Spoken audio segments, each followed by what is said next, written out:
It's fine. Welcome guys to the stream. Today has promised we brought back another tournament as promised, and we have the Spring Shadow Showdown Joust tournament where we have no rank restrictions and any ranked players can take part in a team and just compete in this tournament. Right now the first position each player can get 800 gems. And yeah, the tournament is gonna start. Sit tight. We have blue team banning out AMC here. It's a bit of an unusual ban for Joust, if I'm perfectly honest. You don't see it picked up very often. It's more along the lines of those Terror, maybe even Arthur nowadays, Merlin. Those are the more stereotypical bans. But AMC's presence in lane is quite strong, and if he gets into that late game with the tank build, he is nigh on unstoppable, and that dot damage is very frustrating to deal with in the early game as well. So it's understandable they want to take that away. High-level Joust player, Slimmer is trolling. AMC is a very good pick, and they try to abuse it as much as they can because of his early presence. And Terra, obviously, is also another great pick in Joust, particularly because it's easy to hit her ult onto everybody. And if they have AMC too, right? Usually they like to go the AMC Terra combo, the cheeky little mix of two, because it's easy to proc the ult of Terra. So getting them out is just playing off of each other, stopping that happening, that combo in general. It seems that they're going to ban out a Posh as well here. They're just banning out these low mobility gods. They don't trust themselves to be able to dive into this easy pick comp, so they're going to ban them out and then just deal with a proper fight where you don't have to deal with all of that ranged burst and running around and gem of isolations frustration that comes with the AMCs and our Poshes. Yeah, for sure. I wouldn't be even surprised if they decide to pick a Zeus here, or first pick Zeus, because it's a very common pick in Joust. Because if it goes to the second round, they will end up banning it. I'm pretty sure as I was speaking, here comes the Zeus. It's a very viable pick in Joust. And then also you've got the enemy team think about picking up the Medusa here, which is quite a solid pick. The amount of damage you can get off of her early with that semi-ability based build is just very, very potent to deal with. Especially good at shutting down this Zeus with his lack of mobility. The ult, even if you don't stun him, is still a slow, and that will lock him down just enough for this Najjar to be able to stick to him. Najjar, of course, doing lots and lots of damage. Yeah, I like the point that you brought up for the slow. Medusa ult slow, and the ring toss slow, and the protection shred. Zeus has to be really careful in his positioning, or else he'll easily die and get picked. So he needs a team to play around. Maybe I'm looking for maybe an initiator for the blue team, from what I'm seeing. Maybe a Sobek or a Kabrakian. Try to set up this Zeus, really, to get his damage off safely. And so far, red team is they're just gonna stomp Zeus at this point. Sobek, of course, being a very potent counter to Najjar, where as soon as that Najjar sashes onto someone, if that Sobek uses his second ability, his tail whip, it will displace the Najjar before he gets a chance to do anything, which can just prevent any sash ult combos coming out of the Najjar. But it seems like they're going to opt to pick up their ADC pick. There's quite a few decent ADCs, but they want to get that top tier ADC out of the way before the enemy team can get away with banning it. They're going to leave their support pick till later on, see if they could perhaps counter a bit more into what the enemy team build into.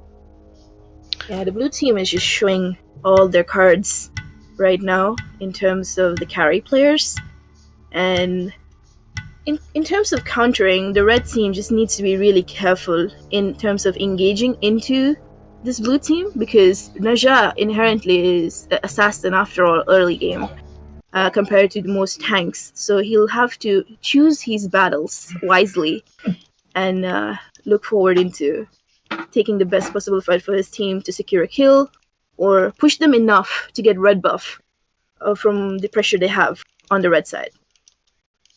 And of course, you can't forget about that Hahayes. If you get a bouncer against the wall on that Najjar after he sashes in with a Zeus combo on him, he's dead for the entire early game, no matter what he's built.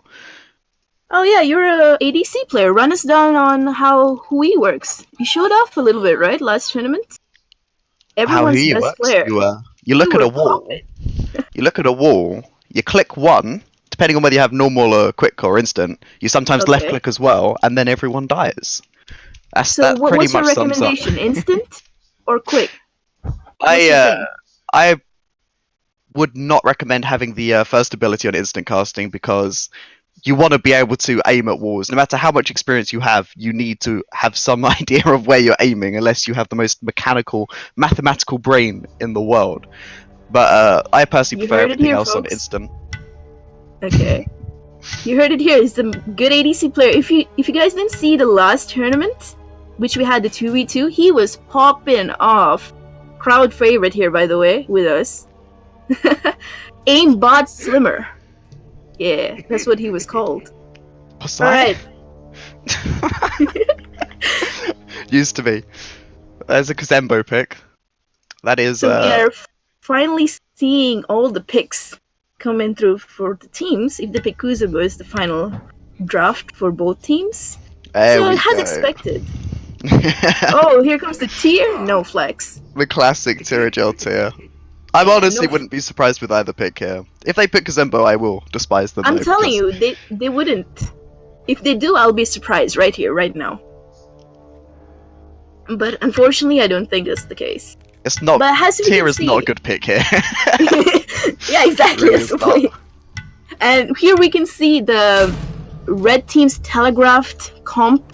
You know, Naja is looking to pick somebody up over the wall, and Scylla is looking to hold this said person and to get a frag off of it.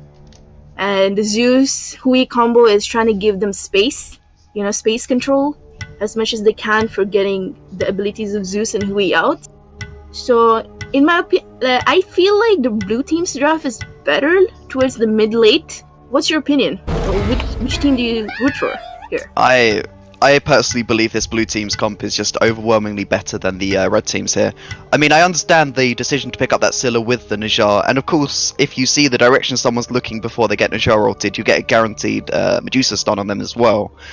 But I feel like they've just put way too many eggs in that one bucket of that Naja pick, and it's not going to benefit them in the long run, because if this Naja does blink ult someone, and if that someone isn't Zeus, he just drops down his 4 on that position, and that Naja gets bursted out. Houyi, of course, can ult onto that location as well. And I feel like Medusa and Scylla are not too good at playing off their support dying. They're not going to be able to make plays, especially with that Kazembo pick. Makes ADC's jobs literally a misery. There's nothing you can do against that Kazembo. There's not a single way of counterplaying. You run. That is your one decision when you fight a Kazembo as ADC.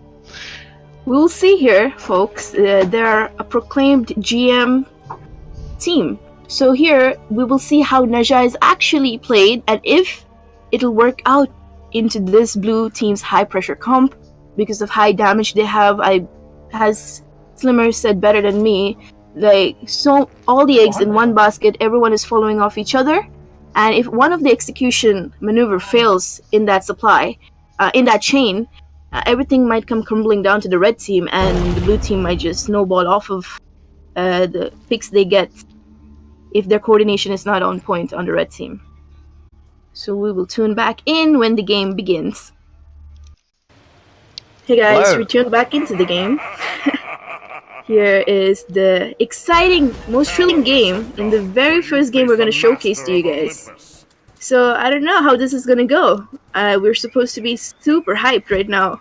So I hope this gameplay is also going to deliver.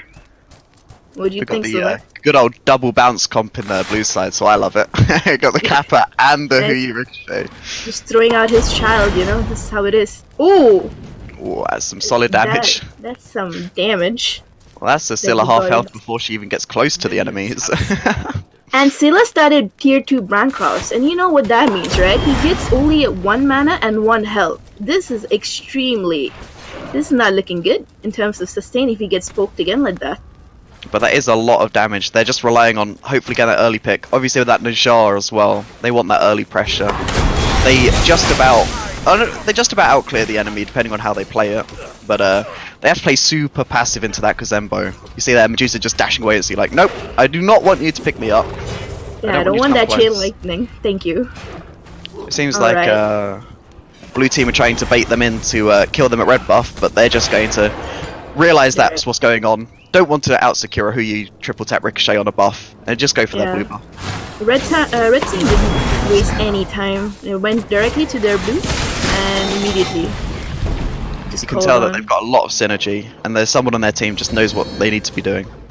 Yeah, that's absolutely good. And they're doing the back camps. Now, if you guys saw the latest patch, these camps are gonna give you 75 XP each. So that might help hitting 5 earlier, or some snowbally tactic that Jxwsii players will come up sooner or later when the new patch hits. So that's something to stay tuned for. I think the current one gives you... Ooh, that was a good triple tap on that Scylla. That poor girl is just keep walking into this spot. I don't know why they're staying in here, you know? Like right in the center. That's where the triple bounce is to begin with. Oh! Here there comes are a ton. Yeah. Oh, that Zeus bounce did not actually bounce. Medusa terrorizing the ADC and Mage in the backline. Najjar ring toss doing lots of damage. Oh, but that was a good bounce save. Med beat needs to be forced out here. Blue team still have their med available though. They may be looking for a bait for this Najjar to sash in here. Because don't forget, once this Najjar sashes, this Kappa can just pick him up and dish him up in the tower. Very, very, very painful to deal with. Right now, chilling. There's nothing else to do. Each team is waiting to hit 5. And in terms of hitting 5, the better team is obviously the blue team. That is gonna have the better team fighting potential. We'll see a big skirmish when they are gonna hit 5 right now. Yeah, as you were saying, they did hit 5 earlier, but unfortunately they were forced to back out by this Medusa's actually terrorizing them with all that damage. If you look at player damage right now, the Medusa is 3rd highest. Oh, actually, no, this Najjar, the ring toss did so much damage that the Najjar is actually highest damage on red team here. Yeah, Najjar had a really good ring toss into 3 of them. It didn't even hit the minions. That amplified his damage way more than it should have. I like that he opted to go for the Warrior's Blessing, which is a very smart pickup. Usually, like, if you go to the tank Najjar, it's common to go for the Guardian's Blessing.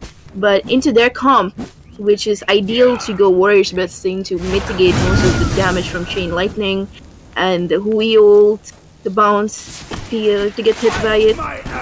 So I like that pickup. They have a lot of separate instances of damage, especially with that Kappa's 2, and having that Warrior's Blessing just manages to mitigate all that. And of course, Warrior's Blessing is very good at tanking minions, because it will mitigate every single archer shot and minion hit, which just gives you that early game presence a lot more than Guardians. You opt for that Guardian's Blessing if you... nice that hits. Save. Instant Kappa push, interrupt the ult, or Kappa ulting, trying to displace that Najjar, but unfortunately no I expected, like, I guess the gameplay was to ult the Najjar, all of them. I guess it didn't go through. Their communication was off there, but I think if they all ulted, Najjar would die there because he does not have full stacks in Warrior's Blessing. And they're just wasting time here by giving this pressure to the red team unnecessarily, honestly, in my opinion. Because they could have easily just zoned them out and not give up dashing in. Getting herself very much poked out. Yeah. Medusa tried to go for an aggressive play. I don't think anything would have happened. Zeus was already safe. There was no way that a pick would have happened there. Unless Najjar had his ult. Maybe a play was to Najjar to force the ult. The beats from the Zeus, so it'll be down for the next engagement they might have, and potentially will be able to kill Zeus off of it. But they wouldn't straight up kill that Zeus as well, even if the Zeus beats were forced. If that sash connected, the Medusa ult obviously has that slow, as we said. They just wait it out a little bit and kill him. They definitely get first blood, but the issue was they might drop 2 deaths for it with the rest of blue team coming. So it would have been interesting to see how they would have played that if that sash had connected. Yeah, stash connected. It is about just dropping the beats, right? You expect high-level Jxwsii players not to engage mindlessly. You see, and see how they manage in between relics. You play off of the enemy team's relics and your own. Either you decide to play safe because yours are up, or you decide to play aggressive because enemy team's is down, and you have a set advantage. And seeing Zeus as a mage that his ult does not provide CC immunity like the traditional mages, his beads are very valuable to him. I wouldn't be surprised if he decides to pick up Mage's Blessing, to be honest. On both of them, on Hui and Zeus. What do you think? Do you opt for that Mage's Blessing pickup, or...? You talk about Magi's Cloak? Yeah, Magi's Cloak, yeah. No, I do think that, I mean, it could be a very good pick. The only things that will really burn that, realistically, will be that Scylla route and also the Nazar Shash ult combo. So it could be a decent pick, and that health is always valuable. And I feel like, looking at the way blue team are already optimizing their builds, you've got the Warrior's Blessing on Zeus and Kozembo, instant rush into a Blackthorn Hammer on the Hui. They're looking for that healthy, tanky comp. So I imagine this Medusa will definitely be picking up a kin size, and to try and counter into this.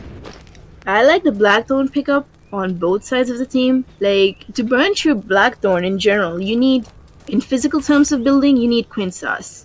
There's no other way you can burn through it, you know? And in magical damage terms, you need Soul Reaver. And these two items are mid-late items. You build it like 4th, 5th, even much later in the game, depending on how you decide to build. So building through that, like trying to burn through that is... that's why Blackthorn Hammer is effective, because you don't really build those items this early, so it makes your survivability, it ups your survivability in a way. Again, I don't get this. Why are they giving up this red buff? They have the better comp. Kozembo got pushed out by that, the Najjar and Scylla's damage, and thus if they tried to contest that Najjar would have just ulted that Kozembo, stun locked him and killed him, because the rest of blue team don't really have a way other than a Huyi Mark Ricochet to CC that Najjar away from the Kozembo. So that's why they're looking right here to maybe poke down that Kozembo early, who is still relatively squishy in the early game, and see if they can burst him out, seeming as he is the only one to peel off that Najjar from the other two.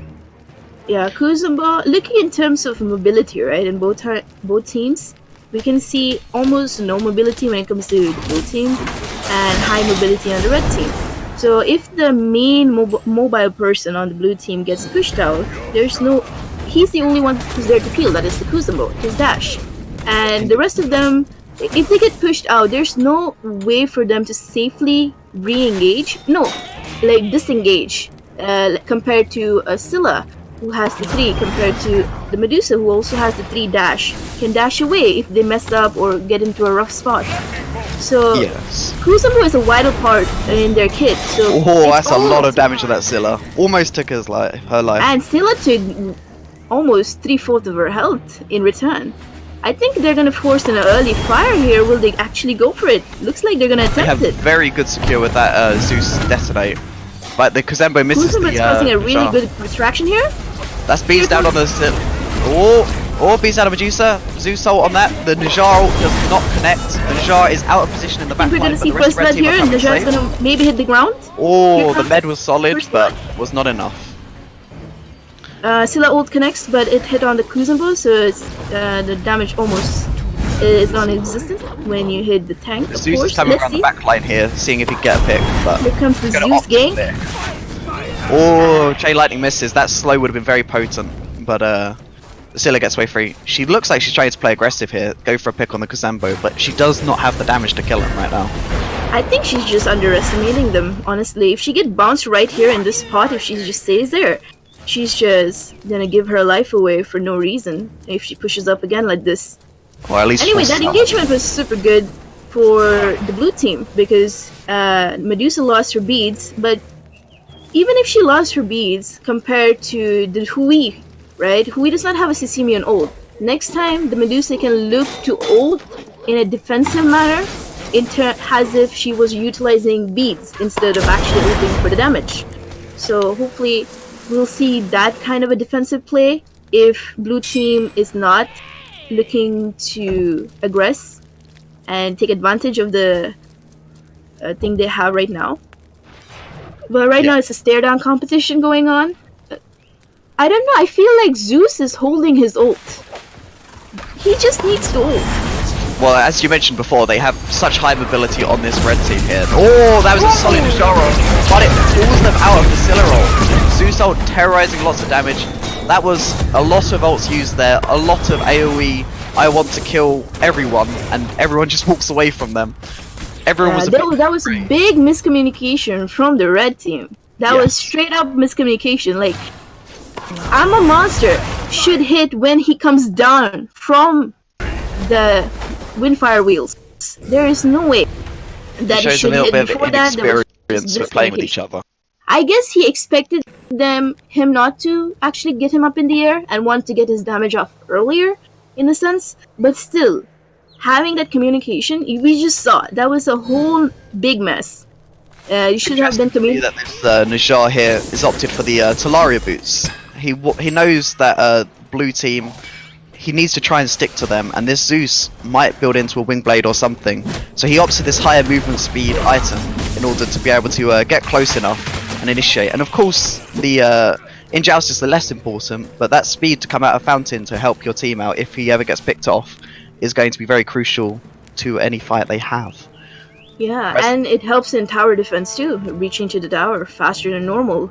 Maybe even holding up the creep wave for your carries to come and get XP, depending on how the matchup goes and if you all died or not. You can hold the wave. So far we're seeing all the meditations, all the relics are up from both teams. Not seeing much of an engagement, just a stare down competition. But I don't know. It's very tough for blue team to initiate here. I think red team's comp is very good at counter initiation. Like, as soon as someone goes in, this Najjar can just ult them.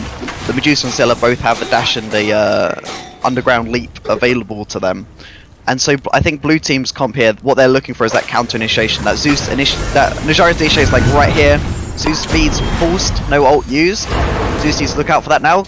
Kappa ult used to try and keep both the carries away to make sure his Zeus stays alive. And then he just carries on dashing at the Najjar. He does not care. It is a Kazembo. But he beats the Najjar's dash though. So his speeds are down. Yeah. So I don't. I'm pretty sure.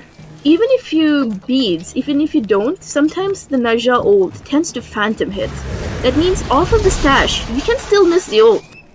It's a weird thing that happens occasionally with Najjar. It's usually if the person has diminishing returns on them. Exactly. If that person has diminishing returns, they can cleanse the root. It's a weird frame cut.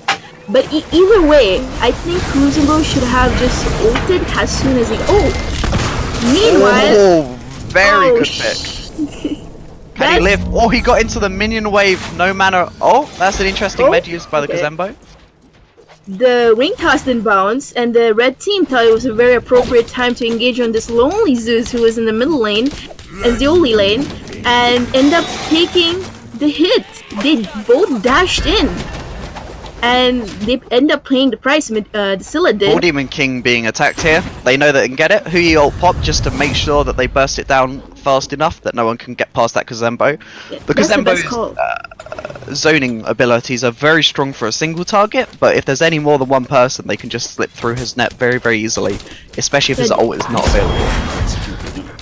His zoning ability is just good. Like, you can just pop. I'm hoping he will go for a Thorns here. Maybe he might not, because of the way this game is going. We can see how dependent they are on this Kuzumpo to set up, to peel, and for the carries so they can easily go in. So far, all we can see here is the tower is 100% going down. Let's see, this Kuzumpo is taking way too much damage. That's a lot of that Kazembo. And Kuzumpo did a two-folds return to the Scylla. Will the Scylla ult connect? No, its Scylla ult is down. So it's a wasted engagement by Najjar to peel off Kuzumbo from They are playing up though. This Kazembo has no fear at all. I mean, he's ahead, right? And he has the regen, so he's not really fearful of their damage. And I guess if he calculated the Scylla ult to be down, that is pretty big brains, if you ask me. But unfortunately, it was down. If it wasn't, it was a Kuzumbo kill for sure. Kuzumbo alone is doing so much damage. I don't think that Kazembo was expecting the Najjar ult, if I'm perfectly honest. It came out of nowhere. I guess he just ulted him to peel the backline off in case he did some other janky thing. You never know. I think the Najjar was looking for setup, because that was the prime time to be able to set up, kill that Kazembo. He's already 40% HP. That would be a very, very good kill for either of the carries. And the blue team were distracted with the tower. Look at that damage that Kazembo's out here. Oh, but that Zeus takes a lot of damage in return. Yeah. He has now that Pythax piece available for a decent amount of life still. The later this game goes, it's gonna be harder and harder for the blue team to keep doing what they're doing now. If they want to gas pedal now with this lead, they should just go for it. Because later the game goes, Scylla is just hurting. Her 2 alone can chunk you. You'll be at 750 of your health when you, in a blink of an eye.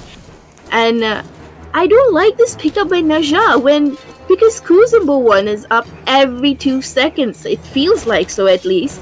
And that Amsal is gonna get popped regardless. I don't know what he's expecting. It's not like... it's a good thing if you think of a scenario where he stashes and looks to ult Zeus when his beads are down, but the Kuzumbo push or the ult might distract him, but before that goes off, the Ansai silences the Kuzumbo and he's able to ult the Zeus freely, or the other carry, if their beads are down. But still, highly unlikely. I don't like this pickup, easily proc, so it's kind of a wasted item in my opinion. What do you think about this Ispell pickup on Naja? I mean, a little known fact is that Kazembo 3 itself doesn't deal any damage unless you push them into a wall or a person. So just picking up Najar won't actually proc that in G lane.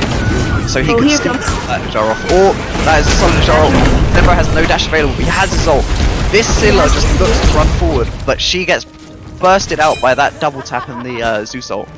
They all have to disengage here. Blue team looking very healthy except for that Kazembo. Yeah, Scylla tried to follow up on the Nasha, but little did they know there's a Zeus and Hui just waiting on them. AoE's big circles. That's the issue now. Yeah, that keeps the distance on the Scylla ult. I think it's almost the same distance, if not almost close. And closing that distance with the Scylla ult to hit the Kuzumbo, there's no way that it actually connects because of the immense damage that he'll have to go through Zeus. Because even if he ults, right, he can put the shield and chain lightning off of it and it's gonna bounce for both the carries on the red team, which does massive damage. Here we can see Kuzumbo pushed in. Push them. Yeah. Kazembo's looking low, his thorns were forced out, but they managed to secure that Phoenix. I think they popped on red team to try and keep them alive, but blue team are looking quite aggressive. They're both looking quite aggressive to go in. Zeus bounce actually hits. The Hui mark is on that, and there's Najar falls.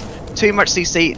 If you see here that Kazembo's little levitation trick there, that Najar attempted to get his ult off, but he died before he could quite get up in the air. Yeah, as I said, that's why his ult is very weird. Initially, it seems Kazembo ult forced, but the Scylla gets out.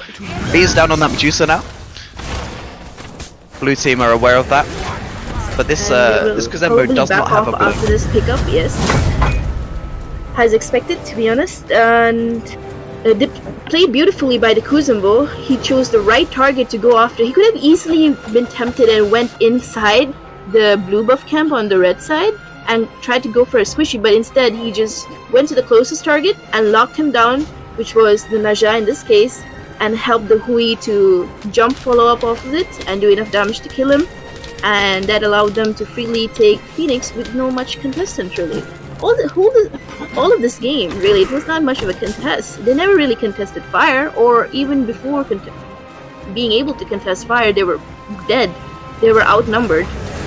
I mean, they have been trying to contest. Most of these fights have been red team's initiation, and it's just blue team playing off their mistakes, counter-initiating. Every time it's been this red team trying to contest, and the Najar getting picked off, or just every time it's just been the Najar getting picked off. The Medusa and Scylla thus far have positioned relatively well, except for a bit of aggressiveness on the Scylla's part. And this is just what I'd like to call a very slow, higher-end Jxwsii game. This is how a lot of GM games go. But steadily. It's just irrevocable. I'm surprised though. I wanted this Nasha after the first few attempts of here comes the engagement from the Kuzumbo with the dash. Here we can see they're looking to but it's alright. I think they're looking for the end here. Will they actually go for the end? No, it's not. Oh, they're left. Not possible. Oh, here comes the monster. Will it connect? It did connect with the Zeus and double kill. Oh, Comeback for the red team. I'm a monster. Coming in clutch to saving the ADC player Medusa. And they somehow... That was a very good turnaround here. The Kazembo is not alive for another 20 seconds, so they get a guaranteed tower off this. I do not think they will look for this Phoenix though, because that Kazembo will just kill the Medusa. Jxwsii, but they might just end it off from the tower. That is. Take a tower. I am going to say right now that that is a massive mistake what they're doing here. They could get that tower bursted out instantly. Wait, I think they wanted to go for fire, and they don't know. They kind of forgot it was down. Like they could have easily got tower and backed off, and went to fire. They weren't there. They weren't quite aware of when the boarding team comes up, so yeah, exactly. It's such a weird play. Anyway, well, they weren't aware of it, so they maybe thought it was coming up a little bit earlier than it is. They needed to test it, because if they got that thing, they could just snowball into Phoenix into Titan, and they do not want to allow that to happen. Right now, the red team can't take any fights. The Phoenix is up soon. They went for the defense on the Phoenix, so they need to really fight outside this Titan room. And look, but the red team has an advantage here, because all the carries lyrics from blue team is down, and Naja, whoever he decides to stash, Kuzumbo should be ready to ult ASAP to peel, or else this is gonna be like all this the snowball thing on Jxwsii because of the timers when you die. There's a time the red team could come back as soon as it. Solid Naja blink ult. But is it gonna be enough damage? This is very far ahead. Zoned the Scylla, and he did almost 3/4 of his health. But that close. Does disengage. Everyone manages to disengage here. But will blue team be able to go for this ball demon here? Looks like Zeus is just going to solo it while everyone else is zoned out, kiting it around. And here comes that was almost a good fight. That fight could, if any of the red members died there, I think that would have been actually game. And somehow they got out. Kuzumbo alone did so much to Scylla that she could not even engage. She's like, oh my god, I'm dying here to Kuzumbo. This is the issue with Kazembo that's here. The biggest issue.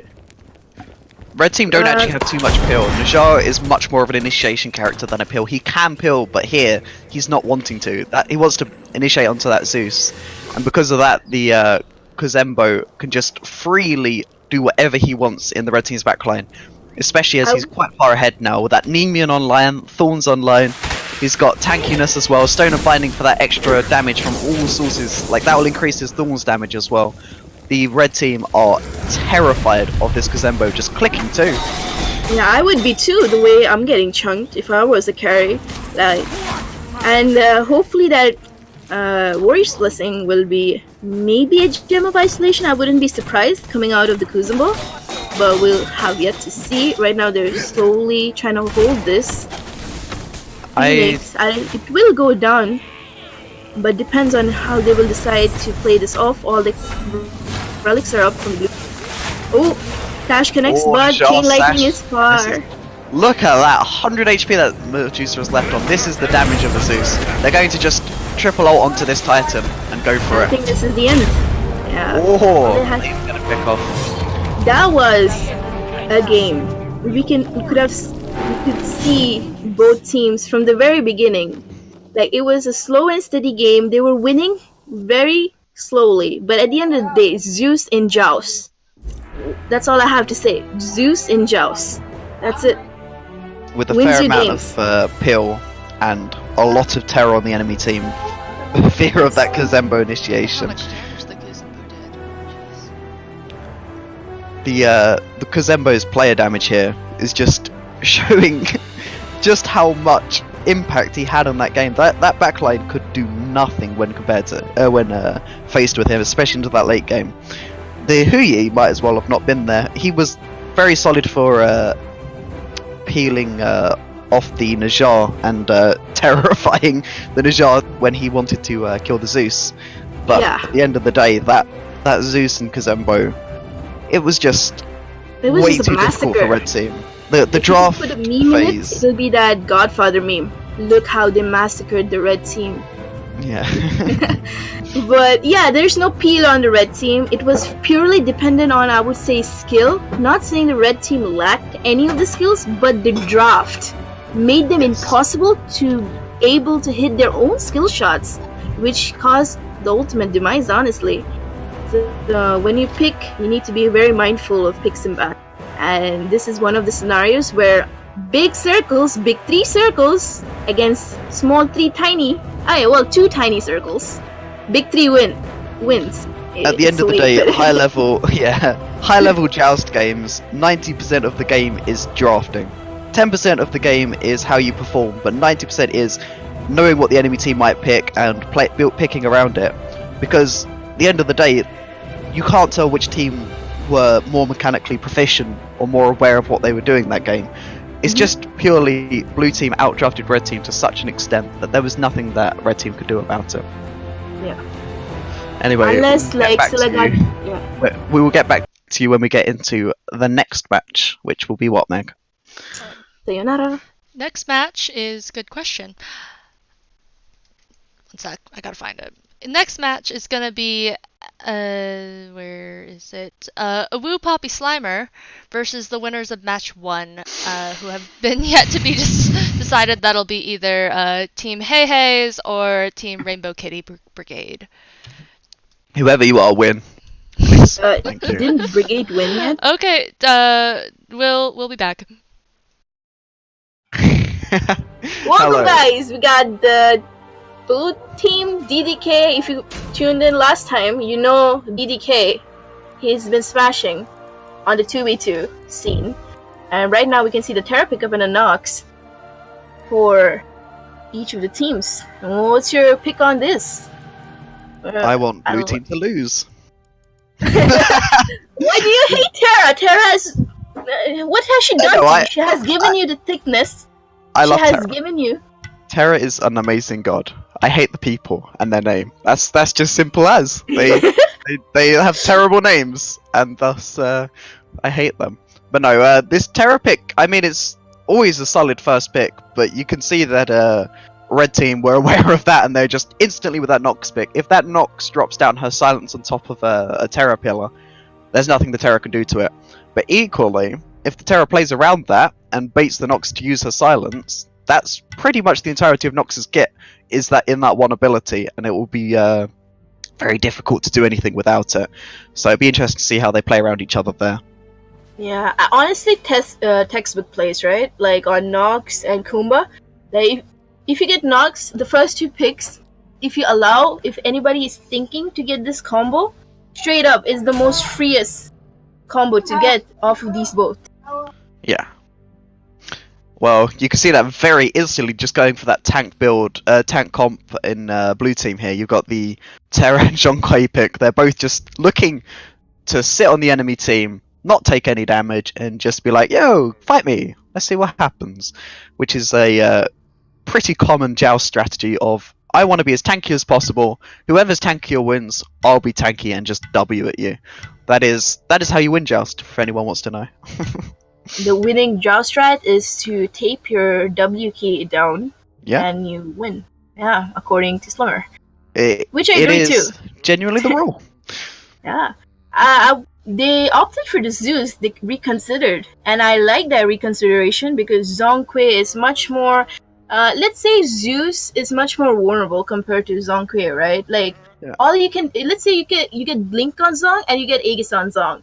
And all you do is blink, and you just Aegis out before the silence hit or any sort of damage is supposed to harm you in some sort of way. And plus the ult with full stacks give you a lot of protection early, so you're not an easy target to take down compared to a Zeus, who is much more immobile and less sustained overall. So I like this consideration because of the ult proccing the Terra ult as well. Everything just goes well together so far in the blue team. Zhong has a lot of survivability. If this Kumba mezzes the Zeus, that Nox gets a free combo off without having to, like, just calmly doing whatever she wants. Oh, just wander over, plump down my 2, wait a minute, and then throw out your 1. You got loads of time to work off that Kumba mez as Nox, and if you're a Zeus, you're just staring at death come at you. That Kumba blinks on you and mezzes. If you don't have beads up, you are dead. It doesn't matter if you have Aegis up, you need beads up. You got the Cumbra as well, and blue team are aware of that, and they just don't want to die. So they're picking these, they'd either pick a god with a lot of mobility to escape that combo before he can lock him down, or with a god that can just survive the combo, and it seems like they've gone for that latter pick. Yeah, for sure. And Kumba, I wouldn't be surprised if he picks up what you call... Yeah, Kumba's mez is very good at setting up for anyone really. So it's quite a reliable pick. I don't particularly think it's that good into a Terra pick because he could interrupt the Terra's dash into the pillar with his 3, but it's fairly difficult to do, and I personally think the Terra is just going to out-pressure that comp way too hard. The Kumba's early pressure is practically non-existent. It's mainly mid-game where he comes into play here. But as we see here, a bunch of Hunters getting banned out, and also a Pele ban from the red team here, because they see that tank comp on blue side, and Have they're you like, seen a Pele on Joe's? What's your opinion on having a awful. Pele? I think Pele is quite awful in Joust, simply because it can be very, very easy to lock her down, and if she opts for that tank build, you just kill other people. The Pele can be very good with if you use her 3 correctly and just juke around all of the enemy stuff, but if the team has decent enough lockdown and aim, they can just shut down that Pele before she can do anything. Oh, look at that little troll Loki hover there. Yeah, it's just a little troll pick. They're not gonna pick Loki. They got no cojones. With that said, I wonder what's the next hunter they're looking to get. What do you think the best possible hunter that could be available for their pick? I think AMC could be a contender for them. I would not want to pick AMC into that red team's comp. It's way too easy to lock him down, and he can get my idea off. was to proc the Terra ult. Plus, he has kind of a range compared to most hunters with his, and plus his ability base. So both the other two picks right now. Both the other two picks right now are very good at zoning the enemy away, so it could be possible to pick up that MC. But if that Kumba ever gets past the these two frontliners, then he can just blink on that AMC, and he's pretty much guaranteed dead. That Nox ult travels a long way. The Cern ult can be used both to damage off this AMC pick and also to simply CC the other two so that they can't do anything to change it, because I doubt we'll see a beads out of either of them. And even if we do, we're going to see that burnt by Nox and Kumba quite frequently. You know what I'm actually scared is, are they actually opting for this Loki? They or won't. not, because they're going to swap out at the last second. Yeah. But has this, like, I wouldn't be surprised, as I said, the Kumba with a blink come through here, because it's a easy for beads, right? You blink in Mez, the quickest CC he has to proc off, and everyone panic beads per se. And this pick from blue team, I really like it. Love it. I really like it. The cleanse on the Chiron, if he can anticipate a CC chain coming through, and he can easily cleanse his Terra, who's in the front line. And since he's a relatively safe hunter per se, he can just dash out or keep a safe distance. And if this Nox ever combos anyone, 2-1, all Chiron has to do is just click 1 on that person, they will be cleansed, and they can just walk out of this Nox combo. And it's really smart drafting. It just shows how many gods, in a way, this blue team knows. And to play against, it's really smart drafting. Let's see if they can execute this draft. Yeah, I'm honestly surprised they didn't pick up that Chiron second pick here instead of this Zhonghui. But I don't think Red Team were quite aware of how hard this Chiron I don't think it crossed their mind Chiron exists. You know, he's like this niche pick. Nobody really, like, remembers he's there. Then you pick it, you're like, oh yeah, that's a thing. And plus with his ult, right, he can easily reach the backline. And I can tell you his ult chunks if he decides to go power pen. So all shots of his ult can do a big number of damage by keeping a relatively safe distance. Nothing can harm him. I guess we will wait until we get into the game. Get back to you guys when we tune back. Wait until we see the Blink Chiron. Oh, Blink Chiron? See you in a bit. Yep. Slimer's favorite fanboy team on the blue side. And we can see the Rainbow Kitty Brigade on the red side, which is allegedly known to console players. Am I right? Yeah. Alright. So we in this tournament we have crossplay enabled, so any person, any player from any platform could have taken part. Except for PlayStation. If you're interested, you can flex your Switch gameplay in one of our tournaments next time. Including the actual tournament. Oh yes.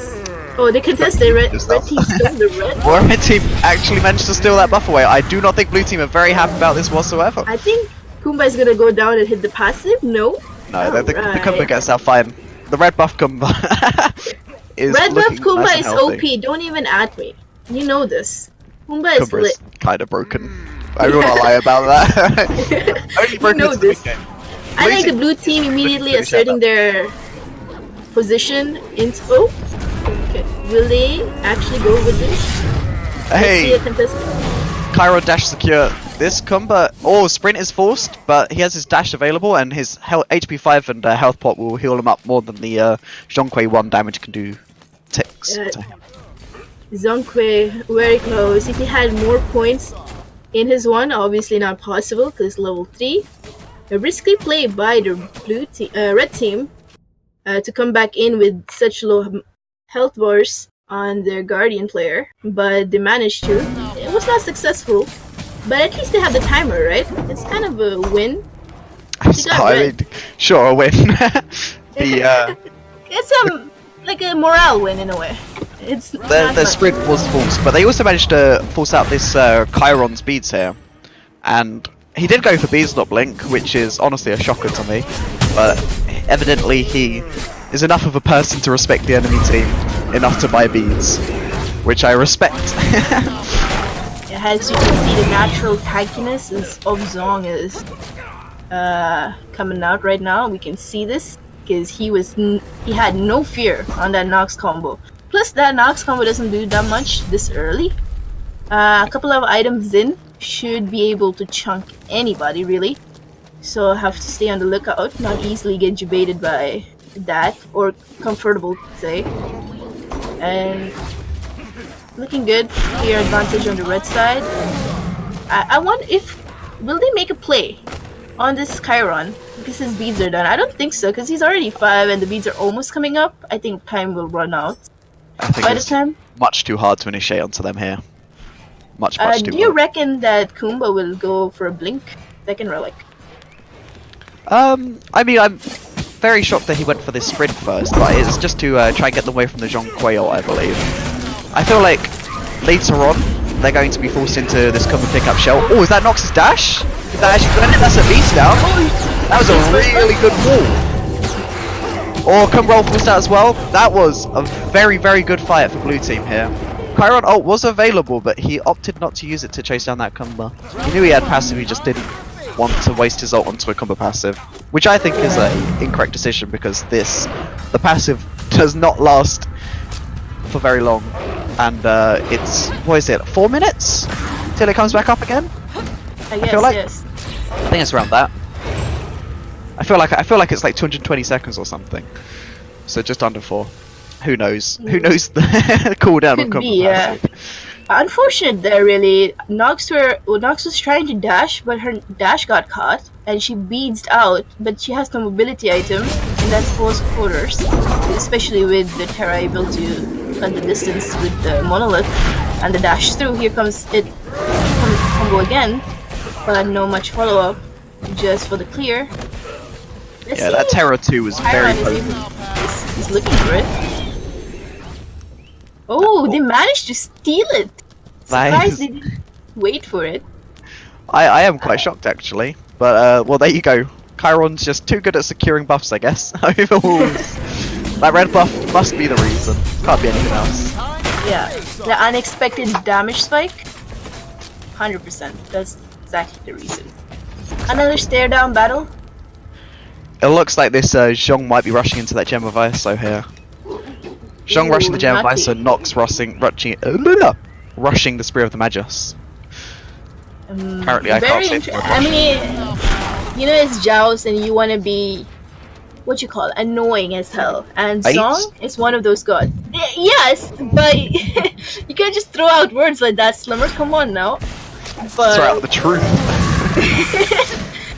So on his ult, you know, it slows people, does damage over time, and if you keep people enough in his ult by slowing through Gem of Iso, it's just all ticks of his ult will hit if they don't dash out of it, or you know, somehow get shelled or sprinted out, obviously. But yeah, that sprint will pay off cold. useful once the.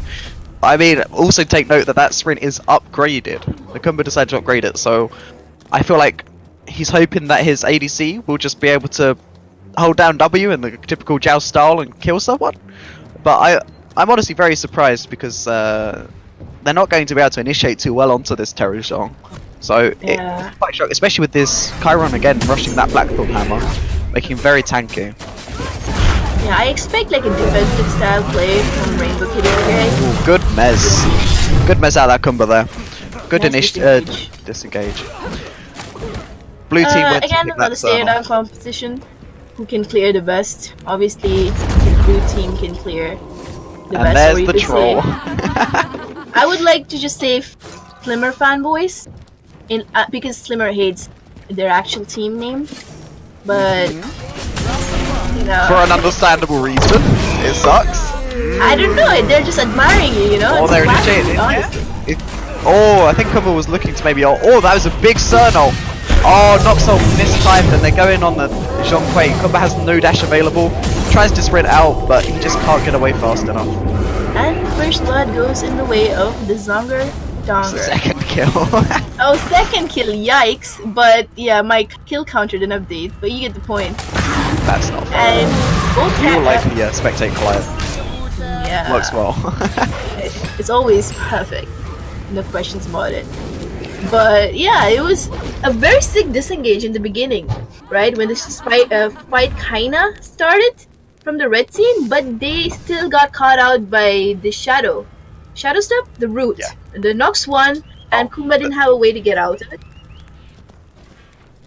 Chiron's beads, take note of this. Chiron's, I think it was in reaction to the fact that Terra used her 2 to stop his back. I think he beads that.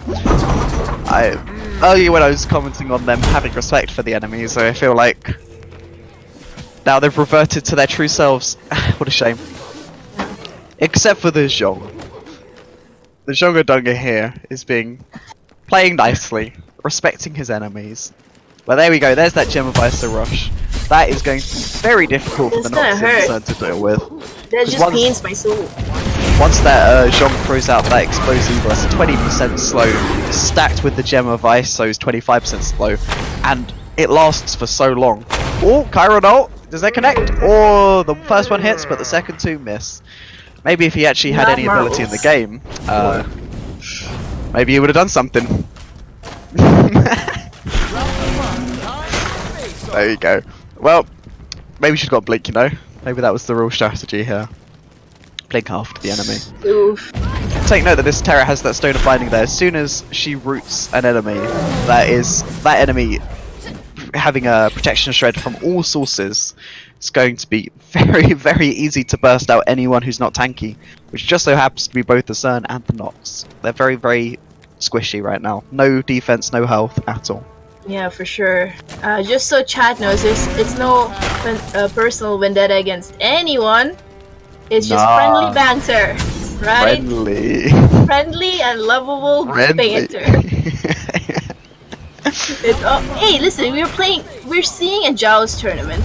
Jxwsii is known for friendly banter trash talk. Yeah. If you put it that way, sure.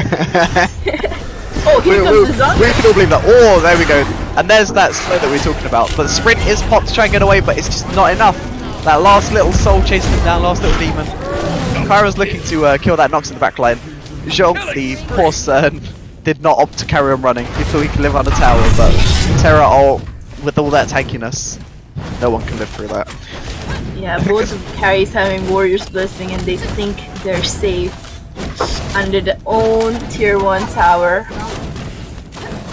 Looks like this tower is definitely going to fall here. I think that Chiron was looking to wait for that Nox to pick her off, but unfortunately she didn't fall forward early enough to pick her off. One may say unfortunately. Yeah, unfortunate. I mean, the Rainbow Kitty Brigade team is just under-leveled at this point. It's going to be very difficult for them. Very difficult. They need to really synchronize their CCs with Nox and try to catch somebody off their beads. but as we see, it's really hard with the Terra and the Zonkwe just W-keying with their ults at you. There's no really counterplay to this unless you actually like coordinate like intensively to shut them down. But not seeing it happening, so it's like a slow decline, honestly. I mean, this Nox's Spirit of the Magus is online now, and this sorry, not CERN, Chiron and Zhonghui are both squishy in terms of defense, and that Magus will just shred through all of their protection. So if she can get like a solid combo off on someone, into a Kumba roll, into a Nox ult, that person was guaranteed dead. But also take note that they do have that level lead. Yeah, Terra is more killable than the Zonk, because inherently, with his full ghost bag, he is just too tanky. And I think the options if Nox is looking to shut down or to lock down, to say, should be Chiron really, or Nox when she aggressively tries to engage. But at the same time, as you see, like each time she engages, her team double keys from the side and kills them. Right, we can see Phoenix going down here. Oh, that's a lot of damage. Oh, what was that burst? That was insane. The Nox perfectly ults off the Kumba roll, but unfortunately, Terra's just too tanky, even with sorry. But oh, that was a lot of damage though. Med Force. Will they be able to pick up this turn? Oh, Aegis, perfect Aegis. Manages to mute it. Is that enough burst? Oh, kills them in their fountain. Zhongbi's awful. That was a sad engagement. If I was the Stern, I would be crying. And I'm crying for him. You know, he tried, you know, there's so much he can use his relics on, you know? That Cern played that fight perfectly. He could not have played it better, but unfortunately, blue team were just so far ahead that there was nothing he could do. And the damage alone just kills them outright. No CC required, just running at them. Looks like another one-sided game, except this time it's gonna end earlier. And they just snowballed off this early lead. That first blood, they just snowballed off it. Their comp was just a little bit better, especially for that mid game. I don't think Red Team were expecting. They're still in this mid game right now, and I don't think Red Team were expecting quite how potent the Zhong Terror would be in this stage. It's their strongest point. They can just not quite die. They're all just about tanky enough. The enemy team don't have the damage built up to kill them, and they do so much damage. It's unbelievable. And that is what Red Team are discovering now. The real question is, does the Slimmer Fanboy Masters, the master has instructed his team, will he actually get a blink, as you said in the beginning, the Chiron? Will he actually do it? I'm watching. Guarantee it. Yes! We knew it! No wonder! They respect what was that pro player? Was it and fanboys. Who's the pro player that built Blink Chiron and Hahayes Otter just raged at them super hard? I mean, I know on her Blink. Chiron absolutely loves that guy and always builds Blink on Chiron and trolls half my ranked games whenever I play with him by building Blink Chiron. You mean trying to carry? That's so troll, right? Yeah. He hits his autos. Poor thing, yeah? Does he? I think we've been looking at different games. Now that's the question you'll need to answer now, me. Oh my god, look at that terror thunderclap damage! Clapped, bro, his cheeks Oh boy. That did not look like a lot of fun. That doesn't look like fun, but at least we on this side having a blast talking about this game. Looks like, oh, here comes the beads. Out of the Chiron. Noxel hits too. Well, that Chiron got triple ulted and still half health. Oh, not triple ult, sorry. That's a lot of damage there. Can the Zhonghui get alive? No! Oh, Zhonghui falls too! Is Chiron going to take his life? Oh, imagine if he had Aegis. Oh shit! Don't win off it. Oh no! I'm depressed. He blinked through. Actually, Nox had the most important job right there to hit that combo. There was nothing else she had to do. She just hit the combo knowing his beads were down. And he would have resetted the Titan. You have to fail me like that. Why not? Well. And the Blink Chiron. Congratulations. Papi. Congratulations to Uwu Papi Slimer for your win. There you go. I said your name. I was waiting for this day, and it's here. It's worth it. All alone. Divine wants me to Anyway. blow you. You want me to blow you a kiss, Divine? There you go. I blew you a kiss. You're welcome. That's not happening again. It's not gay as long as you say no homo, dude. Simple as that. Exactly.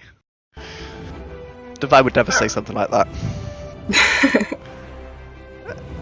Well, the red team hit. Like, if you look at the damage numbers, it wasn't too much of a pub stomp, but the issue was that just red team couldn't do anything off that. As I mentioned earlier, the snowball off that Jxwsii Terra early game was just too much for red team to be able to deal with. Their comp is very good at picking off a single target, but the issue was they couldn't get to the only target they had any chance of killing, that Chiron. And by the time that they noticed the Terra was just full damage for some reason, she was just too far ahead and she wouldn't even get bursted out anyway. We saw that one fight she did get bursted out and CC chained, and she just evaporated on that, but then the Chiron blinked past them all to kill the Titan. Because he had super early onwards, you know, like they had to really focus that Nox combo onto somebody who's just walking in at them.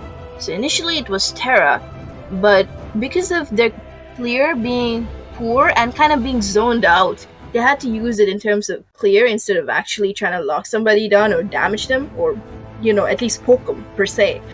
And, you know, when everybody got ults from, you know, the fanboy team,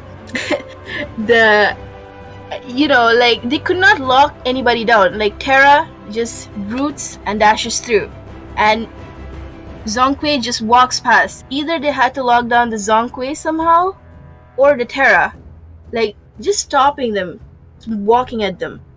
It was a good draft by the red team. They had the idea to stop them, but not really the execution because they fell behind. And the raw damage alone from the Papi team is just too strong. And they don't have, and plus them not landing crucial CC abilities to lock somebody down doesn't help them to begin with. And that just went to a downward spiral, really. And it just kept going down and down. Cernos played really well, though. Like, credits to him, really. Like, he has some good ultimates that zoned the blue team, and had some fights potential comebacks because of his ult alone, because Nox was able to do some damage off of it, and it took a much more poke than expected from the Cernos, but the rest of the team, there was not much synergy between the Kumba and the Nox itself. They didn't do what they initially set out, the plan. They didn't really do it or go through it, but I would have liked to have seen this Kumba Max's Mez first as opposed to his first ability as Dash, because that would have allowed him to set up for that Nox a little bit more, but he went for the damage choice rather than the that was a poor decision making in my opinion. Like, in a team play scenario, in a 3v3 setting, like, you should just do the best thing that you can to aid your team. Mixing your one is not the best call because already the other team can run your team down, and trying to peel or set up should be the first priority if you're playing board in a way. And so if he really did that, I don't think that was the right decision for him to do. But in terms of itemization, they immediately went into anti-heal. Like, I wouldn't say it's a surprise. This is the right way to build. They want to stop every possible healing because all of them in their team heals to a certain extent. But it's just they were far behind, and they wanted that anti-heal, might I say, sooner? Only Cern got it almost immediately.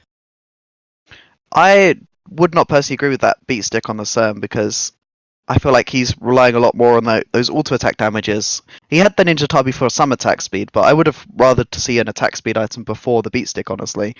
The early game healing is very potent, but I would have preferred to see the Kumba and Nox pick up the anti-heal earlier, and the Cern doing it a little bit later. I see why the Nox as well. Characters like Nox, Janus, they're better off with taking burst items and not like Divine Rune, because they cannot effectively apply this Divine Rune. There's no way in their kit. They need to land their kit 100% of the time to actually get the procs of the Divine Rune, which is really hard on a Nox. So I the don't rest of actually the team- mind Divine on Nox too I much don't mind because it, right? because you occasionally land anything, you know. the But only at the only same time- the only time that you really need to apply that Divine Ruin would be with that Terra ult, the team fight, and if you Nox ult into their team and hit even just one person with that, that is that Divine Ruin sticking on that person for a very long time, and that will Yes. be the entire fight. That is the duration of Terra ult, and I feel like that is still very much a valuable pickup to do that. As I mean, they will heal up passively with Terra 3 in the backline as well, but I feel like that's a lot less of an issue. They were looking for the burst team fight to try and stop the healing in that, and it's I'm like not upset about that build. effectively- Yeah, I'm not really mad about it per se, but it's just like efficiency versus actual practicalness of the item on the character. Whether they utilize it to their full potential or not is my argument to that. But still, good fight. They held their own. They tried, but sometimes it's how it is. Well, we'll wait until we get into the next game. And until then, ta-ta. Hey guys, welcome to Bans of the blue and the red team, which consist of Turtle-Chi on the red and Tisnout and Zux. And we have, I don't know how to pronounce that, give it a go. but that name, Jesus, BestNep, and Equationz. Equationz with the flex. Oh, what? Another Zeus first pick? Another easy win for Zeus? Question mark? So, pattern. Well, Terra's still open. And Terra can do a lot of work into Zeus. If he doesn't have his bees up, she can just lock him down and mess with him. Honestly, if nobody has bees, Terra just claps them. Let's be real. Yeah? Terra is my girl. Terra claps you even if you do have beads. It's her job. Yeah. We're Everyone's waiting for worst picks to go nightmare. through, and we see the bands here. Arthur, not that bad. Bacchus. Oh, I'm surprised. I don't think there were many Arthur bands in the previous games. Was there? Was that high? Did I Yeah, see no, them? Bacchus has been quite frequently banned. Not Bacchus, Arthur. Bacchus Oh, is Arthur. top. Arthur Yeah. was banned in the last set, but not in any of the previous set before that. Yeah, we have yet to see an Arthur who went unbanned, I think, the very first game. But, yeah, let's see his nutty gameplay. Arthur Full doesn't school actually made it. perform too well in Joust. You say so? Why do you say that? He, like, of all of the modes, Arthur kind of benefits from just snowballing in lane against, like, just one or two people. But, in Joust, because it's all 3v3, he doesn't have too much setup. He has a lot of control, but not very much setup. He's got a knock up and he's got his ult, both his ults for the stun and the other one. And that's the limit of his setup. And his tower pressure is awful, because as you can't build any attack speed on him, you just have that one set amount of damage, and so he does not have too much pressure in lane in terms of taking towers. I mean, he's not bad, don't get me wrong. Arthur is still broken, but So what Slimmer is strong trying to say is, conquest. if you're bad at Arthur, you're gonna be extra bad in Joust. You But can't. don't worry There's though, no redeeming no one's factor bad. in Joust. No one's bad at Arthur. You just It's just pick up your it's- keyboard and smash it. Oh yes, of course, smash tactic.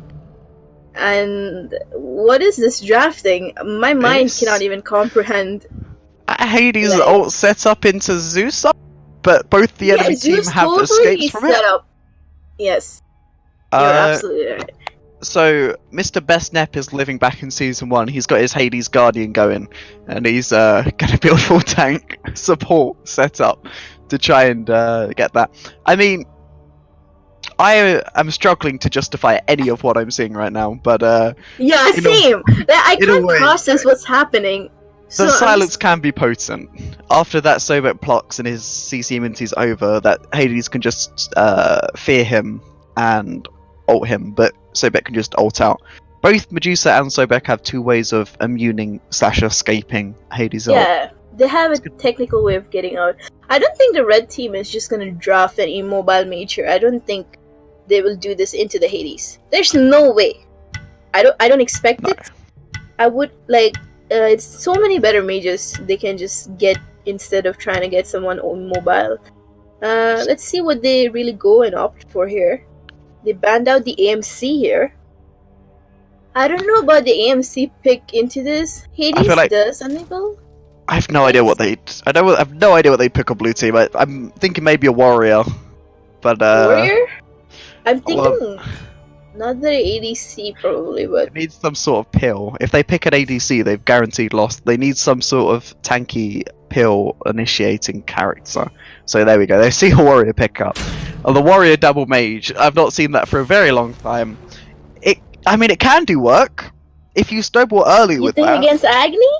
It can do a lot of stuff. No, I'm ignoring the red team's draft right now, but just purely- Okay, giving the blue team a chance. Alright. blue team's idea was one that they didn't care what they'd fight. They had no care. They've Well, I guess run they're this. putting all the eggs in the basket by And they choosing like Zeus and be like, yeah, Zeus, you stay in the back, we just front line, right? You do the 3. You press number 3. That's it. All you do. Detonate. Yes. So this is how it's looking like it's gonna go. I don't think it's gonna work. I think easy money, No. or easy money, or EzayMonayMonay, I don't know how they want us to pronounce this, is just so much better. Like, straight out. They can get out of a lot of their abilities, and also fight through. Engaging and disengaging is so much better in the red team. I feel like blue team do have a tiny bit of a chance because Sharks and Hades is early to mid game can do a lot of burst if red team aren't expecting it. So if none of red team's escapes are up, they don't have any of their multitudes But that of CC means that up. one of the tanks should invest on a blink, right? Chase them down. They can't No? afford to Exactly. against the Sobek. Yeah, so the only thing I can think of is probably a possible fight scenario that Chak somehow catches the Sobek dash and Hades just wants and ults him. But Sobek is just gonna ult out if his ult is up. So I really don't know what's gonna happen, honestly. Or the carries, obviously the carries getting disrupted by the Chak ult. And they'll have to beads out to walk out of it. But I think the Hades pull is too strong for the beads, isn't it? Can you not walk out of it? You After can beating? walk out of it. No, if you're at the very center. Oh, if you're at the center, it depends on what your movement speed is, but you should be able to walk out of it easily. Super early, let's assume. Unless you... Yeah, even super early. Like, just first tier boots, you'll be able to walk out from the center of that. Okay, with the we'll have beads. to look out for these types As long as you're actually walking in the right direction. Let's If you walk just towards the Hades. meandering around. Like, oh, this is pretty colours. I like this. Nice little swim in death. Yeah.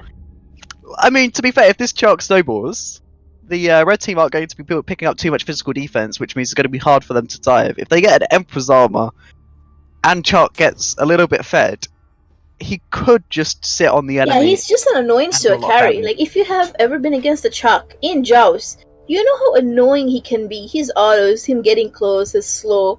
It's just annoying. And you if know? he's 'Cause fed by that mid game, it's more than his annoying. axe, Deadly. oof, his axe does Yeah. very nice things to you. Well, depends as a on what you carry. like. Personally, I don't like being I like axed the in half. Sobek pick. It kind of like has some anti-heal factor to their massively healing comp that the Echo clan is going for, but it's not enough, you know. And Medusa, it's not gonna dash into one of them. It's not gonna happen anytime soon. So that anti-heal is not existent, you can say. But at least, yeah, we go back in. Yeah, so we'll get with you in a little bit and Yes. get into the game and what happens because we have no real clue. See you in a bit. Hey guys, welcome to this set by Eco Clan and EzayMonayMonay on the It's red actually and Team Rushmi on the red team. Nice try. what the hell? What is the challenge thing says? Okay, anyway. You need to refresh your page. Alright, challenge is trolling me. Either way, whatever. Some red Hello. team. Fun fact, Meg's gonna cast this game because apparently it's a prerequisite for every pug stream we have. So Hell yes. here I am. Minions have spawned. Say hi, guys. Anyone who's ever been in one of these and has heard me cast before, there's a lovely clip that exists of me talking about Fenrir's sweater. So yeah, that's how this is gonna go. Why is this Zeus skin so ugly? Look, it's already begun. They're getting the red buff. Go red team. Zeus did damage. That was no contest at all. No Blue team was contesting. kind of sleeping. Oh, I don't know what they were doing, but I think they forgot this is a competition. But all right. Don't worry, Zeus has wolves. I don't know what blue team's He really knows. doing. He knows what's going on. He knows what's up. Oh gosh, look at that. These are all such boring skins. I'm so disappointed. I mean, Like, they're playing in your default tournament shop, for a reason, no? Xbox. Get that money. True, you're For more not skin. wrong. Xbox, whichever that one is, Zeus. This is Zeus Xbox indeed, I can confirm. Yeah. Medusa tier 2. Agni recolor. I'm very disappointed. That's not a recolor, is it? Listen, they don't want to give a tactical advantage it away is. to the other team, you know, by picking a skin. No, Thought of it? skins win games. That's why I've dumped so much money into this game. Zeus backed for a sentry ward there, so Yes. Now we know him- our him SLO. counter ward. Win the, games. the ward in the lower left jungle there. Oh, if He you're knows what's up. If you're wondering Yeah. why we're casting like this, it's because we're all starting to fall apart a little. We need some that's not comic true. relief. Yes, and this game is exactly that is what This it is. game we think is going to be a little bit more low stakes. Maybe we don't talk about this because this is just rude. There's things better left we're unsaid here, Meg. poking and attacking the minions. Zeus is on the sentry. This warding Zeus. Oh, stomach miss. Oh, The this juke. is That clutch. reminds me of a prank like I would do. Oh, look at that, actually double stun. There goes Oh, Hades gets away, but does he? Oh, Medusa's ordered us. Oh, but there's the ult. Oh, and they sprint away into the ether. That was something that just happened. Yeah, if only the blue team just didn't sleep, you know, on the red buff, or you know, the game, they would have They had somehow. to think about how many wolves they wanted to buy. Okay? Oh, okay. Go back Fair fly. enough. Oh, that Zeus ult hit 2 people for 1 tick each. Oh no, it's farming Slowback though. He's got no pluck available to him if this Hades does not have his ult though, so that's... That was an interactive gameplay fight was. scenario right there.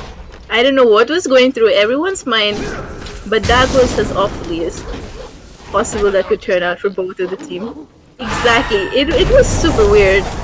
I don't know why Zeus was just trying to kill. Well, like, even if you get the ult off onto somebody, it's not gonna be productive at all. Like, you need all 3 charges this early, you know, and he does not have much. Properly zoom in on the towers. I wanted to look at the dragon on the towers. And I can't.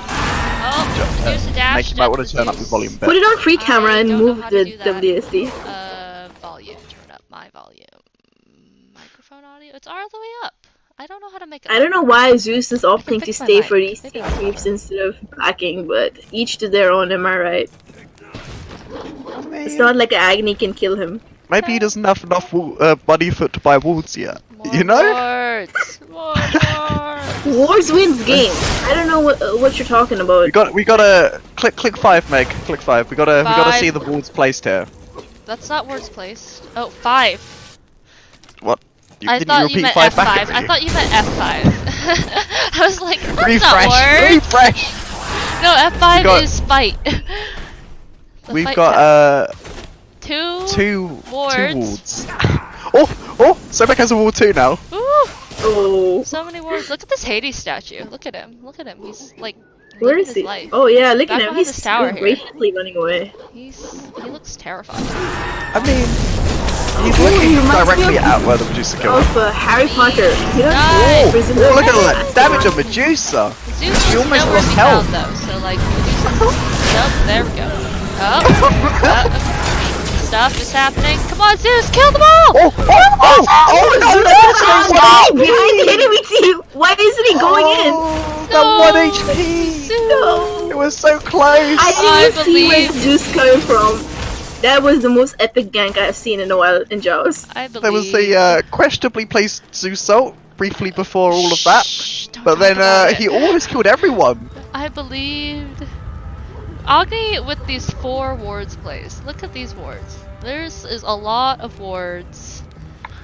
Sobek's got Sentry Ward and 2 normal These wards. same very people would ward in I Conquest. love warding. You know, I'm sad. I- Who's the thought of it? Yeah. Or maybe they would, I wouldn't know. Yeah, you're not wrong though. I always feel like people ward in my Jxwsii games, but they don't ward in my Conquest games. Like, come on. Yeah, I don't know Yeah. what's your problem. Are you Like, talking just about ward. yourself? I don't ward in either, thank you very Yeah, much. it I is true. forget all the time. That's support mate. I'm a horrible This support guy. mate. I'm a horrible player of this game. Clutch. But that No, Medusa's my- poked out. Can the chart kill either No, Medusa or Max. Agni? No, he will walk away. Come back another day. Agni has no dash though, and he's kind of low. I mean, Cha could have just ulted when Sobek was. Oh god, His yes, go ahead, ult wasn't go! off at the time. Lord. Oh! Fear got off, but Sobek plugged with that epic kill. Yes. Oh! Get the Medusa. There's a big Oh. charcoal to walk away. Come back another day. Well, I mean, Hades lived though. That's cool. You're awesome. Much good. So looking at this here, the Very nice. red team have 6 whole wards, and the blue team only have 3 wards. They're falling behind a bit here, and I think that is It's indicative the of why red team are winning out in this tournament here. So we Yeah, it's the wards wins games. So Wins games. Zeus Yeah. is slacking. He's had that ward in his inventory for way too long and he hasn't used it. yeah, he should ward it in the middle of the lane so they can see where they're actually. Yeah, Yes, because Zeus seems to not understand like where they are when they're in the middle of the lane. So Yeah. when he goes around for the ganks, right? it will ping him. Oh shit, they're yeah. right there.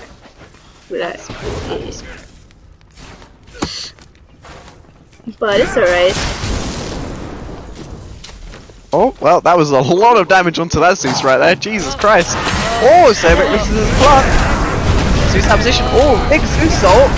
That's sort of big stuck between a rock and a hard place, but he just took a hammer and smashed the rock and left, apparently. Hard play Great straight goes. to the grave, dude. There's Sobek nothing. has an axe, not a hammer. Thank you very much.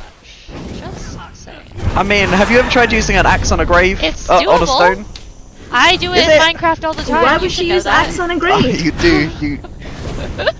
You do it in Minecraft. That is true.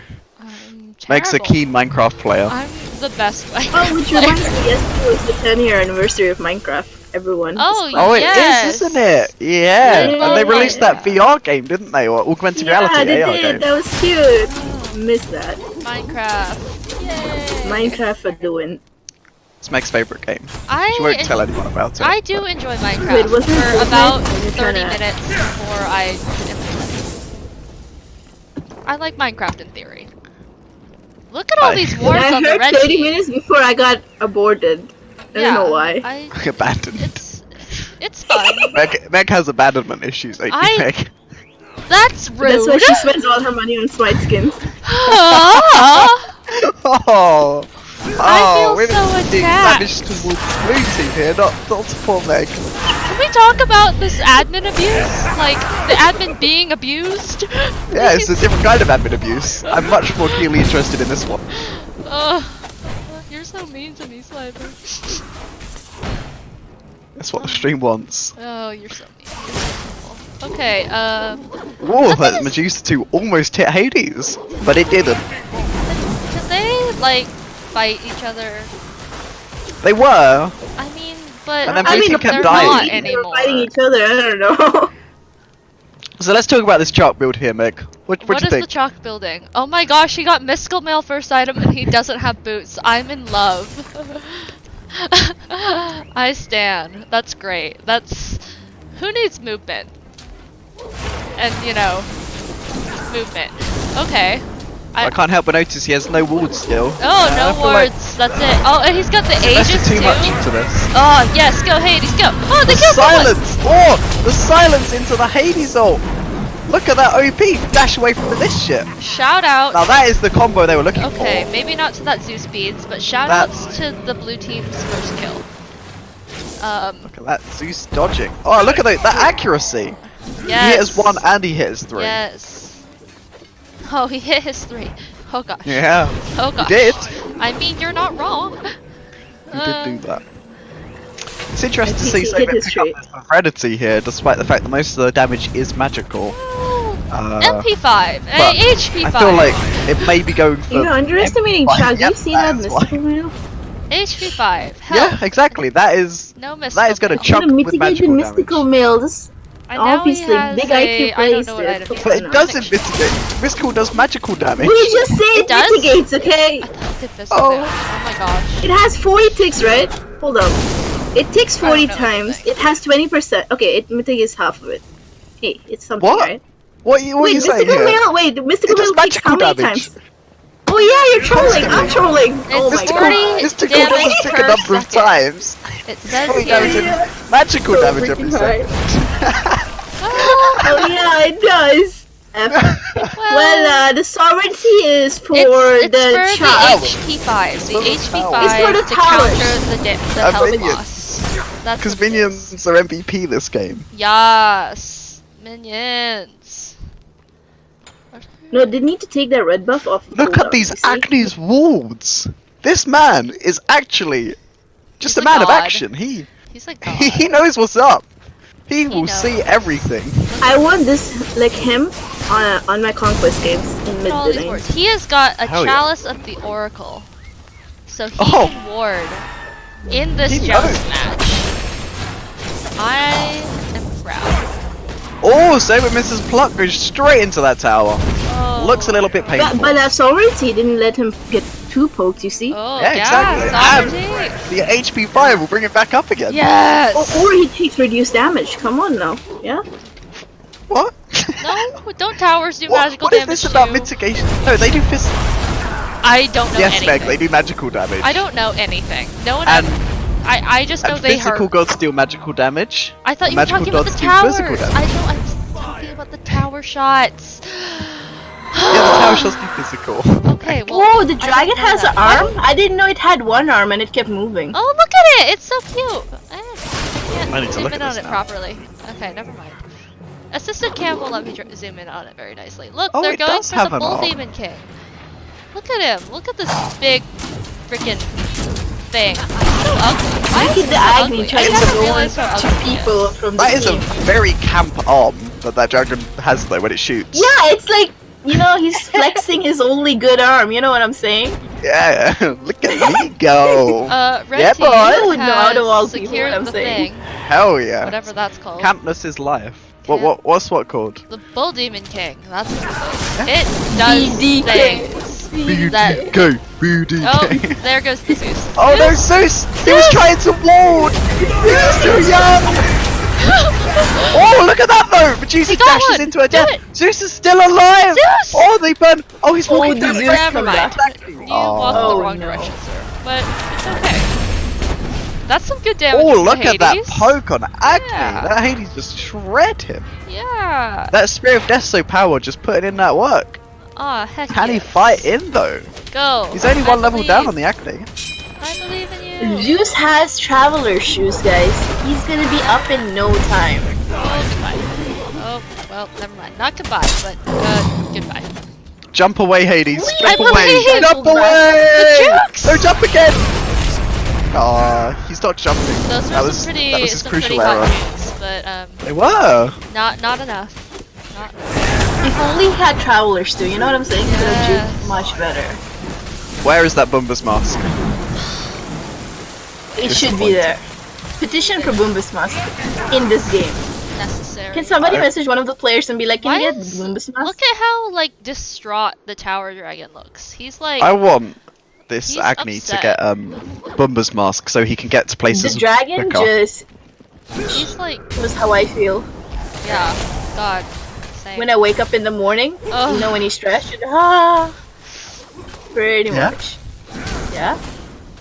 Well, I feel like that's quite insensitive to any quadriplegics we have in the chat. So you should be Wait, careful you're of- telling more me you careful don't with your stretch when you words. wake up? no, What kind of a monster are you? No, If you're- he's making a comment about how Where is his arm? In my spectator cam, the arm is missing now. It's like it's broken. Oh, Same for the yeah. quadriplegics. okay, let's stop Oh, what? I said being that. Going horrible downhill. people. Slimer. Hmm? Stop. I don't know what's happening. I blanked out for a second there. Sorry. Oh god, goodbye Hades. We saw ulting. Zeus with the ulted. blink, bro. Yes. Hell yeah, look Wait, at that oh damage. my god. Go, Shock! Can that Chark pick off a juicer? Yes. He can! Zeus took ages to die as well. That was And hot. the tower came alive and they couldn't even get it. If That's only Zeus Zeus Blink. had ages actually Shock. instead of blink, but you know. Don't worry though, You're alive. Chark has his well no, if he didn't have blink he wouldn't be able to go in, you know? That's Oh god, I quickly. zoomed the wrong direction. Oopsie. That Chark's got his breastplate of valor for that extra CDR. Because yes. as we all know, If mobility you is guys didn't know, right? Who? That He's fight was still not actually getting epic. boots. Zeus It is was. walking in, he blinked into the enemy team. Bolted, literally, you know what?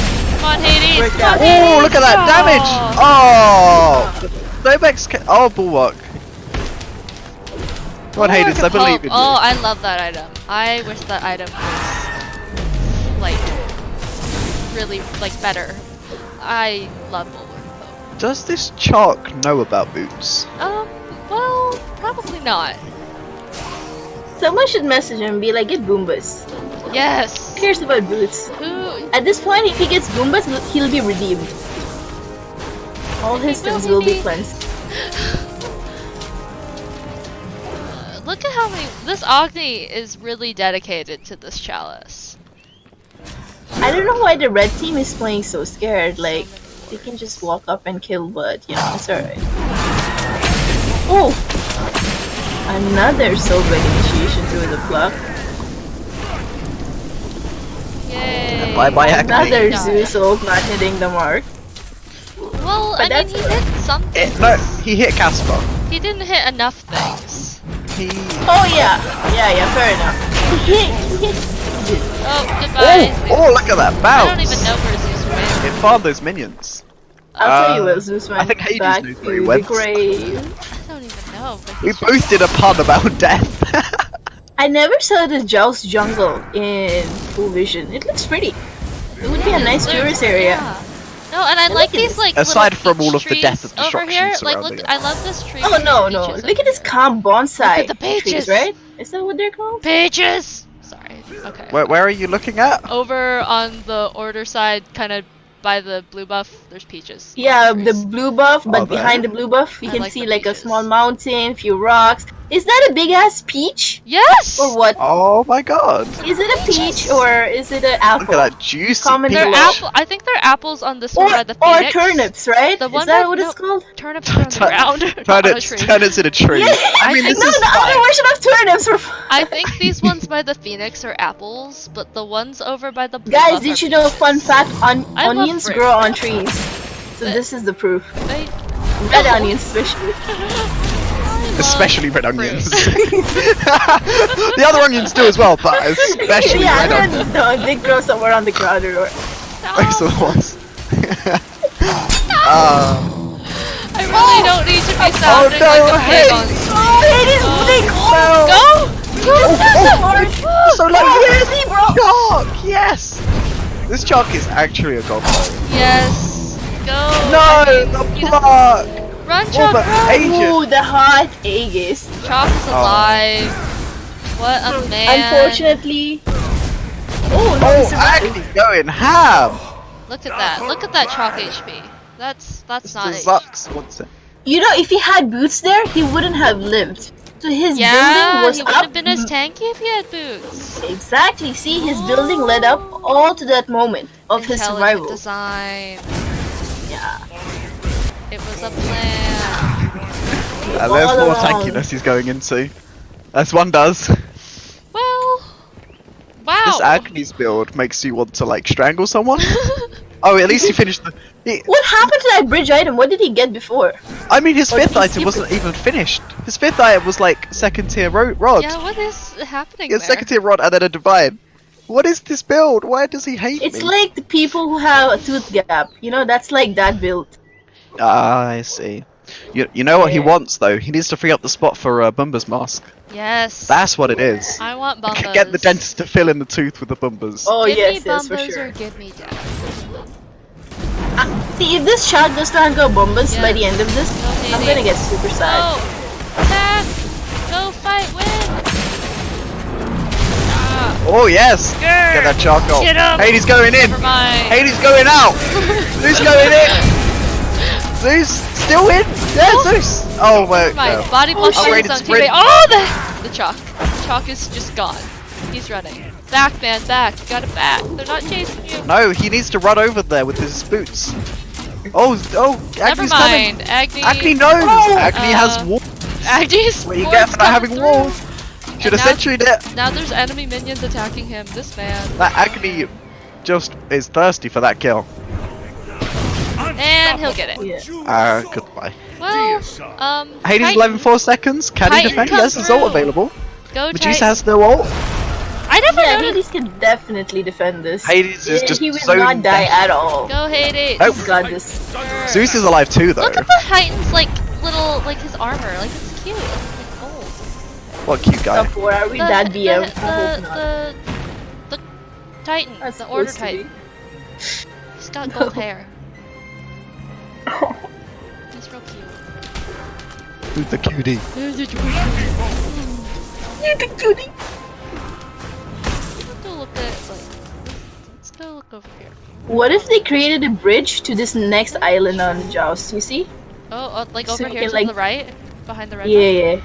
yeah. To the right, yeah. And just Like, expand the include a Jxwsii bridge. map. It'll be like the old Jxwsii map, you know? Like you'll have 3 lanes in a way. The old Jxwsii map that was really obnoxious.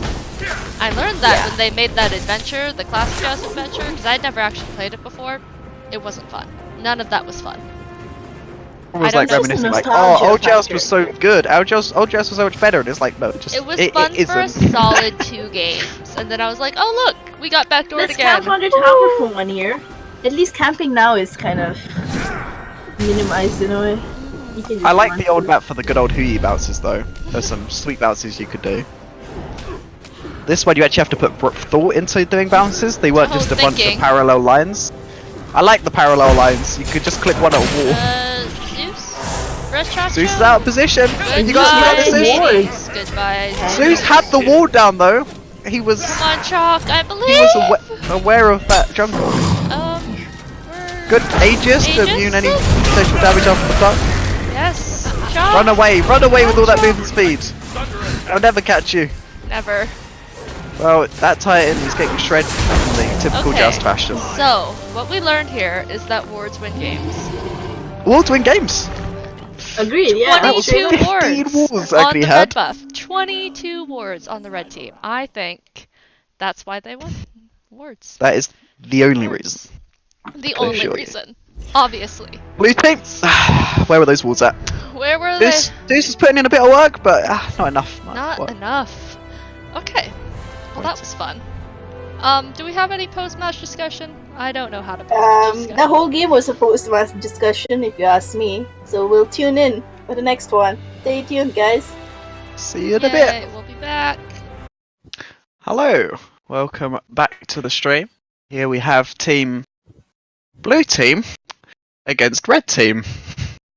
Once again, we get the wonderful Uwu Papi Slimers against red team here. What's the red team's name? Rushmi. Rushmi. Okay, that's I'm going to assume there's at least one Russian on their team, and we've got. Okay, well, they're mocking Russians then. How mean. The drafting here, we see an Agni ban. I think they're rather afraid of the walls that will be coming out of Mr. Zux over there. Is it Zux or Tishnal? Which was the Agni? Zux. But Terra slips through yet again, so as we saw last time, Nightmare performing on that Terra very well, blocking off several dashes and just genuinely being a nuisance for everyone, including and especially her own allies. And we'll see if maybe there'll be a repeat of that game.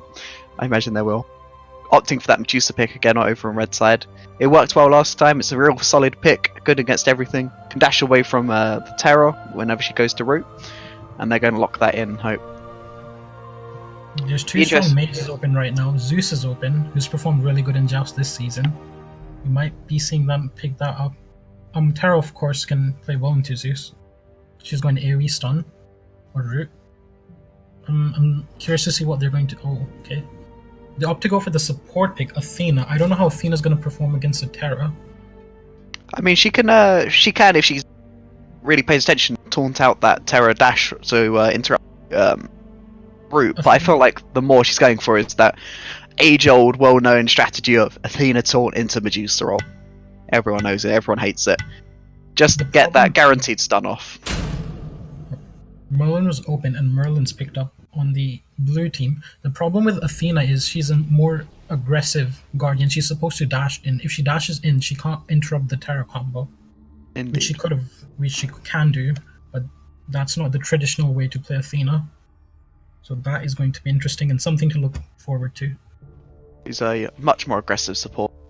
And here blue team miraculously managed to get their hands on both Terra and Merlin. Despite a few little nerfs to Merlin, he's still consistently overperforming at all levels of play. He is a very strong character.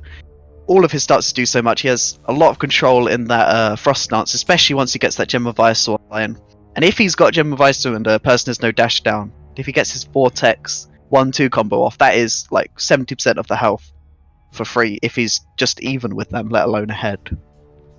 Definitely seeing a better draft from the blue team so far. It's a much more traditional Joust team compared to the team that Red have. Yeah, blue team put some. I'd say they put a lot of thought into it, but they're literally just like, this character is overpowered, going to pick that. But Merlin and Terra do synergize quite well with each other because Merlin has several dot abilities, and thus that Terra ult is almost guaranteed to be procced. And if she locks someone down, and if he's in his fire stance, that is a ton of burst onto any single target. If they get caught in the middle of Merlin's fire stance second ability, that little diamond shape ability. I would love to see a Nox pick up from the red team. Nox works really well against Merlin and Terra. Poseidon's fine too. Terra is knock opinion, which is something to look forward to, but his cripple does counter her dash. Yeah, I don't think he worries too much about that. At the end of the day, the knock-up is less. Stun will still apply. Poseidon's looking to shut down the Terra and the Merlin's like dashes and mobility to be able to lock them down. And it seems like once again, Papi Slimer have no respect at all for the enemy team, and they choose for this Loki lock. Loki is not a pick to be underestimated. Playing with the Loki team in top tier Joust, Masters, Grandmasters, Loki can definitely pop off, especially if the team focus Loki and let Merlin just destroy the backline.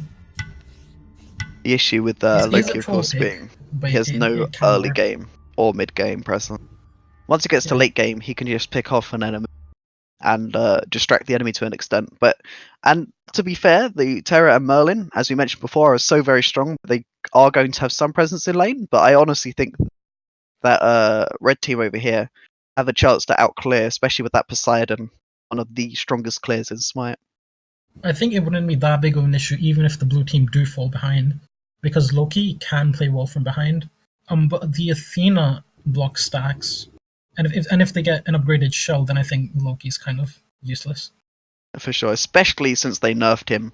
They've nerfed so much about him that he very, very difficult for him to too well unless he's ahead. Because from behind you cannot one-shot people.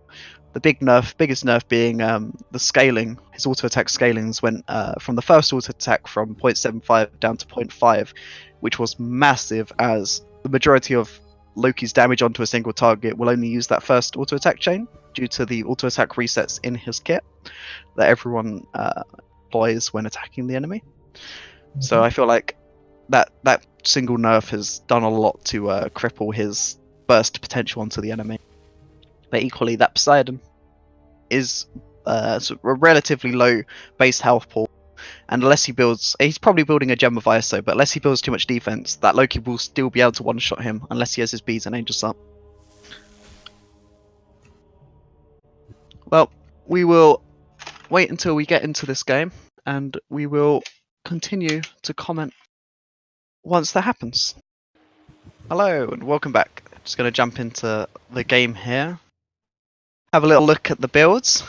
Got Loki doing that typical Transcendence rush. The Terra opting for Aurora's Blessing. They have a fair amount of dot damage on the enemy team, and as we always talk about, minions hurt a lot, and Warrior's Blessing helps to minimize on that. It's interesting to see both the carries on red side looking to pick up this Aegis here and not a beads. So if they actually CC chain, especially this Poseidon who has no escape, then it's going to be crippling for to deal with. What do you think about that upgraded sprint on red side? It's very interesting. They're definitely looking to play a lot more aggressive, especially because Loki does not have that early game. Seeing them dashing in here for a little taunt. That is a lot of damage onto this Loki here, but he is hitting back quite a lot. That 50% anti did a lot of work, and Athena's final auto of that chain just finishes them off. He just got bursted out. That Athena taunt was way too much damage. This Merlin's looking very low on mana, but they're still looking to try and kill the Medusa. I feel like they might have forgotten to swap picks. Oh, that is a lot of damage from that Terror. But, so did red team, they returned in kind. I feel like... Yeah, I realise. Nightmare loves playing Loki, and that is why this is happening. Merlin's got some more mana again, but it's just, they're not going to be able to contest that red buff. It's just too very difficult. Mana as well. Oh, they lose the red already. They might try and invade blue buff, yeah, but red team look like they're going to stick around. They've got mana regen. It looks like no one in red team. Oh, I was about to say no one in red team's looking to pick up that red buff. Medusa decides to sashay over there. That is definitely not the start blue team were looking for. No. They played aggressive and they paid for it. Can't do that with Loki. Getting first blooded on a Loki is not very fun. Oh, that's a big taunt, but the Merlin still has his dash available. Another 3-man root Terror, but she takes more damage than is dealt. They don't have much follow-up. That Loki is not following up from a Terror root. That pick may cost them the game, unless they manage to get it to snowball off. Blue team currently 800 gold behind red team. Especially with that early game Medusa pick, I don't think Loki can do much. Yeah. And Terra's gonna get shut down too. If she dashes in and gets a 3-man root, her team cannot follow up, and she's going to get bursted down. And that Athena taunt, like if that Loki ults in, Athena taunts up, she's just going to get bursted out and killed. What I'm confused about is this Medusa pick. She looks like she's going into lifesteal. Yeah, last game she built first item Devourer's Gauntlet, so I'm wondering if maybe she's looking for that again. It's probably not the best pickup. No, it's an interesting decision. Yeah. And Hunter's Blessing as well, she has to stack that, but she's got a lead, so she might be able to stack it a lot quicker. Yeah, I mean, the minions will die. As she's looking for that early game lifesteal, maybe she's not looking to buy it early. Get herself into that mid game, be as strong as possible. Looks like we've got a pause coming out from red team here. Only temporary. I guess they changed their mind quite abruptly. I'm confused about this Merlin build as well. It looks like he's going into a Chronos Pendant first item. He's going to get 30% cooldown. I think he should be going into boots, considering the enemy team can really go on him so easily. They don't really have a physical damage dealer who can stay in fights. Loki just does his thing in the back. Yeah. As an assassin, he looks to backline. Especially the Poseidon won't be able to defend himself that well. He has no escape.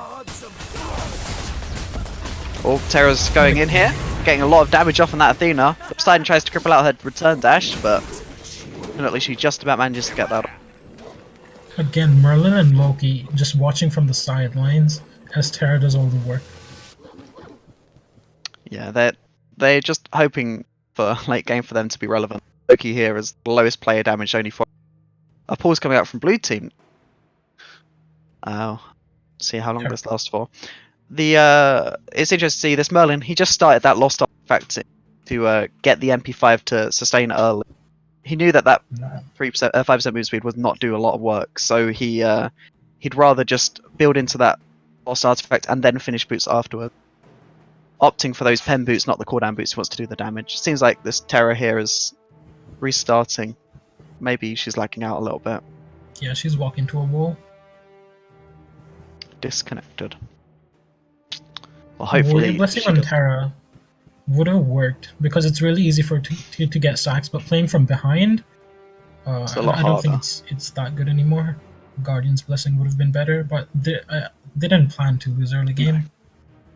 But they can't win early game with their comp, especially against a Medusa who can burst people so down quickly with their one.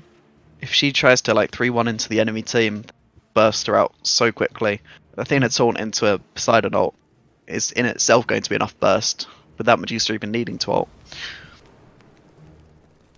Well, Terra's returned.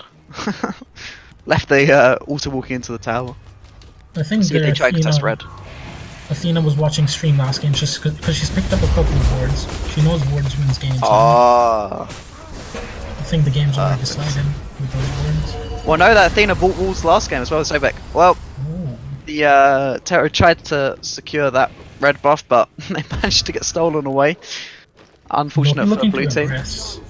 Loki ulting the Medusa. Oh, that's a lot of damage. Oh, the decoy kills her. But the Poseidon ult does connect. Oh, as does the Poseidon first ability. That is a sprint needing to be popped to get away. They actually get away with that.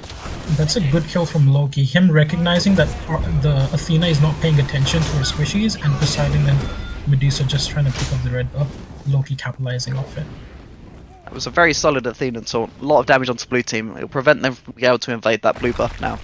They were hoping for the kill, but now they just cost themselves getting the buff. Would you say they're back in it, or do you still think it's an uphill battle for the team? Purely because they don't actually have any fight potential, I feel like blue team are still going to struggle quite a lot here. It's kind of fortunate for them that this Loki got a return kill, because it stops him being quite so far behind from losing that first blood. And once he gets a couple more items online, he will do a lot of damage. But I still think they're going to just have to play super passive, which are still going to struggle to stay in the game, because red team are still ahead. And especially in mid game here, they shine with that Poseidon ult, Medusa ult. Very, very potent, very hard to deal with. Seems like that Terra's opting for a Stone of Binding. Think about that. The Medusa didn't Aegis that fight, so I think Loki, when his ult is up, should try and go on the Poseidon, who did Aegis under tower as we saw. He should be a free kill. If they play it right. The issue of course being that Athena taunt. Oh, a lot of work dealt there. Athena dashing in. She gets nothing off it though. This is going to be a very good fight for blue team. Dashes down, but it seems like they're just going to play passive and wait for red team to try and engage again. Athena's dash has come back up again. Got that cooldown boost. Oh, that was a lot of damage. Terra going for that ult. Old Poseidon ult is just off the mark, but the Merlin manages to pick off the Athena in the back line. She made a mistake dashing in like that. She gets completely bursted out. Interesting to see that Loki opting to ult Athena, not any of the carriers, because he knows that she does not have anything available to her to keep her alive. Good dash from Terra, forcing out the Medusa Aegis, who will dash out. But I don't think they get anything more. Oh, that's Athena ult coming in. Are they looking to fight here? This Terra is fairly low, but Loki's too spooky.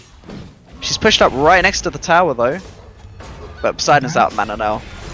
That might buy enough time for blue team to take this red buff and back off. A lot of damage onto the Poseidon, but he lives. Oh, but does he? There's the Terra dash. Can she get away alive? Loki's on red buff. Look at that Merlin damage. This is what makes him so strong. Terra successfully hiding in minions, but there's the taunt, there's the death. Don't worry though, Loki got his red buff. Yep. Priorities have been made. Seems like this Loki is wanting to fight though. Red team he just wants his stacks. Well, not staying together. I think that's leading to their downfall so far. Yeah. Terra able to get a lot of good combos though, poking out the enemy, and then Loki and Merlin just going for the kill when no one expects them to. I feel like red team here are quite on the same wavelength. Blue team in last games. It's just about farming up at this point. Merlin's level 9, highest level on everyone on the map, and I think Merlin late game can definitely carry. He is one of the stronger gods in Jxwsii right now. And there we see it, Merlin just half-hitting Medusa. Look at that damage. Bad ult from that was a bit late. The Poseidon ult was a bit too... if he was looking to save the Medusa, it was too late. If he was looking... It was too late, too early. That was Quite unfortunate of him. Oh, that was a good stun by the Terror here. She gets towards back into tower, but she's fine. Merlin ult knock up. That might be tower. No, they've got no minions. They have no minions. Poseidon managed to clear before he lost his life. Athena ult is up, so they should be able to defend this. Yeah, there's no way blue team can push this up. They're way too low in health. They recognize it and back off. There's nothing up at the moment except for Ball Demon minions, and they don't mind giving. The Athena actually successfully their back. Take note that red team do have wall. They are very much aware of this Loki if he ever goes into the jungle to try and gank them. They will see that, which is quite an unfortunate thing for this Loki player to try and deal with. Loki actually has good Bull Demon damage because of his transcendence. That might be a thing. lot of damage onto that Merlin, but he manages to get away completely fine. This Poseidon's completely out of position. Loki finally notices it. Aegis is popped. Oh, that was a big taunt, but the beads of the get her out, and the Merlin manages to secure the kill. That could have been very unfortunate if that Poseidon managed to get his ult off before he died, but that beast is very potent. Dash is down. And that Terror. Oh, there's the Loki ult. Manages to pick up the kill. Can he get out alive? No, he's going to fall.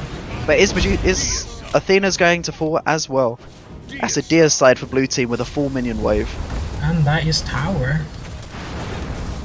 Merlin using his abilities for that tiny bit of passive damage.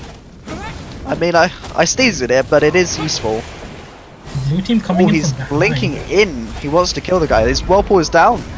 Look at that fire damage. Look at that burst. Yeah. This is what Merlin can do. Now he's level And this 12. Terror lives on 1 health. Compared to the level 9 Medusa and Poseidon. It is quite unfortunate for her. And Merlin's now 5-0. Building into that Spear of the Magus. It's just going to be very, very tough red team to deal with him now. Especially as he's should get his Aegis with this back here. And that just makes him nigh on unkillable. I'm not sure about this Poseidon Soul Reaver pickup. It's probably not the play. It's good against HP. I think he needs a lot more power or some penetration at this point of the game. Especially Obsidian Shard, which is really good in Poseidon due to his take damage on his 3, or a Gem of Isolation to lock down the Merlin. Yeah, I mean, as you said, Spear of the Magus would be very potent, as it always is on Poseidon. But I personally, I would say Gem of Iso, because it does not want one shot by this key. Like Gem of Iso, it gives him a bit of CCR as well for the Terror combos him. But look at that damage. That is what happens when you build full damage. But is Loki going to fall for it? Medusa dashes in for a lot of damage, but Merlin is showing her what a lot of damage really, and they fall. That last fight. Bull Demon. That is Phoenix. That should be Phoenix. The damage in that last fight was actually quite insane. Yeah. This Merlin is just outputting so much. There's nothing really blue team could do. Red team could do. It looks like he's going to try and commit to this Titan here, but the rest of blue team were not aware of this. Are they still going to get it? The outside of Poseidon ult connects, but Merlin decides to disengage. But on the convenient side here, that this Phoenix only just died, so there's no chance of it respawning anytime soon. This Titan will not regen for a very long time. They might be able to... Oh, that's very greedy getting that blue buff, but it looks like he can get away with it. It looks like blue team would be able to just backdoor this. They do, after all, have a Loki, and he's level 12 to be able to get a blink now, potentially. See what relic he decides to pick up. I don't see a way in for red team unless they keep a high line and get a good Poseidon ult. I don't think they'd be able to defend this, especially with the damage Merlin's outputting at this stage. If this Loki engages at the wrong time and gets bursted out without too much being used in red team, it's possible that they can just dive onto this Merlin and kill him.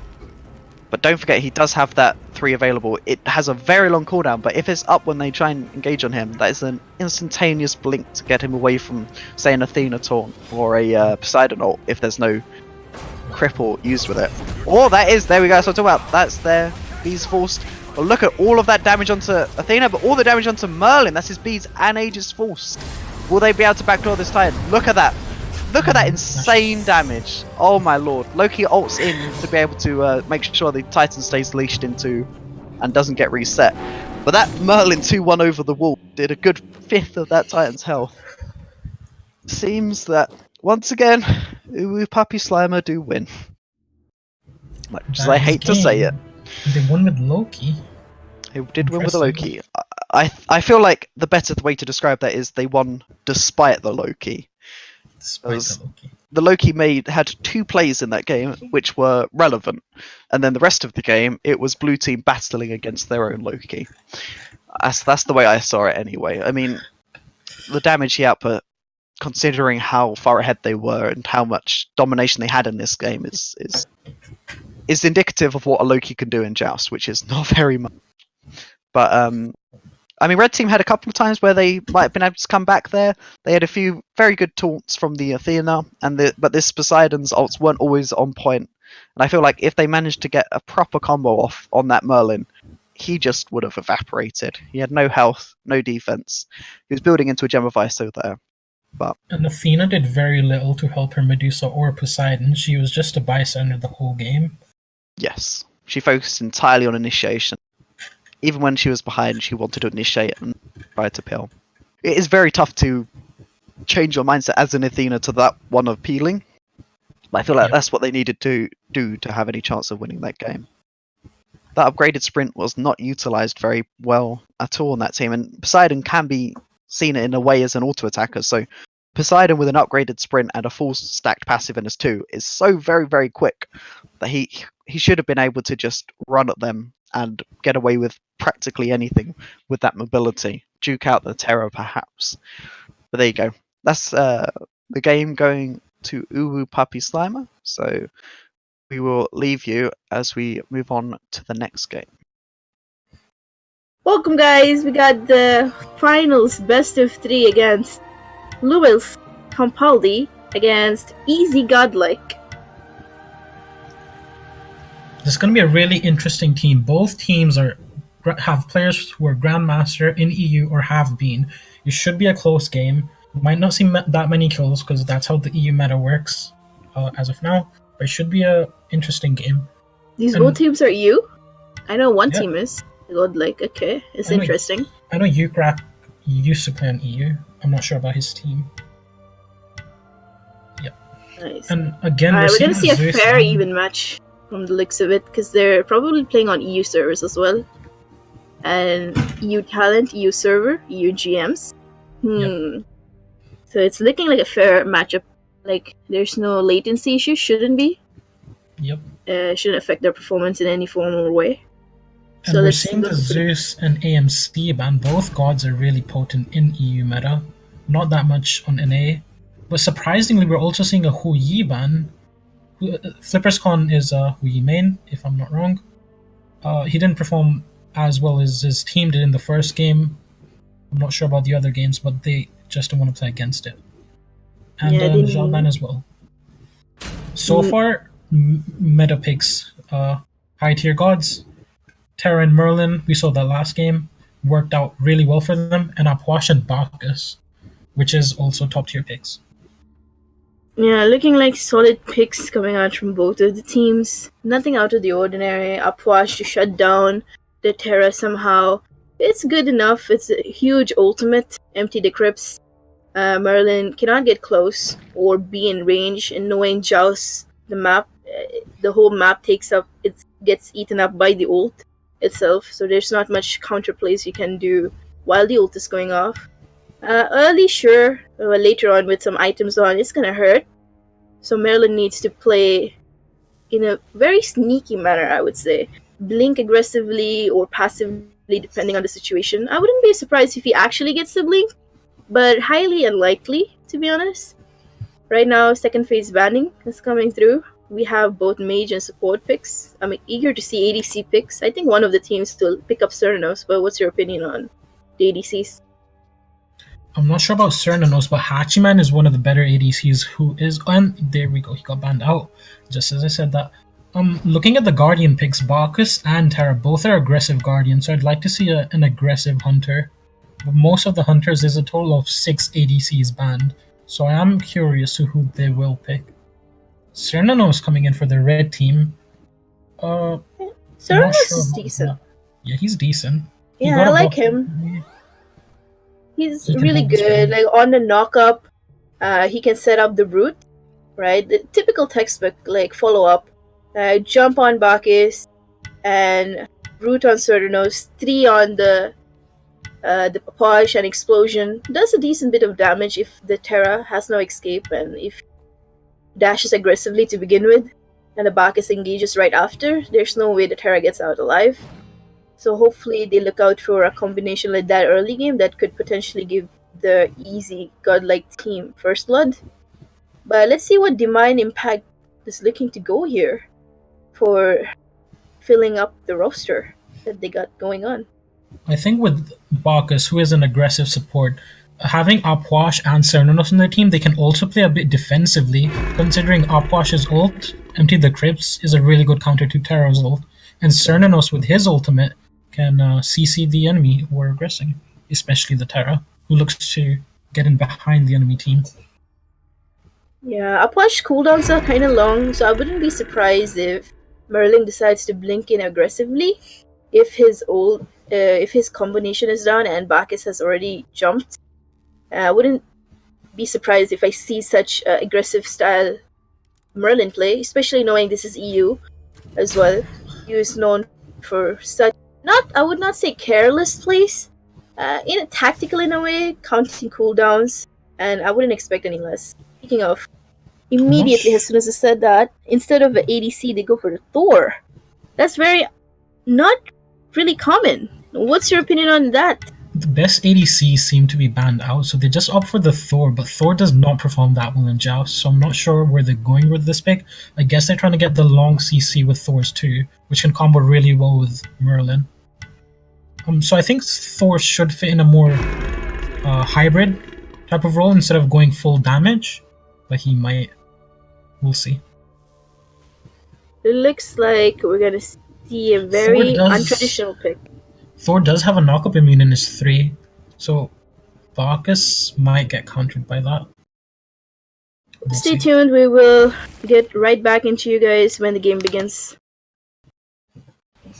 Hey guys, welcome to the game of Lewis Capaldi and EzGodlike. We just had the picks and bans phase, and here we are in the actual game. This is the finals. Best of 3, and apparently semi-finals, best of 3. One of the best matches that we're gonna see. Hopefully.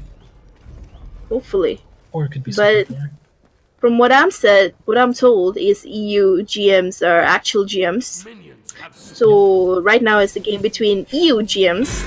So here we go. Let's see the talent. 5 warrior blessing pick. Ooh, Thor blinking in the ground. Blinked in and missed the stun. The stun didn't connect, I think.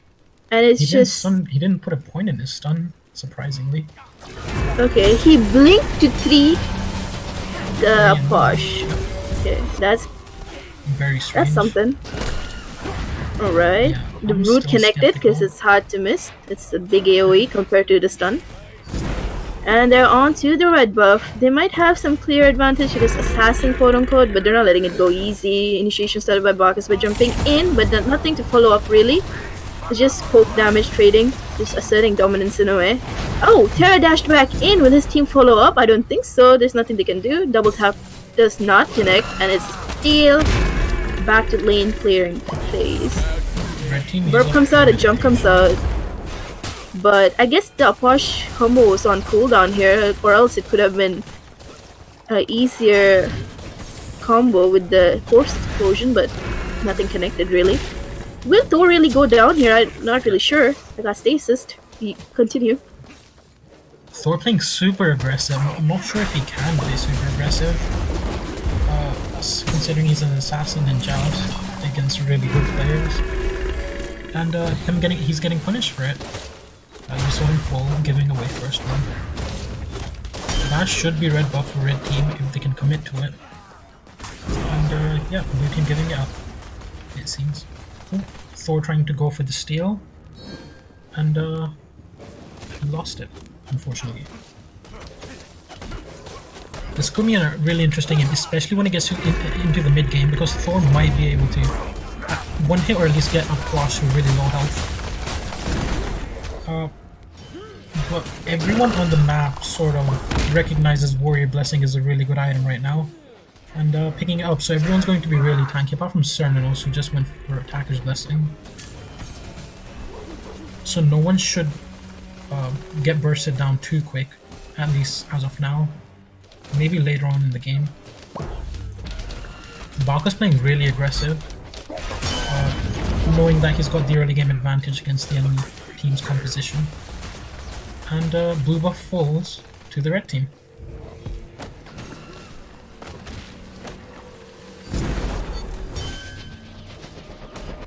Cerna's going into the Blackthorn pickup, I'd assume. Pretty much meta item. And Baka's going into the Stone of Binding, an early game item. Gives pen to his teammates. Should be able to burst someone down if Baka's gets a good jump or a good ultimate on the enemy team. It is an aggressive item, and Bacchus, as we know, is a very aggressive support.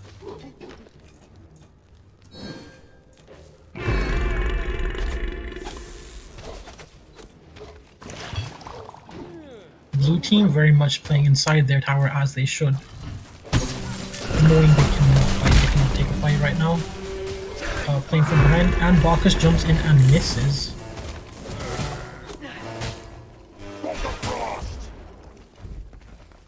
Blue team sort of just getting bullied here.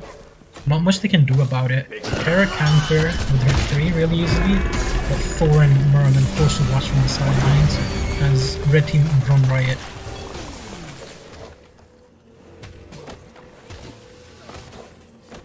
As we saw there, Terra getting stunned by the Upwash 3. Upwash 3 I think can be really good, especially if Terra ults, or if her teammates are in the 3 and Upwash gets a 3 off. Upwash is such a good guardian to Terra, especially because Upwash's ult sort of counters Terra's ult.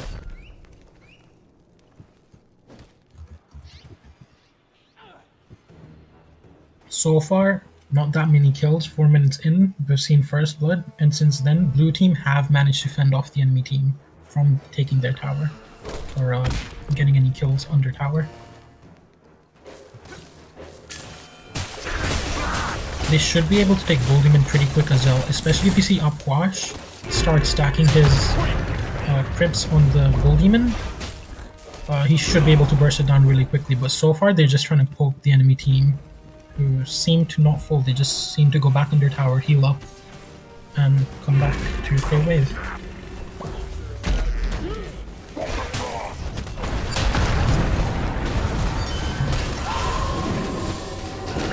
That's a good stun from Thor. Will he have enough damage to kill Upwash? And he does! But Cernanos able to get the reverse kill on the... Wait, who did he kill? On the Terra, the tank full, surprisingly. There was a good initiation. Thor got his 2 on both squishies on the red team. And Thor blinking in aggressively, might be able to get a kill. Late jump from Bacchus, but just enough to save Cern's life, and he falls eventually to the Merlin. So that is a 1-for-1 trade. Thor did blink in that fight, so it won't be up for the next fight. Red team get a big advantage off that, knowing that Bacchus isn't that good at defending his squishy teammates. Blue buff gets stolen by Terra. Blue team getting slowly back into the game, taking their XP back. Should I pause now? Stream, we will be right back. We need to pause. Technical difficulties is the reason I'm being told. Man, so unfortunate, really.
Hey guys, Sweet here. Technical difficulties because EU GM, when they created the lobby, decided to put load delay on, and I won't be able to do it no more.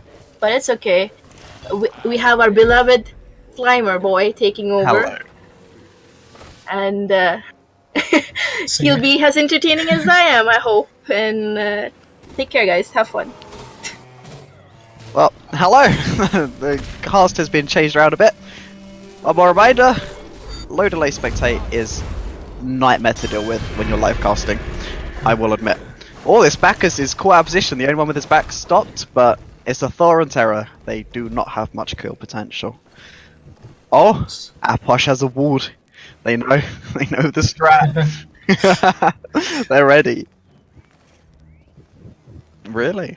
Oh, I did not realise. I haven't been here. Oh, you what?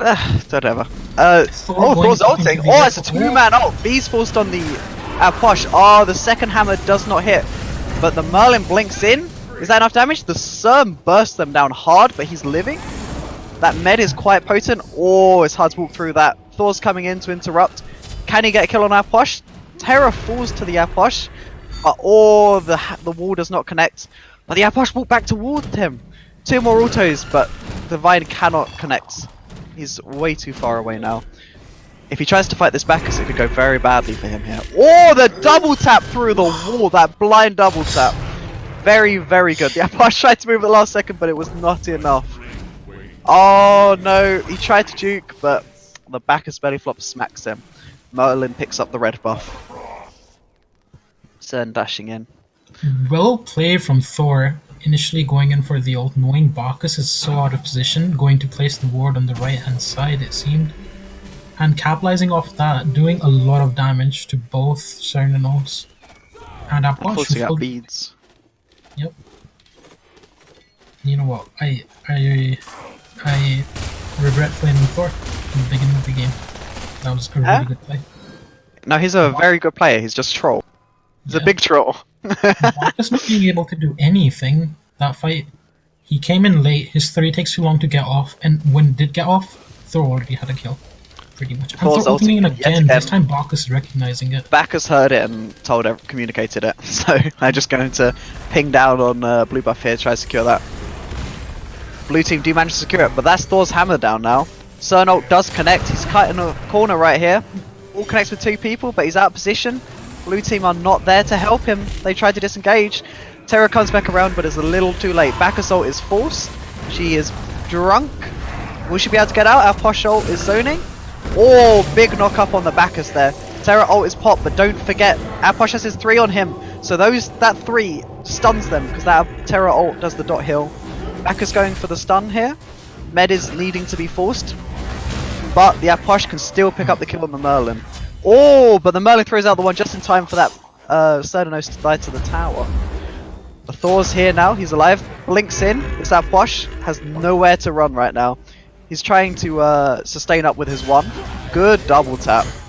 And that's the kill onto there. This Bacchus might fall as well. This was a really good return kill here. They chased too hard into that tower with that Thor coming alive. And so Thor could just come in and clean up the kills. Do you think it's worth it for the shutdown kill on that Merlin though? Probably not. I think he stuck the Cernanos stuck along. Wait, was it Cernanos? Sorry, I'm a bit confused.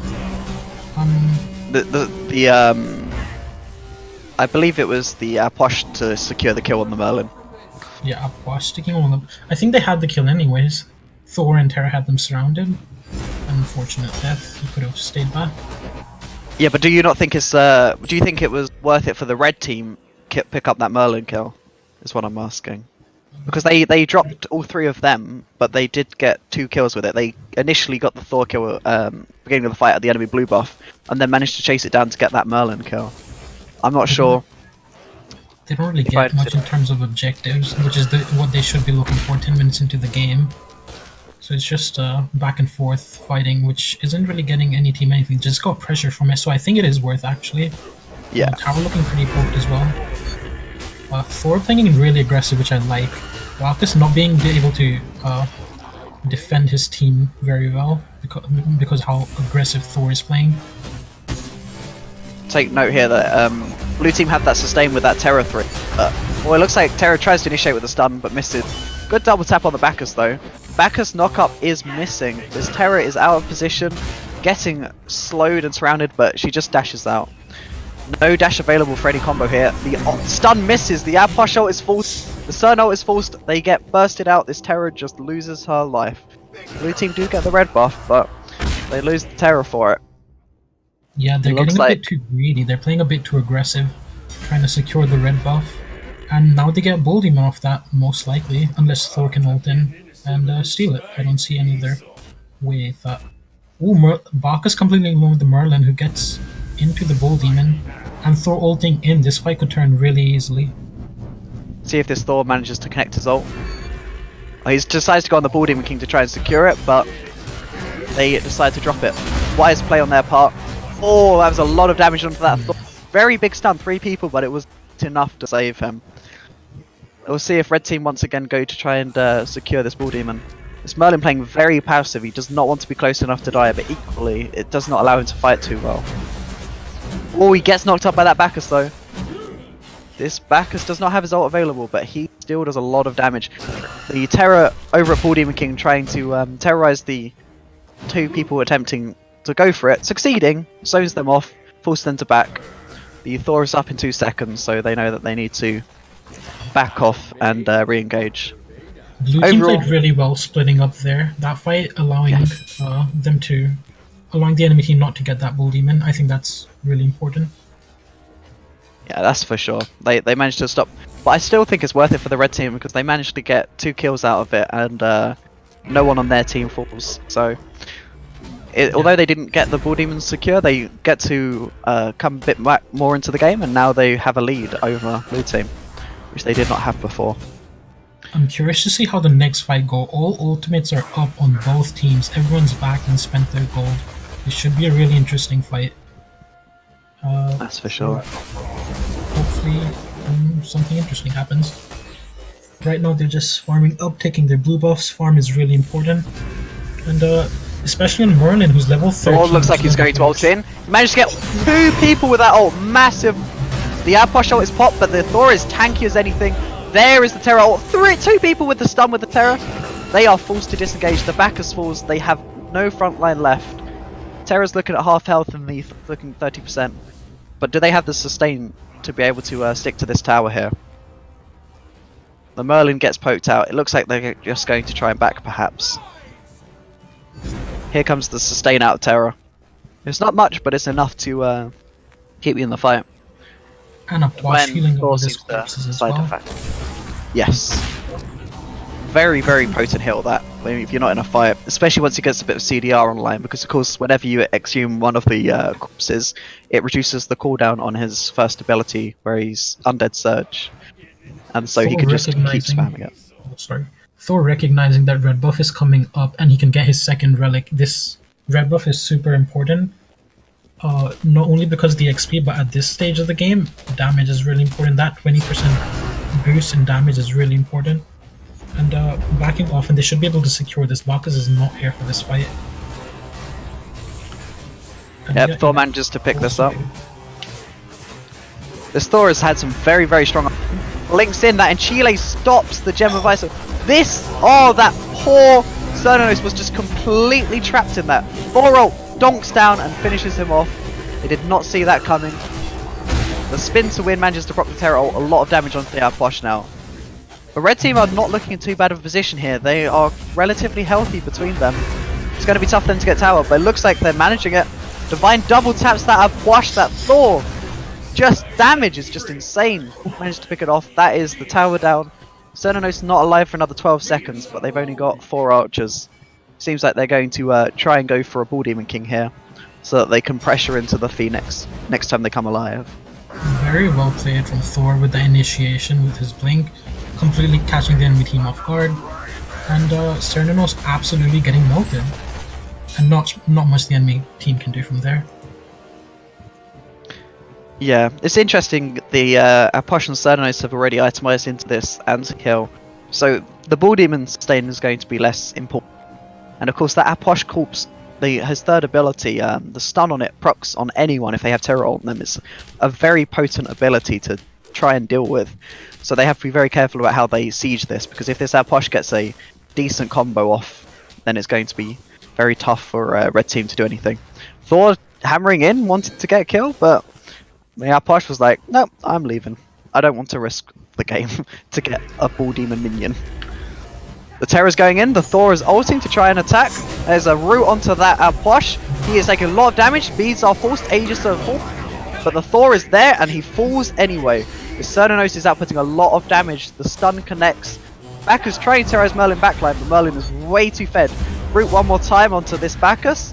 Cernanos takes a lot of damage, but they can't get any more kills. But they get this Phoenix for free now. Med is popped, maybe they're going to look to try and secure this Titan here. Or maybe go for another kill. Or once again, and Chile stops the burp from properly connecting. They have no CC to stop this. Oh, look at that burst from Merlin. That is what a fed Merlin can do. And they have no CC really to be able to stop this Bull Demon falling. But can they get it in time? Oh! Yeah. They all fall except for the Merlin. Wow. What do you think about that game? That was a really fun game to watch. Both teams. Definitely a close game, 13-10, but the pressure was always on the side of the blue team.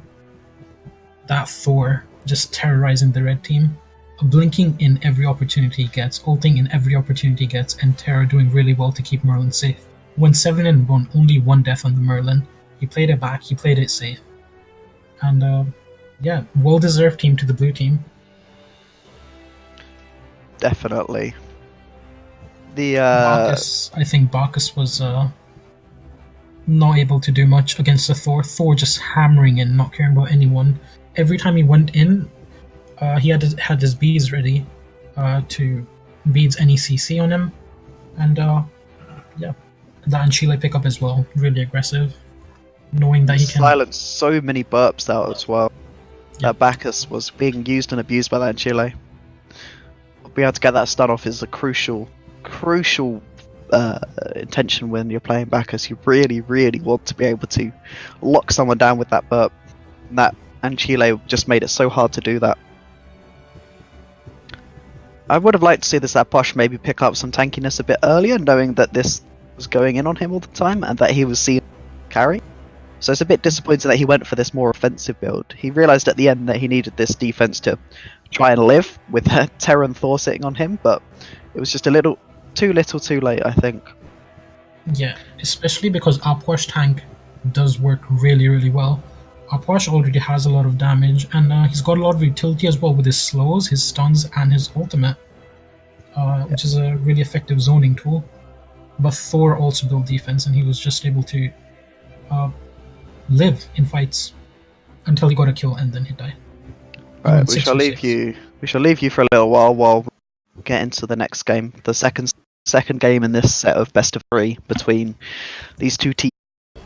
Hey guys, welcome. I know this timing does not look the most appropriate to start off at, and you can see the 4-0 on the board, and you haven't seen it on the screen, but it is because of technical difficulties yet again. We can't go back in time to get you guys to the very start of the game, so that's really unfortunate. But as you can see, the double tanks got shut down early, so I think something happened with them overestimating themselves and just underestimating the other team and their own damage. What do you think? Yeah, I have no clue what happened.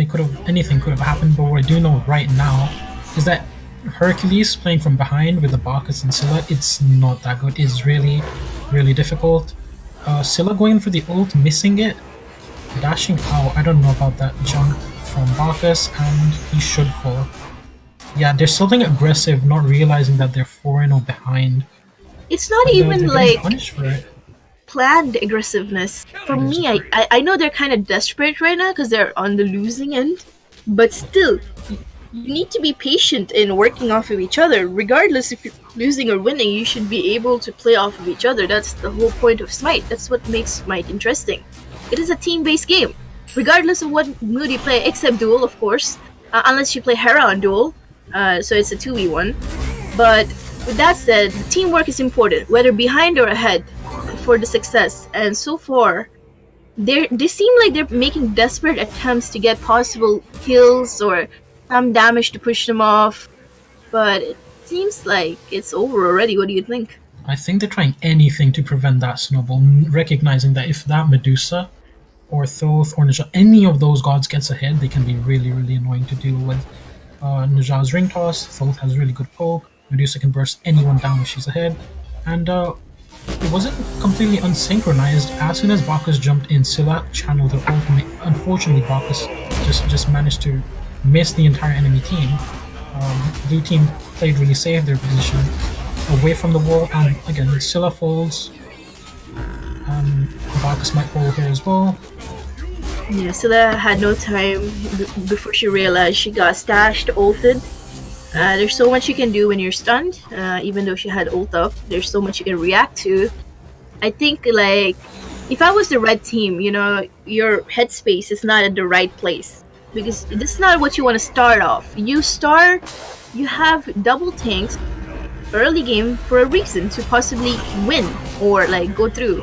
And falling behind could be a tilter, people might say. And it seems like they're playing as such. But there's nothing could be done. Seems like a less than pre-10-minute game here, the way they're playing at this point. is a really embarrassing game. Coming off the win, I guess they got a bit cocky playing those aggressive early pressure gods, and now we're seeing a Hercules level 5 versus a Thoth level 10. Oh, did hit level 6 there. Just 6. But Thoth again, 4 levels above him. It's a 3v1, easy turn, like, plus they're ahead. It's nothing a Hercules can truly do at this point, or any of their team members.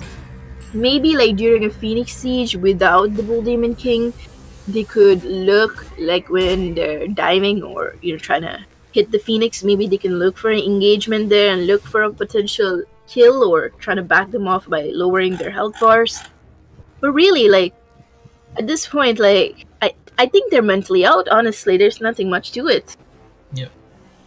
I think they've given up as well. And I don't think, even if they didn't give up, I still don't think there's that much they can do to prevent Blue just taking that Phoenix and ending game.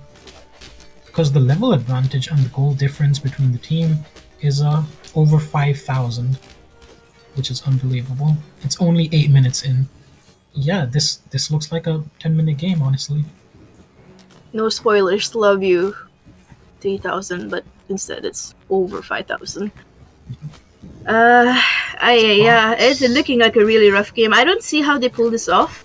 Like, level 8 Scylla, like, if somehow they can get the Scylla to level 12, that's when she'll have her crush maxed out in a way. And possibly can look for unexpected burst, but here comes the Najah ultimate into the Bacchus. And a surrender vote has started from the red team. Yeah. Yeah. It doesn't look too good, chat. It's unfortunate. I think the most exciting part would have been the early game, to see how they managed to, like, go about the team fight that happened the very first wave. I think, like, something happened. Like, it's very unfortunate whatever happened. But I can't see them just dying, you know what I mean? I wonder how they died. Like, they're both tanky characters. Even if they dove, right? Even if they tanked tower, it's still, like, unless Hercules accidentally blinked into the tower range and the Najah got a stun off under the tower and he died off of that, that could be a possibility. Like, he underestimated. Yeah. I think Herc probably played a bit too aggressive. Medusa does have that dash which reduces anti-healing. And her one definitely burst down characters really fast. And Najah's ring toss again is a really good ability. Medusa is Medusa's these games have been really cautious in using their dash in a very defensive manner. But right now the Medusa is fearless when it comes to this game because she's way too ahead and the enemy can't really do anything. She has way too many items online compared to the enemy team's tanks. So she can easily melt anybody with her dash. They got a shutdown kill on the Najah because she dove too hard, but Hercules getting the kill and then last spamming classic Last round. They're on the tilter. I think we need to give them a break, honestly. After looking at the scoreline, I think like the only way they can come back is they tilt the blue team. I don't think like if I was the blue team, I would be laughing myself to victory right now. I'll be like, yeah, sure, laugh more, dude. Hercules trying to get some morale back into his team with the last spam, trying to get his team motivated again. He could have been the F7 warrior now that I think about it, don't you think? He was the one spamming, so he might have been given, guys, we could win this game. Yep. Well, not denying that they couldn't. Maybe if they get super lucky in wiping them all three out.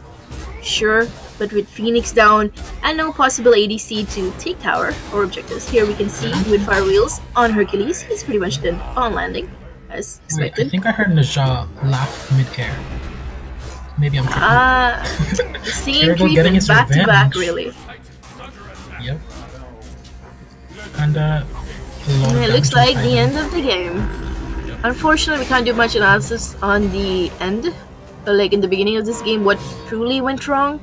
Assumption is he probably blinked in aggressively under the, and he touched the tower line, and he got CC'd under the tower line. Oh, and that's why he died so fast. You could assume something like this, maybe. But it's a far-fetched assumption, honestly. I don't expect such a thing to happen, so maybe it's something else. Anyway, I don't think there's much of analysis to do this game. What you think? What's your final thoughts? My final thoughts is Bacchus building mid-guardian mail from behind against that team. Not the play. Apart from that, builds looked fine. The game itself was a stomp. I think it's best if you just head into third game. What would you rather Bacchus build? Probably some protections for his team with the Scylla. Or maybe a Stone of Binding. Play a bit aggressive, especially because he's got the Hercules. But we'll head into the third game and see. We'll straight head into the third game without waiting on this. We'll be right back. Hey guys, welcome to game 3 of Lewis Capaldi and the EzGodlike team. It should be a grand finale. I hope it's not going to be a stomp or any misplays that could lead from early game to a possible stomp. We'll see, because we didn't get to see the beginning of the last game. I think they will take much more precaution when it comes to this game, because it's almost the final one. So, what picks do you think? Do you think the Medusa was the issue? Do you think the Thought was the issue? I think the Naja was the issue. Naja was the issue into 2 tanks? Is that what you're telling me? But why? Yeah. Why? Because when Naja's ahead, he can do a lot. And I mean, when we got back into the game, there were 4 kills. 2 of them were on Naja. I have no clue what happened, but I just know Naja's a good god in Jxwsii right now. One of the best. And we've seen a Medusa pick, so I guess they're more scared of the Medusa, and a Zhonghui ban, which we haven't seen the last 2 games. Interesting. And Tantalising going for the Naja pick. Interesting. I guess they got really spooked by the Tantalising's teams, the Bacchus and the Medusa ban coming out. They got really spooked by Tyragel's. Nothing much to say. It looks like normal picks for now. And the typical Jxwsii picks, we talked about the Zeus a while back. It's the same reasoning, really. Trying to build damage, stay in a safe distance, and get out, put the damage input to enough to kill the other team or low enough to back them off to get a positional advantage. We're having technical difficulties. Sorry guys. We'll back right in a minute. Hey guys, back again. Had to abruptly stop the picks and bans discussion because we had like technical issues when it comes to low delay, and we didn't want to miss the beginning of the final possible game, the team that goes to finals, like last time. So we just skipped right into this game instead of staying. Yeah, we're gonna try and give you a quick rundown of what's happened so far, which is not much. But looking at the picks, the tier pick is Tyragel's Comfort God, of course. He does get countered by RDO and the AMC. should be able to output damage really quickly if Tyr gets a combo on. I assume he's going to be looking for that Merlin. Merlin and Najah so far performed so well in this tournament. I think those are going to be the gods to look out for. Yeah, as expected, the AMC Zeus out clears, and they're going for another invade of the blue buff. Will they actually allow the red team? Yeah, it seems like it's gonna go through, and they're gonna go out. And there's nothing they can do. Bullying out the Najah and the Merlin in the back. Tyr's a really good god early game with his Fearless. So later we get into the game, he should start to fall off and Zeus start to come online.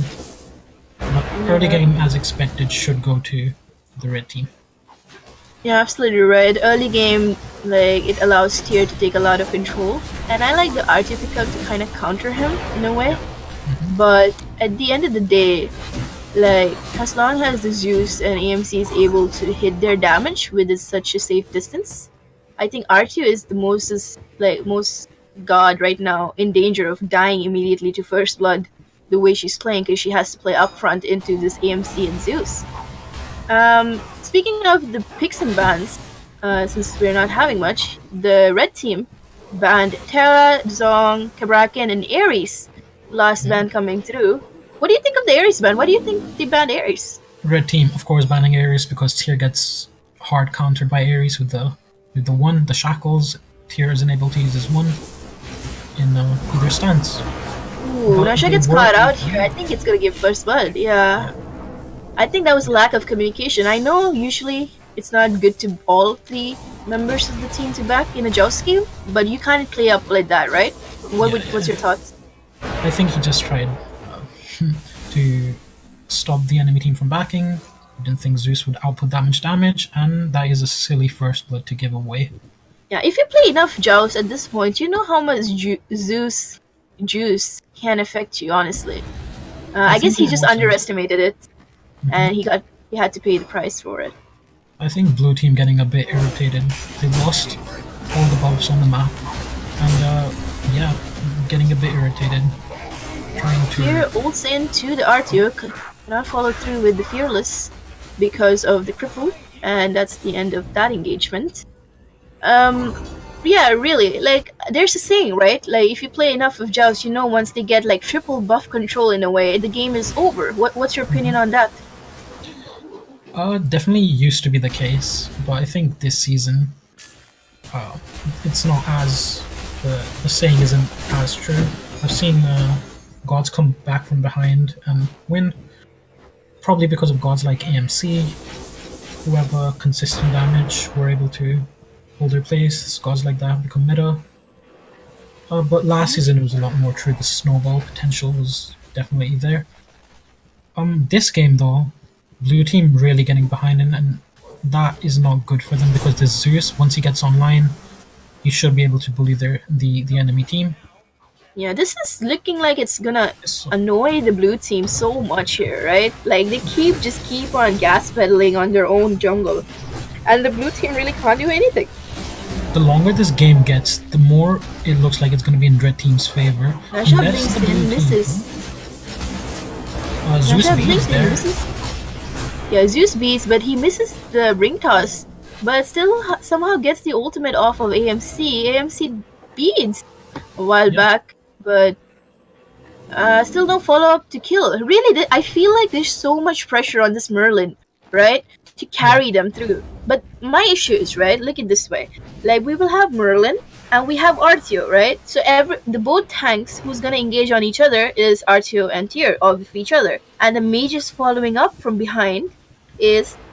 for the blue team, Merlin. And for the red team, it's two people. It's AMC and also Zeus. It's not one person. So, possibly to expect is the RTO getting melted, even the engagement headbutts, you know? I don't agree with that. I don't think RTO is going to be the front line. I think Najah, as we saw that fight, him just throwing onto the Zeus, forcing Zeus's blink, and then focusing himself on the AMC, ulting him. I think that's their team plan, that Najah is able to bully the backline and RTO is able to protect Merlin from Tyr with her root. I think that's their game plan, and it might work. If Merlin is able to get Zeus's HP down quick enough. Yeah, if that was actually the scenario, they shouldn't have given up the lead, or they should have held the lead on the Najah, you know? By not putting herself behind, because if that's the main point of trying to harass the backline with the ring toss and the blink and the ult, here we can see the Zeus ulting. And Flipericson just kills the Artio, as expected, and gets another one on the Merlin. This is what I was fearing. This is what I was saying. Like, they cannot just walk up to them anymore. They're too ahead in items a little bit, not too much, but in terms of like experience a little bit alone, the base power is enough to kill them. And with the full demon kill secured, this tower is just going to 10. Looks like another one-sided game. I think from since the last game, they took a personal hit, and they're not in the headspace to continue.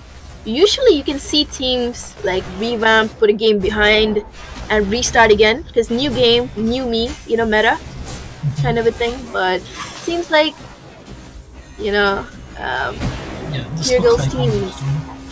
Yeah. I think Najah is the only one who's been able to hold his ground.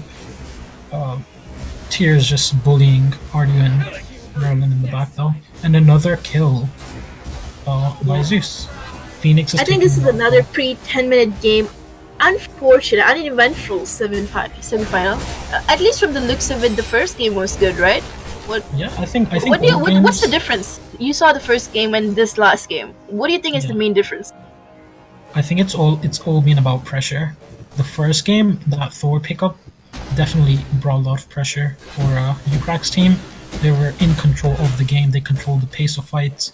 And this game, aggressive Tyr pick, he's the one initiating the fights. He's the one bullying the backline. I think that's the main difference. I think the pickups. Could see not that much behind in levels on the blue team, but still prominent enough when it comes to itemization. Even a tier 1 item ahead is still impactful. This early a little bit. Red team holding wave. Trying to get another XP lead on the enemy. Zeus taking his blue. They're just trying to farm up, get this blue team even behind. Yeah, just put them to the pavilion and call it a day. Yes. Zoning in Jxwsii. I don't know how I like that. What's your opinion on zoning on Jxwsii compared to Conquest? Conquest is acceptable, I think. Because if you mess up, you're gonna pay the price. Jxwsii, when you're already ahead, 3 buff controls, do you really have to do it? I mean, it is the final game. Both teams want to win. So they're just trying to push that lead. Can't blame them. I mean, it's not as fun for us to watch, but it's understandable. Yeah, fair.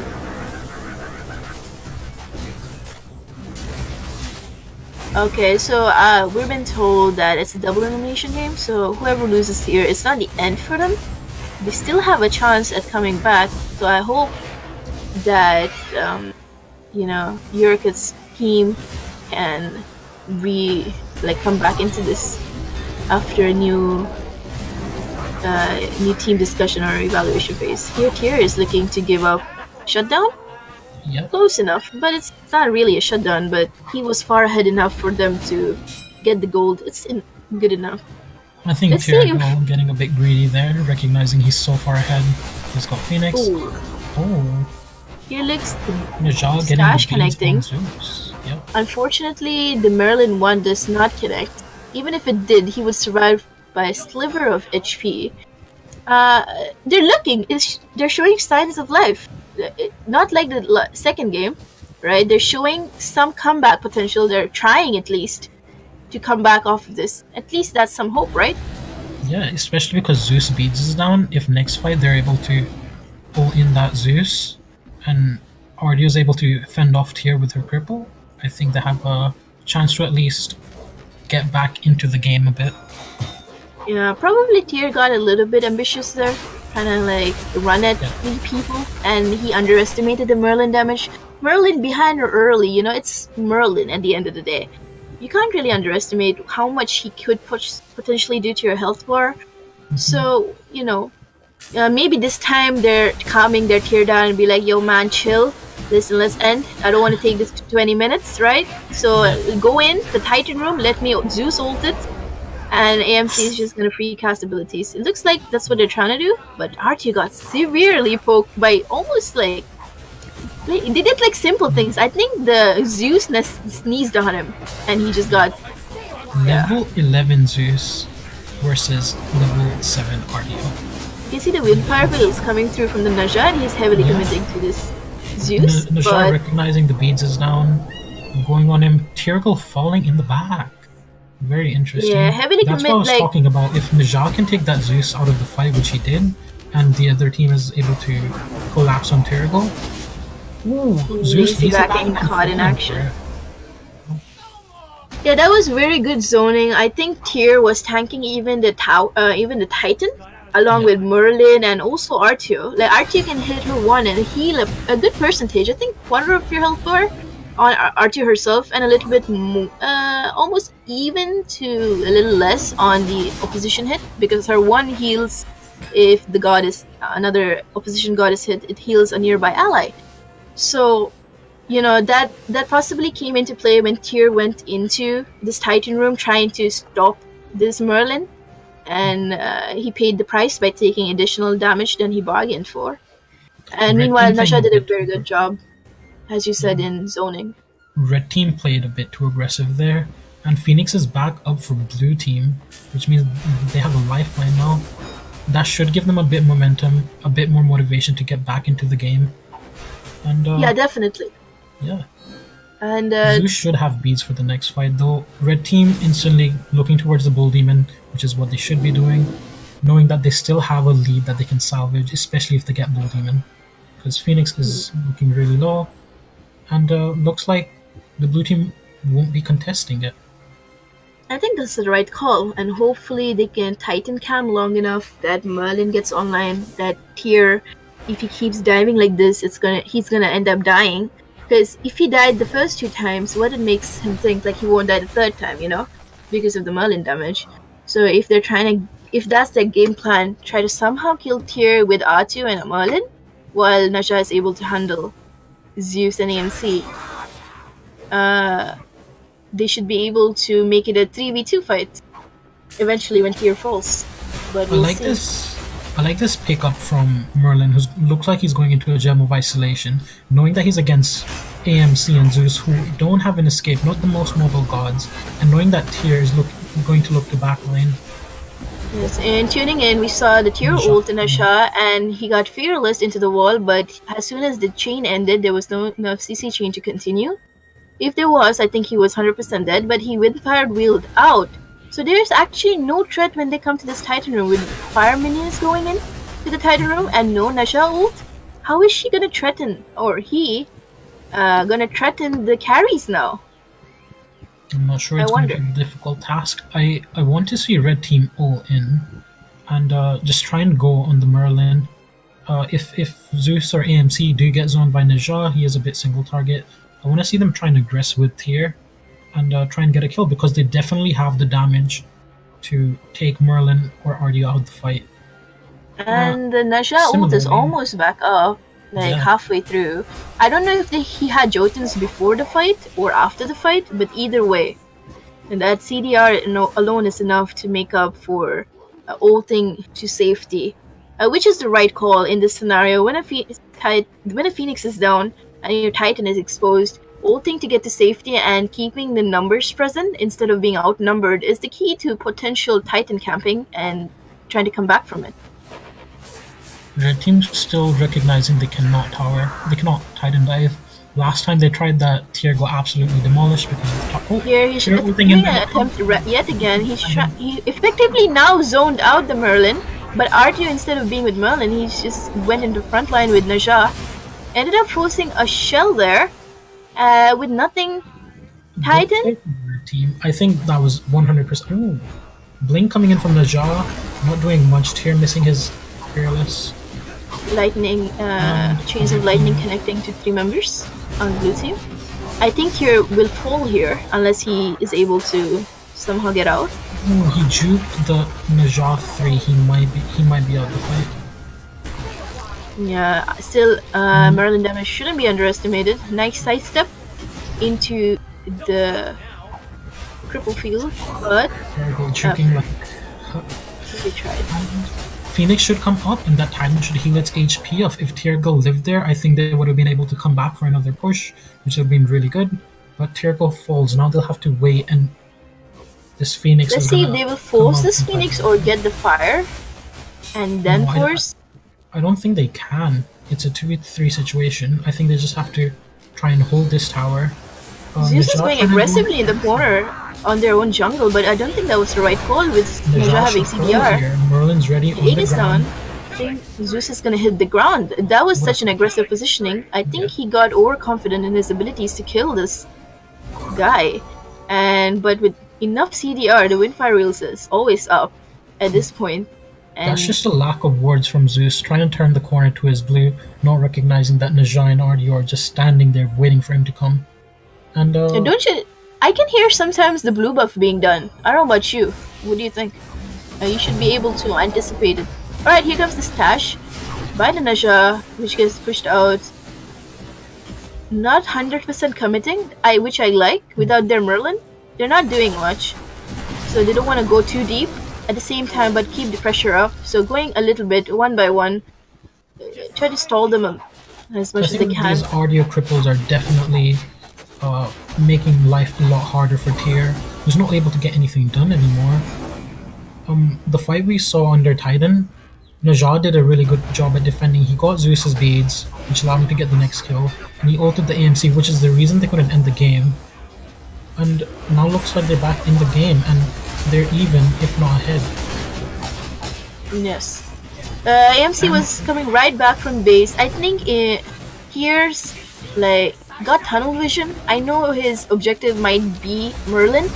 Right there, if he turned around and immediately went for the Najah, fearless him to the wall, he would have died almost instantly and wouldn't been able to get the Windfire Wheel. So speaking of, Flipper Coin gets finally took their Merlin down, and the whole team goes down. Finally, a better engagement. What do you think went wrong for the blue team? It looked promising in the beginning.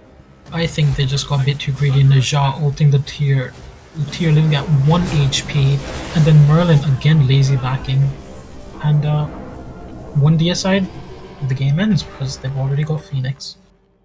Yes, a bit too aggressive from blue team, and red team went off that one engagement, I think.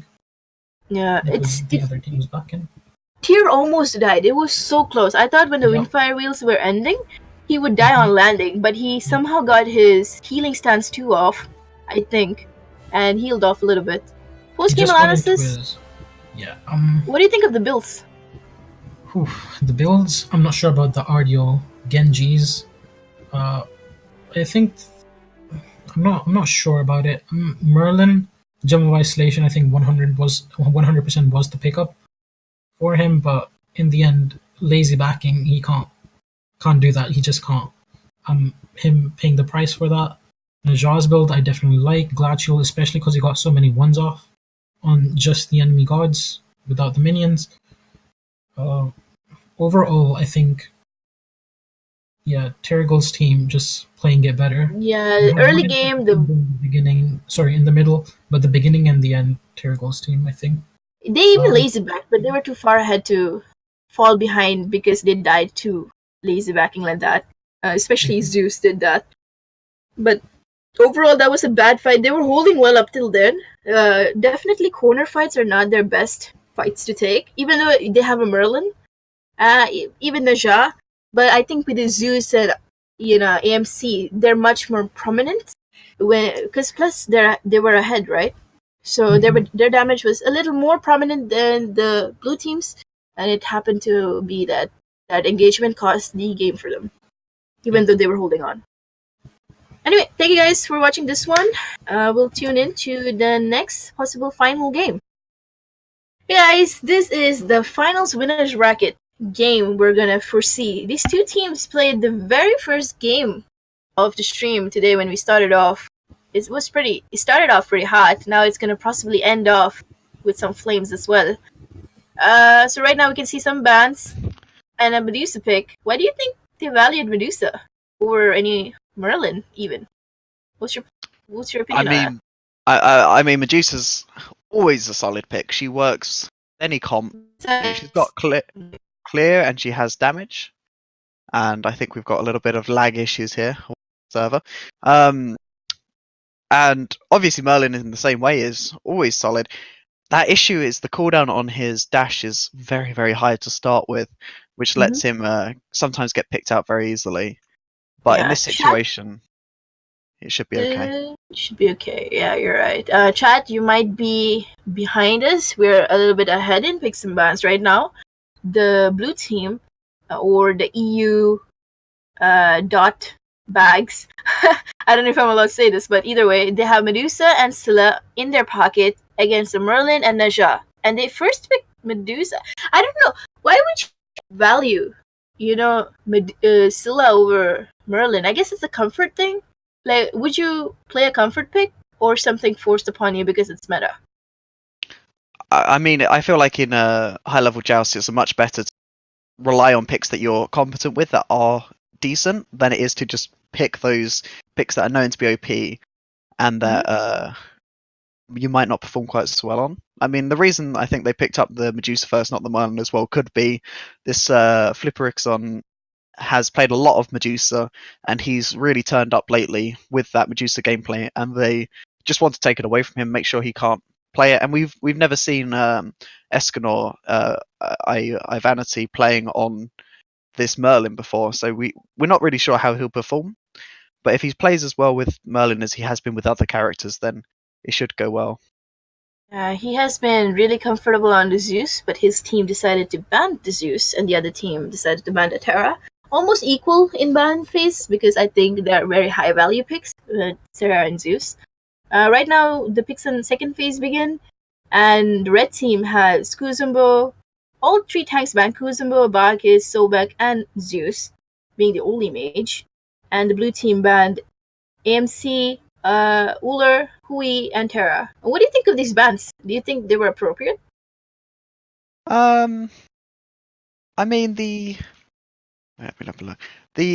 Hui, I feel like there was no real need to take away the Hui, if I'm honest. They're both reasonably able to escape from him, but there aren't that many hunter picks left open that they need to worry about. You've maybe got a Cernanos is being picked up right there. I probably would have prioritized the Cernanos over the Hui pick. He can do a lot more off that Najah. He can just, as soon as they land, boom, you've got a massive circle that turns you into a little pig, and you're running around with not much you can do. Rather, I call the Hera too. You just called it that too. Or you could just call it a polymorph, yeah, I guess. Exactly, yeah. I prefer to call him Piggy. Piggies, alright. That's a good one. Because that is what you become. That's but what you become when you sit at the computer for long enough. Cyrano, even though his ult might be lackluster, it's good enough.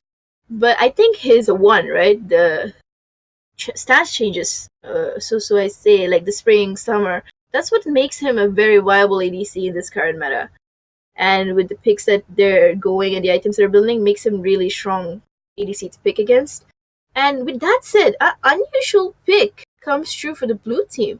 They got the Daji. I really like this pick.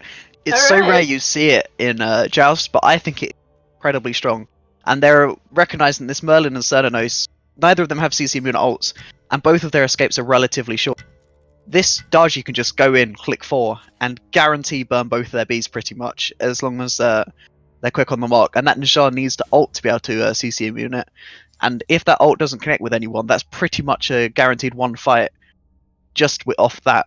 And if this Daji gets even a little fed, and this Cernanos doesn't build tanky, they will one-shot the Cernanos.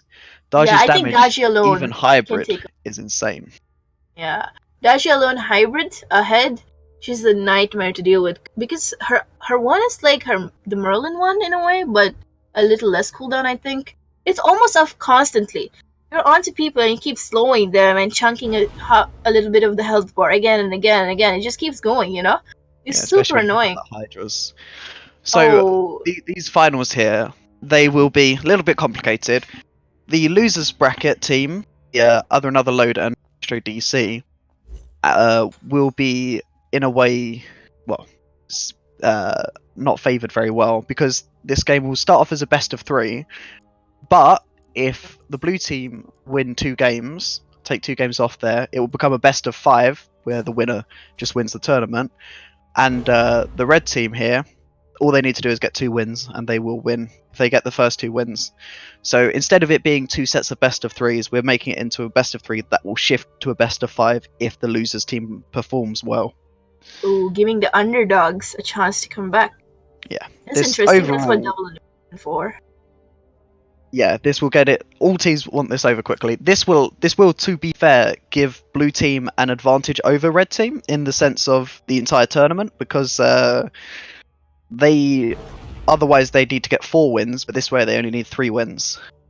So if anyone blue team is angry about this, they might want to try that one again, because it does work out as an Slimmer advantage. is not taking any of this, so you better. It is nonsensical. If you want to be working at a greater disadvantage than you are right now, you're welcome to, but we probably won't spectate. Yeah, no gems or get kicked. Your wish, your call. With that said, I guess we're waiting until we can get into the game. Nice bands coming all around. I expected a Sobuk band as well. That was really nice. I like it. But let's see how this Daji is doing. It's so dependent on the Daji, you know what? Because she's so reliant on actually hitting her ult so her teammates can follow up. Other than that, there's not much of beads burner on their team. But if there's a way, there's always a way to build CDR and keep spamming the ult and keep burning beads off a cooldown and be a little bit cancerous, to say so. Let's see how this game is gonna take place, and we'll tune in when it begins. Hey, what's up? Winners Bracket Finals going on live. If you've been watching us from the very beginning, thank you for staying this far ahead with us. Right now we can see the teams getting into the middle lane, and there's words saying that if the blue team supposedly loses, they might drop out from this very first game. So I don't know if this intel is real, but final game, depending on how it goes.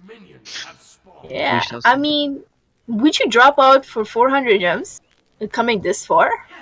800, holy shit, alright, my bad. I would. You would, okay. I don't care about the cosmetics. It doesn't matter. Meg is like right now holding her heart. She's like, what did you say to me? Hurts her, I don't care about cosmetics. Oh. Instantly, that Daji goes in. It looked like the 2 was interrupted, but the animation only just started. Bargained for, really. But Nasha's Stash came through right after the Daji 3'd. Nothing much happened, just a poke trade between the carries. Let's see who will secure this red buff. Seems like a gamble taking place, and blue team managed to steal it. Yeah, the Scylla. Medusa damage coming in. Oh yeah, that too, yeah. Time switch coming in place. Here comes the ice. Ice baby. Oh, Cernos dashed in. Maybe Daji will take advantage of this. Oh, looks like a great engage. Daji's quite afraid of this Najjar Sash though, if time goes in. Okay, now he might be able to go in. Oh, a lot of damage there. That bounce really hurt. Blink down on that Merlin there. Oh, that's his bees forced out. They're quite low. That is a best case scenario, right? Because they're almost gonna hit 5 way sooner than they're gonna get the beads up. And the Najjar is laughing his way to the bank. Really, he's like, let me hit 5, guys. That Merlin. Well, the Najjar, the Daji. I think Merlin is just overstaying his welcome here. He might die if he's not careful. Scylla can easily chase with the 3 and 1-2 combo crush. Oh, this might be a kill on this Najjar. The Najjar missed his sash too. A solid kill on that. Merlin's dash blink was just up. But they're going to pick off the set. Oh, look at that. 2 kills early. This is what they get. They tried to invade blue, but the Scylla kept throwing out this poke, and this Merlin just was losing his health. Red team have decent sustain, but when that happens, your sustain's only going to get you so far. 100% EzGodlike just overstaying their welcome after the good clear on the wave. Even though they were low, they should have backed off instead of getting super greedy for the blue buff on the enemy team. They overstayed and they got punished for it, rightfully so. Nice recognition from the blue team, recognizing the weakness and overstaying and abusing that. For sure. This Daji's ult's up now, and they know that Merlin's speeds are down, so we'll see if maybe he engages in. The ideal thing would be if he was to go in, pull the Merlin, and force out the bees on the turn, and still get the kill on the Merlin. But we'll see what happens. Obviously, Najjar has no ult available to him as well, so they've got a guaranteed pull on Najah too. Unfortunately, they miss both the Najah and the Merlin. I feel like the mistake there was that the Daji did not try and go in with his her 3 before ulting. Oh, that's a lot of damage to turn though. Yeah, if Daji came closer, then Merlin wouldn't have been able to run away. I think I would have. So far. Oh, that Medusa ult just off the mark. He thought the Najah would play more aggressive, but the Najah was like, nope, I'm getting out of here, don't want to die. Yeah, Najah is not going to make the same mistake that his ADC Ceranos did by stepping up into the tower line in front of a Medusa and a Scylla. Then he took the poke that he did bargain to take for, and kind of caused them to prematurely back. I don't think this is a back that was meant to be, because they got poked out, they had to get out, or else they would die. This was quite unfortunate for blue team, that last engagement. Because they ideally wanted to get a kill before the Najah came up. But even still, they're still ahead, and their comp late game will definitely win out, seeming as they'd need that beads. On the other hand, though, Magi's cloak could be viable on them, because the only real ways to break it would be the Scylla route and the Medusa ult. So if they pick that up, then Daji's ult will be a little yet less useful. Yeah, and the Medusa either should hit her dash or the ult. I don't think in this level anybody would get stunned from a Medusa ult. I don't think so, at least. Yeah, well, you'd be surprised. Yes. Lapses in concentration can be very costly. Yeah, pretty much. If you mistime it, there's a window that Medusa can stun you, accidentally even. Indeed. It depends on how they perform Daji ults as well. Like, the Medusa might be able to get a couple of stuns off after that. And also, depending on how it's played, if this Daji manages to connect her ult and then instantly pull them, sometimes people can't react to bees fast enough. Yeah, they assume you will chain them a few times. But at the end of the day, like, that was the engagement for them to win, you know, to pull the Merlin. And he just ulted way too far off in the red buff. Yeah, if he ulted at least in the middle of the lane, at the edge of the tower line, I think it almost touches the Phoenix, I think, with her ult. I think that was plenty enough positioning for her to possibly get an ult. Here we can see the engagement with Daji. The Daji's not going to look to ult that though. I was wondering if after the Sash burst out that Najah, but it seems like they'd rather wait until they can pick off one of the carries. Or the Daji's ulting. Ooh, not off too, so that's the issue here with Daji. You got to make sure that if you're only going for one target, you just instantly cancel so they don't have time to react. Fortunately, they shot off another one. Maybe they thought they were going to miss the first. Not sure. I'm not sure of them trying to focus the Najah. Obviously, it's harder to take the Merlin beads, right? He wouldn't be out of position as much as you would think he would be. So it's harder to burn his beads. Compared to a Najah, I don't know, he has Blackthorn Hammer, so Blackthorn Hammer kind of gives you cooldown reduction, 10%. By the time with Najah ult and CDR, it would be coming up, unless they're able to kill and take an opportunity. Here we can see another engage coming out. Nothing really happening, just clearing waves and poke wars. But yeah, let's... This Argy is deciding to itemize into like this tank. I expected a hybrid build, but Daji seems to understand the amount of burst that can come out of red team. She wants to be able to live through it, so she's going for this full tank build and just relying on her carries to be able to work off the setup. Kind of surprised me, to be honest, because Daji excels at being able to just pick off someone in the backline, and I would have preferred to see into that hybrid build. And once she initiates, she kills someone and then still tries to live. That is what I'd expect, but we'll see how this works out for. Merlin's by themselves. We'll see if this Daji goes in. Her ult is not available actually, so she would not. But all other ults are up. All the ults are up. This time, a different build. Najah sashing in, forces out the Scylla beads. Medusa backs. They just decide to engage. That could be very strong here. It was a good win. If this Daji tries to initiate in, there's potential that the Najah can just pick off her mage in the backline. Especially as this Scylla's probably going to just wait there, clicking 4, waiting to ult someone who gets pulled by the Daji. Definitely a gamble now. It's risk versus reward right now. Depends on how many kills they can take. Or sacrifice. I don't know. Usually Merlins like to go... I haven't seen much of Bancrofts, I don't think so, on Merlin. They usually like to go cooldown reduction almost immediately, or gem. So I don't know what made him decide to go Bancrofts this time. What do you think? Against their comp specification? Bancrofts is a lot of gods. It's very much personal wishes, like how you play around it. So the Bancrofts allows him to be a lot more aggressive, whereas the gem or Magus pickups would allow him to more stay at the backline and poke them out. So here he's looking to be able to just engage. Oh, look at this, Daji's ulted in. The Najjar Sash immunes the immunity free from that Najjar Sash. Oh, that is absolutely perfect. They get the pick off on the Scylla. Blue team do get Bull Demon King, and the Najjar falls. The Medusa's looking quite squishy, or very low in health right now, but now it's 2v1. Let's see if this Merlin can take it. A god known for his abilities in this kind of a situation. But he's just getting terrorized by this Daji.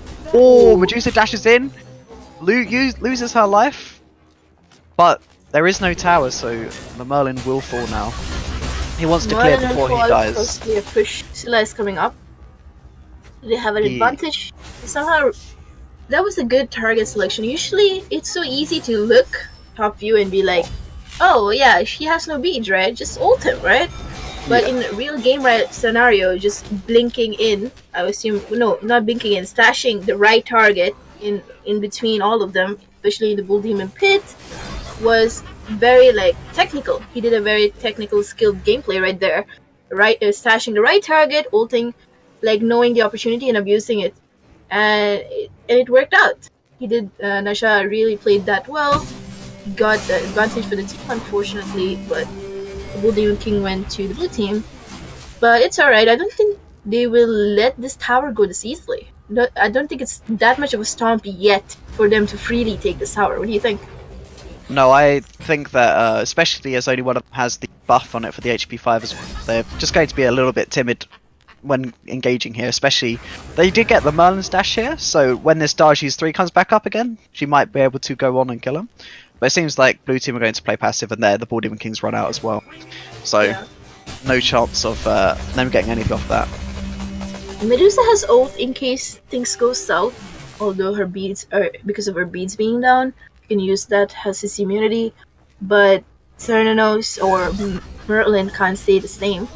Oh, Daji looking for an ult here. Does not get to pick any of the others. This is out the Najjar ult though. I honestly think there it was better for her to wait it out and let the Najjar ult get forced out, just in case that Najjar waited till the stun was over and then ulted onto one of the carries. So I'm actually quite happy about her waiting to allow the Najjar to ult. Seems like red team might be trying to contest this blue that's spawning. Oh, the Merlin did not use his dash off that Daji teleport. Using the dash. Scylla dashes away. Najjar seems to come around the back line.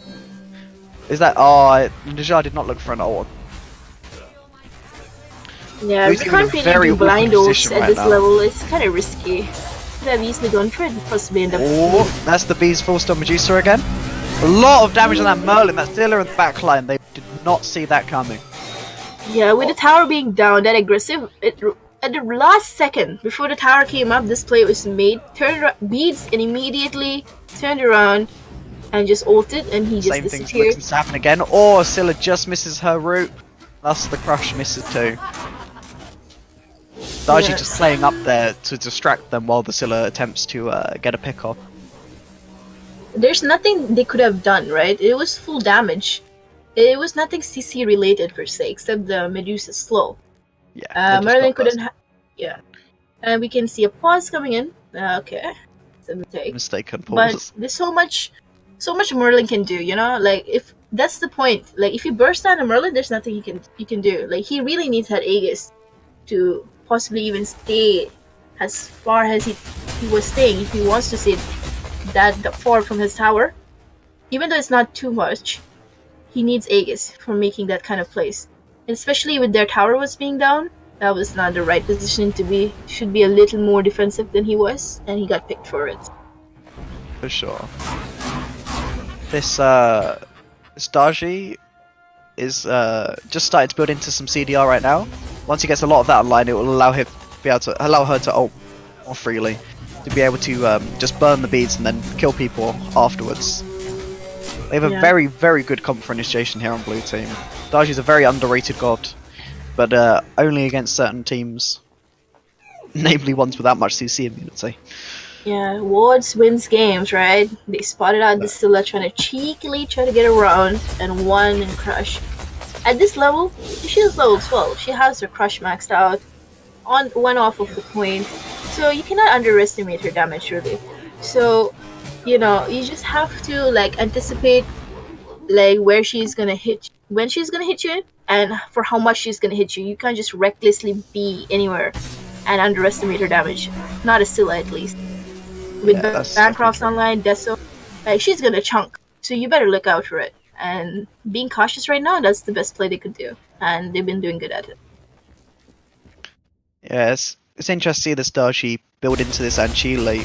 She's just looking to attempt to just go onto this Merlin, just lock him down. Like, if he uses any ability on her before he can teleport away, that Anchile is just going to prevent him from being able to do it for so long. I don't know, yet again. Like, another team also picked up Anchile against, like, 2 physicals, I think against the Kuzumbo, which I thought was not really... It was counterproductive in a way, because the Kappa is every 20 seconds, right? Like, every once in a while the Kappa is up, that's my point. Yeah. And he can proc the Anstyle easily. Like, right now, it procced again. Like, he's the tank. And I know he wants to 3-in, but Merlin is the first one he's gonna get hit by. So, you know, that Ant-Style, either he has to play really tactically to make it a full use, otherwise the way he's playing now, front up, and trying to like W key sort of, and back off style, his Ant-Style is always going to get proc. Yeah. And it's almost, I would not want to say useless, but for the passive, yes. Yeah, well, I mean, it's definitely the CDR is going to be... Yeah. There aren't too many magical defense CDR. Maybe a Shogun could have been interesting here, with Djxwsii benefiting from it, as well as Medusa. This Najjar's out of position, looks to ult the Scylla, but misses it. The Sash immunes the Crush, but this Najjar has no CC immunity available. I think that Scylla ult I'd call a bit of a waste, but they managed to pick off that Najjar, and now they should be able to go for Demon King. Yeah, that shot was highly ambitious there. I know it's very tempting. Scylla's looking just to poke out this Merlin. Well, that was a lot of damage from that. Yeah, that was just 2 abilities, I think. I think the one didn't land, right? No, either just way. the one. Just the one. Imagine the 2, and the whole health bar is gone. Yeah, basically. exactly. So yeah, that was a big, huge throwaway from the Najjar. Sad, unfortunately. It's good to get ambitious like that, but Djxwsii's ult is a longer duration compared to the Najjar's dash. You know, the dash lasts like maybe 2 seconds top from when it's initialized, compared to a Djxwsii who's up in the air for maybe like more than 5 seconds, I'd say. So it's really risky for trying to attempt a stunt like that, and which obviously it didn't pay off and kind of lost a tower for it. It is slowly starting to snowball into the Jxwsii. No, will they actually fall into the clutches of Tilt here? That's the real question. I feel like the amount of Smite that this, especially Jxwsii red team play, I feel like they're not going to tilt off something like this. So I feel like this won't be too impactful, but it is going to be very tough for them to win this game in particular. But the set, I think, is very much still in their hands to play. I feel like a lot of this win is down to this Djxwsii pick. It's just so very difficult to fight into it. It's like what Ares used to be a couple of years ago is what Djxwsii is now, where it's not very good in most situations, but in some certain ones, it's terrifying. There's not much you can do into it, especially if it gets fed. And that is what Djxwsii has become now. Yeah, and Jxwsii is also terrifying, especially a Djxwsii who can actually hit the ult off of cooldown. It's really scary. With that said, the Scylla opts for a blink instead of a defensive relic here. Well, do you agree with this blink pickup? I know Scyllas like to go usually blink pickup, but in this scenario, is it viable? I would not. I do not like the blink at all, because you've got your Djxwsii there for the initiation. Going, I want to one-shot someone by myself. I just want to do it, and thus it's not very useful. That's the mentality. Yeah, I think like we saw this last game too. You weren't here, but I think you were watching the tier, right? He was going into a Merlin alone, and he was a tank, right? He was getting insta-melted. What makes the Scylla think that she can do that into Merlin? In a split blink of an eye, she would just possibly disappear in front of a Merlin. It depends on who reacts first to whom, right? Yeah. So it's that kind of a scenario. Maybe the Scylla can possibly force the beads in a way. You can have her 3 way far out, blink 1, get the beads, Berlin beads blink out, then the Daiji can look to ult and get a free kill off of that. Right? There could be a potential strat going on with this. If that's the strat, that's really good, and I hope the red team recognizes this and tries to play accordingly around it. I'm not sure if they changed the way that works though, because I know with Susano they've changed it so that if you blink and then try to teleport to your 3 that was already down, it doesn't allow you to do it anymore. I'm not the same way with Scylla. If it is, then that would be a lot harder. I've not really paid much attention to patch notes, so I'm not sure if the same thing happened to Scylla. But if it has, then that make it a lot harder. Well, it seems like they're going to freeze wave while waiting for King to come up. Yeah, my assumption is because the 3 is usually up for a long time. In a way, it feels like a while, so you could possibly just blink over and do it. But I haven't seen the Scylla go so far in the map, so you're probably right. Could be not a thing that's happening anymore. I know but after I think... Siege, they hated it.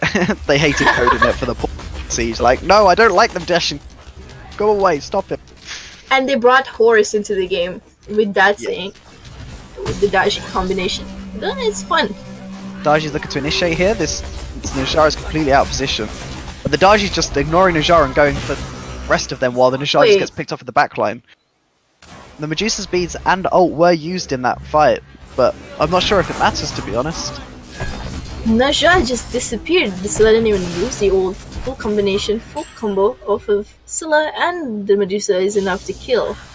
The Medusa didn't, the ult didn't even connect. The burst was just before the ult he died, just straight up.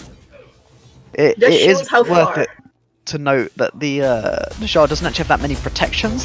He has a lot of health bill, but in terms of protections, other than the Genji, it's really not any of any sort. So this Medusa still just completely shreds him, especially now that she's got that Kinson-like. Are they looking for a Witchblade? 2 Witchblades there, maybe?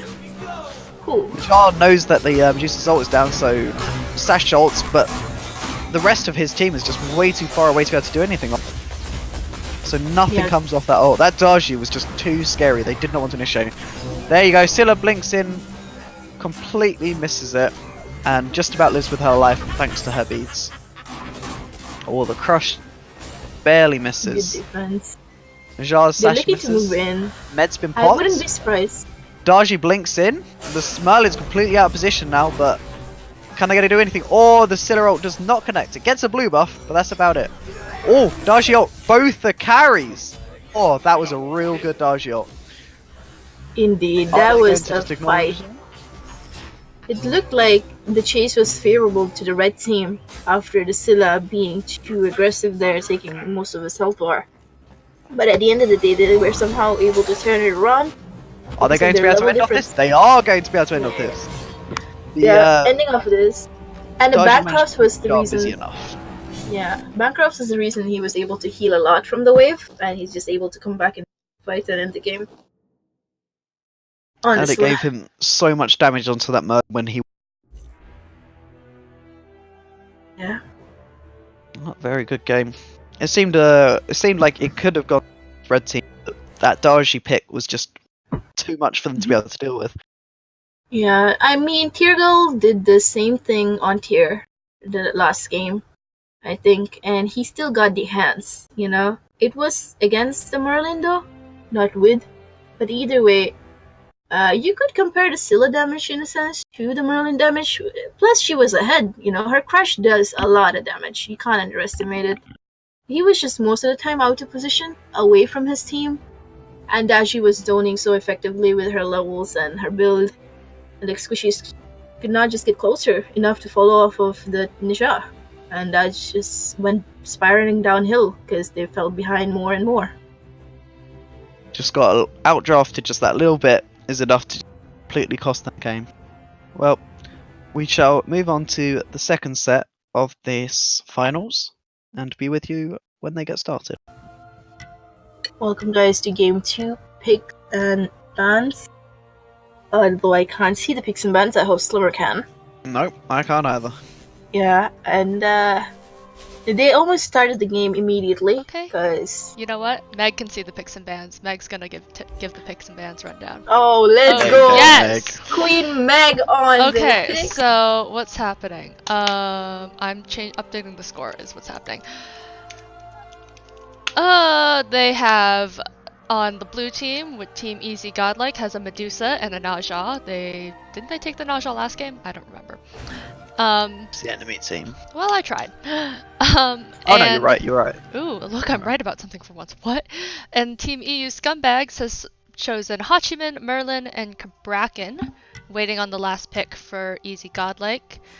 And it looks like a Thoth. Ooh, Thoth. I like Thoth.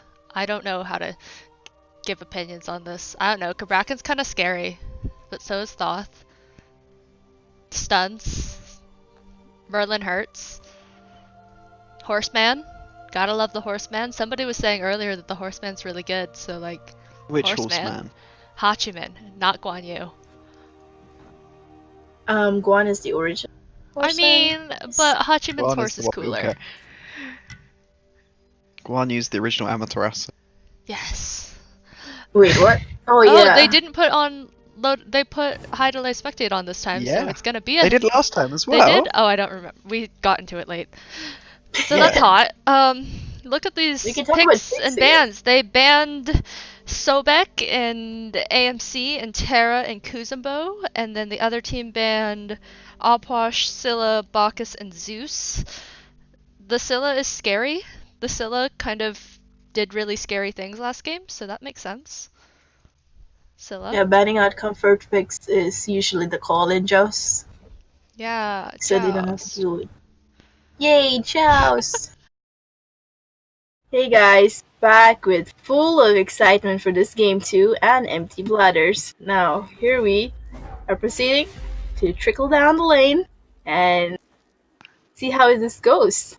Whose comp do you think is the better comp, in your opinion? Put me on the spot now, haven't you? I was not even looked. I mean, I think it's probably blue team, honestly. They have so much work that they can do off that Najar roll, and the Cabrakan ult can be avoided quite easily by most of blue team. I mean, he could, if he gets it off on them, they can't go over it or under it, so that would be potent.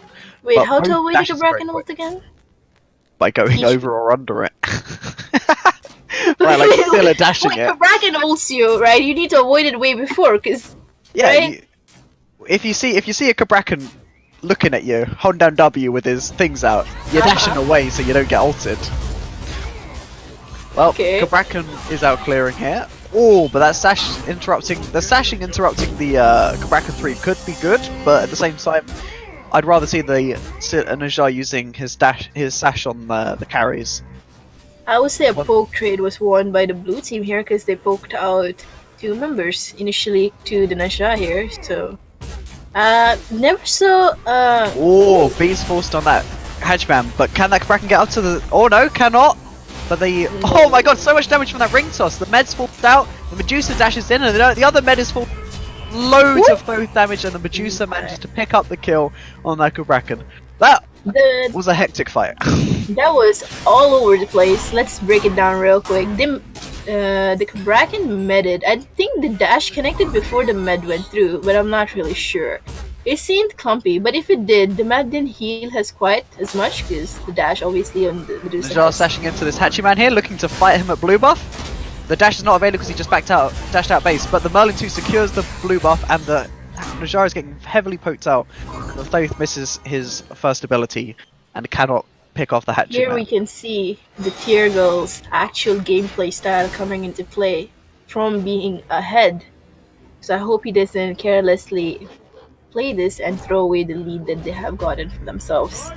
Because as we have seen, Tyragel likes to play super aggressive straight up in the enemy's face, which worked out right now, which gave them the first blood. Back and forth, really good. What do you think of the Guardian's Blessing on Cabrakan compared to a normal Warrior's Blessing that we have been seeing this entire tournament? This Guardian's Blessing just makes him seem like he wants to play back, and I feel like he needs to play aggressive, especially because he's got that Merlin damage to just try and pick off an enemy. Cabrakan's mid game is not especially good, and that is where this blue team's comp kind of shines, to be honest, with that Medusa ult burst damage and this Najjar ult. And this Guardian's Blessing just is like, I want to get pampered into late game. I don't really agree with it. There's not too much dot damage on blue team side, but you do have the Medusa one, you have the Najjar ring toss. Most of his abilities have 2 sets of damage because of the 3, of course, doing a separate kind of damage to his any other ability. Seems like blue team are going to hold the wave. 3 minutes in. Yeah. Look at that, some zoning. Here we can see the carry team from the red team has switched. The other was Scylla from the last game and now opted for the tank for the squad. Running in with the 1 activated, it's kind of obvious that, you know, the Cabrakan is definitely looking to ult your face. Hole into that other big hole. But turns out that didn't connect. The blue team knew what was gonna happen. You can't really make plays with Cabrakan as such without blink. So getting the med kinda hinders their possible gameplay potential with the pick as a Cabrakan. But I'm actually okay with this med because although the Medusa has her anti, I feel like they're more looking to counter initiate onto Jar than they are looking dive the backline, especially as we said, both dash insanely long, insanely quick, and Medusa dash is also fairly fast and fairly long. So it's very hard to lock them down, especially as a Cabrakan, even if you have that blink. Like, you're blinking in, what's going to happen? They're just going to ult you. There's not much you can really do. So I'm fine with that med, just looking for this counter initiation as we see they're playing very far back. Yeah, plus the dash is not being... It's not like a Discordia dash the thought has. Discordia dash it has an immunity frame similar to Kamazot's that can jump over certain things. Discordia can jump out the Cabrakan walls. So, but that does not mean the thought has the same liberty to do that. So if he gets caught in the walls of Cabrakan, pretty much, I think he's toast. But do you think the Nesha should opt for upgraded Phantom here? What are your thoughts on that? I personally despise that. I feel like it's quite unnecessary when you're fighting Cabrakan. The walls they're important, but the fact that they only take 3 autos and that you can kind of just lock him down and kill him before he ults you, especially if you're ahead. That Phantom is not going to do as much as, say, even like a Horrific Emblem, which I've not seen much of that item being picked up in these games, to be honest. Yeah, I was thinking in the form of a countermeasure to even Merlin, in a sense, right? So the upgraded version of Phantom has 20% mitigations, I think, or 15. Correct me if I'm wrong. I think it's 15. So, yeah. So, you know, like, ulting, not Phantoming to necessarily escape his ult, Phantoming to negate that fire stance sticks, right? And looking to aggressively initiate off that, like instead of using a movement ability to get out, you just stand there and use a few abilities at liberty while juking a few and move out after you have done your part, because of that mitigations allowing you to do, enabling you to do such a thing. Could be a potential consideration, but not really a necessity, for sure, but could be considered. I feel like Horrific Emblem will do the same kind of a job, but a lot better, and that slow into the Merlin. Like, when you slow a Merlin, he's dead. That's just a state of fact. It's very, very hard to do anything if you're slowed as a Merlin, because you can't juke successfully. And obviously, the upgraded Horrific Emblem means that everyone in the enemy team deals less damage that gets hit by the Horrific Emblem. I believe that is also 15%. So, I would like to see Najjar pick that up if he does not opt for the blink, which of course he could go for the blink, just ult someone into a Thoth ult. Yeah, for sure. I can easily invest on a blink here as well, because, you know, Cabrakan or even the Merlin, or if his beads are off, you can take the liberty to ult them off cooldown, because more and more, the later the game goes, Thoth is almost close a replica to Scylla in terms of damage, terms of ult. Full charge ult into a Najah, I think whether tank or not, you're gonna get erased off the planet. So either way, a good blink. The way Tyragel is playing this Najah seems like he's the one who's gonna pick up the blink, not gonna lie. He plays a very, very aggressive positioning. He doesn't get punished by it. He's easily poking the enemies. So maybe looks of it, he's going for the blink. I would not be surprised at all, especially as you say with the playstyle. It definitely seems like some go for one-man army strategy. Yeah. But, alright, this game, the Merlin is opting instead of the Bancrofts. Surprisingly, he goes for the gem, although he can easily sustain from the damage dealt by the other team if he had Bancrofts. But I guess his main factor of getting gem is try to keep them in his abilities as long as they can. Plus the gem and the extra slow that the 3 provides on the ice shards allows the Kraken to get up personal and close with the 2, cut the distance, and plus they're slowed, so it can enable him to hit the ult easier. So many possible variables that could happen in these possible teamfights that could take place. For sure. I mean, I think this, you see this Thoth just rush straight into that max CDR. He is always going to have that dash shot. And because of that range he inherently has with his wall, it's just going to be very hard for Red Team to be able to lock him down. And they're just going to be absolutely terrorized by his ranged poke. I mean, Hatchiman has his one, which is just as far, which is fairly good. And Merlin's has a decent range on his ice stance too. But this Kraken, if he ever gets close to that Thoth, I'd be surprised, especially with how aggressive Najah's playing. You'd have to get miles past the Najah to get to that Thoth. Pretty much, yeah, I agree with what you said. It's, compared to Merlin, Thoth is such a long-range character and can play super safe. And with the amount of CDR he has already, almost full, 40%, he has more CDR than Merlin in a way, so he has his dash up way often than he would ever have. Because he has almost no CDR at all. So, aggressive plays from Thoth, maybe we can see. Well, we'll see if he actually opts for that style of play along with his Najah. Or well, play we just much saw him more dash reserve. in. Yeah. I think he got nothing to lose. He's just proving, he's like, yeah, you guys, I got full CDR, I'm gonna root you, I'm gonna let my Najah hit the stun, and possibly the ult, and call it a day, really. Here we can see the Kraken wrapping around. Far back. He's kind of out of position here, looking for a pick on the Thoth. Thoth takes a lot of damage, but there's not enough. Kraken just walks away as a Kraken wants to do. But this is a bad fight for Blue Team. They've been poked out a lot already. And Red Team are all looking very healthy, except for the Kraken with that was a Hatchman phantom hit. It almost hit the Kraken on my screen, but it didn't. The root of Thoth dash. Yeah, that was without voice shield, guys. Kraken on a carry, just one. Oh, Najah sashing onto that Merlin. But he can just walk away completely okay. Honestly, very surprised that the Najah didn't opt to ult into that, as they had that Medusa and the Merlin's dash was down. I think he was just looking to burn the beads, but Merlin decided maybe he could have the reaction times to only beads once you get ulted. But I mean, personally, I find that very difficult. I have quite shockingly bad reaction times, but beadsing a Najah ult reactively is quite a difficult thing to do.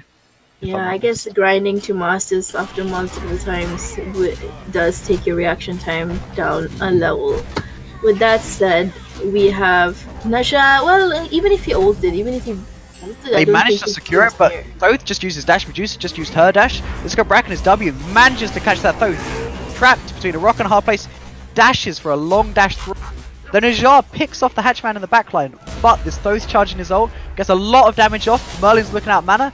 Bed is popped. Najah sashing to keep the Kraken off. Medusa dashes in to try and pick off the Merlin, succeeds, but a lot of damage out of that Kraken and the flames. But this Medusa is looking like she's going to be able to get out. This Najah might even be able to pick off this Kraken here. Medusa's going to back. This Kraken's going to run away. Oh, he misses the stun! There's no Ball Demon King. That stun does connect. We'll see. I think Tyragel's going to look to try and kill here. Oh, but the Hatchman is alive. Yeah, Joust cooldown timers. when you die, it feels like you have died an eternity, and when the enemy team dies, it's like a few seconds.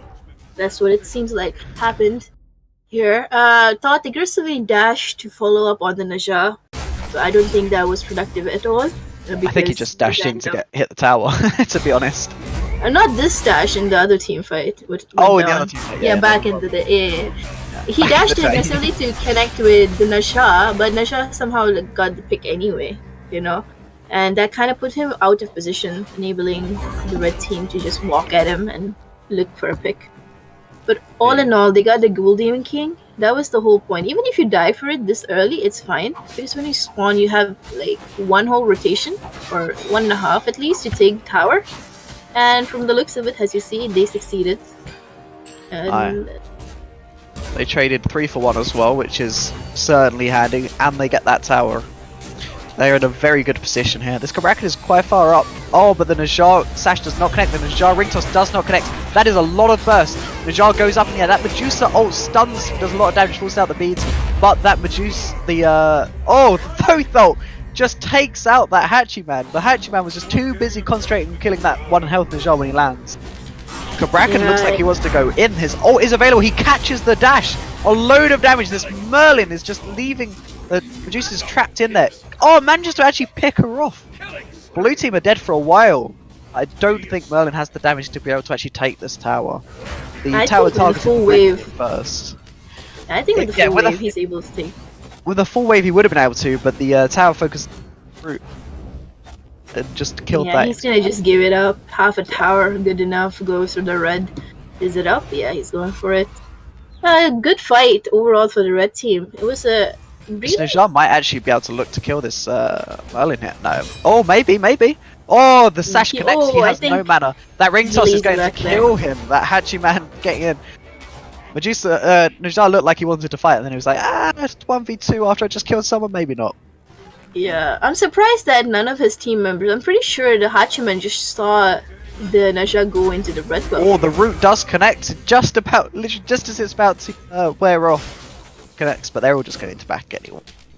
Please don't know. The fight was rough for the blue team, which enabled the red team to catch up a little bit from gold and experience as well. They were down a little bit before this fight that happened in the middle lane. But it was looking promising, you know? Like when the Naja took him up in the air, you know, the Medusa ult, the Hachiman took it right to his face hole. Yeah. Oh, the Naja misses that blink ult. That is very unfortunate. That is and very the engagement he knew Hachiman's speeds were down, but it just that slight whiff. Off the mark. Just off the mark right through the middle. I can't tell you how many times that has happened to myself. Like, there are 2 people. Look at that ring toss damage still. Yeah. Oh, that's a lot of damage. Slowed into a Kraken 3, that's not... He sashes in to try and is gonna bag the dust, because the Medusa is more focused on... I mean, flippers. Medusa in action. You give this man Medusa, you know? That's why they banned it from him. He just carries. Quite unfortunate for red team here. They're looking in quite a poor position. Tower is still up on blue side, and they've got that Bull Demon King. They're going to back for these items. Thoth has Spear of the Magus online now, so he just gets a couple of hits off through his wall with his 1, and that's a lot of protection shredded. I don't know what I feel about a spear pickup on a burst mage like Thoth. He's not a Anubis, you know, he's not a Merlin, he does not have ticks. I feel it's like a bit 50-50. But because like the 3 procs it as well as his 1, every time he hits someone it's guaranteed to be 2 hits. That Spear of the Magus. Najar sashes in, misses the ult, but the beads is popped anyway. The Cabraka's looking a bit afraid now. Realises he's a bit out of position. That ring toss movement speed is another beast popped. Will the Thoth ult connect? Nope, the Hachiman ults away. Oh, the Thoth actually connects that 2 on 2 people. That Cabrakan goes in, but the Medusa misses her ult on the Cabrakan. But the Cabrakan falls anyway. That is 2 dead on the red side. The Merlin still lives. Looks like this is game. It might very well be. Yeah, they're looking they're only about half health. Oh, look at that damage from that Najar. The Merlin does pick off the They're all very low. Look, Merlin picks off 2. Merlin gets a double kill. Oh no, Titan left MVP in this game for the red team. They have, Titan played the remaining 2 members that they were lacking. Was able to pick off with the help of Titan. Still, it was supposed to be an end. It was supposed to be a win for the blue team, but unfortunate, like they went one by one, took the wrong aggro, wrong time, and they just end up paying the price of that. But both did have beads and Aegis available when he died there, so surprisingly they just let Merlin kill him. Yeah, that is... Maybe he underestimated him, as all things. Plus, Merlin is 15, higher level than thought. He should have respected his damage, which he didn't, so he ended up biting the dust. But as I said, like, because of CDR, he's able to get his 1-up constantly, so he can keep his spear procs going, sure. But still, I would rather like Spear of Deso for a better... Like, I know Deso, they'll have full CDR, sure, either way. It's kind of a tricky item to get in. They don't have healing per se. So getting into an op shard is not the first thing you should do. So I guess like opting for this has an alternative pen item. Because boots are already out of the mark. That's the only one he could go because that's the only option. I mean, I wouldn't be upset seeing a Void Stone if I'm honest. Because this Cabrakan is just Wing at him.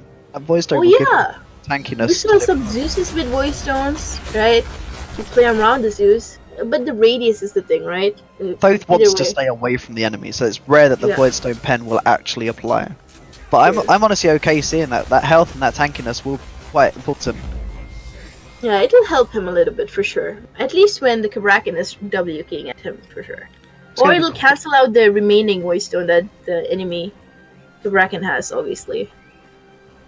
It's going to be quite hard for the blue team to siege into this Titan, what with the Merlin being quite far ahead of everyone. And the amount of damage he's going to output, especially with that Gem of Iso, going to be quite tough for them. It looks like they're just going to opt to go for Bull Demon King, and when the Phoenix comes up, they're going to hope the red team fights them so that they can just pick them off in that fight. Merlin is going to run and burn through this Medusa and this Naja because they have health in their builds.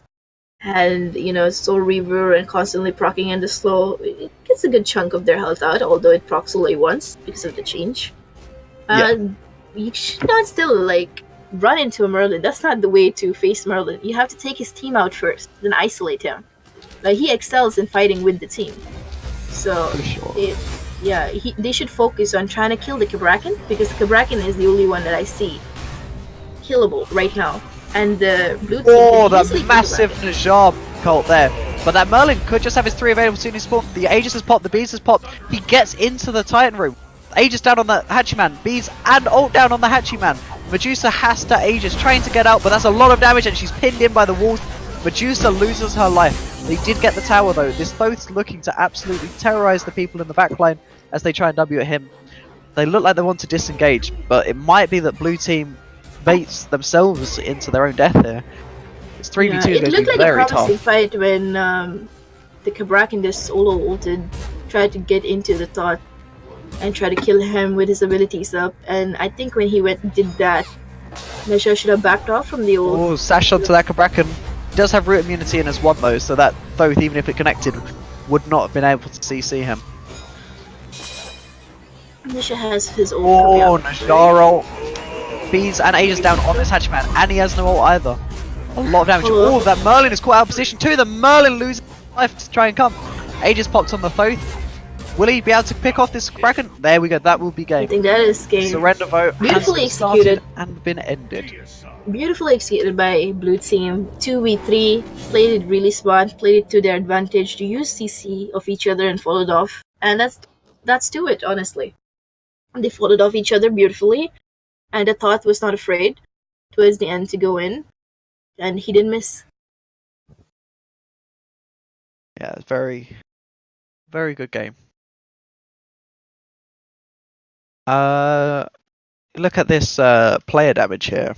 See that Merlin, although he performed quite well, was just not as impactful. That Najar though, you could just tell that the Najar was the enemy team.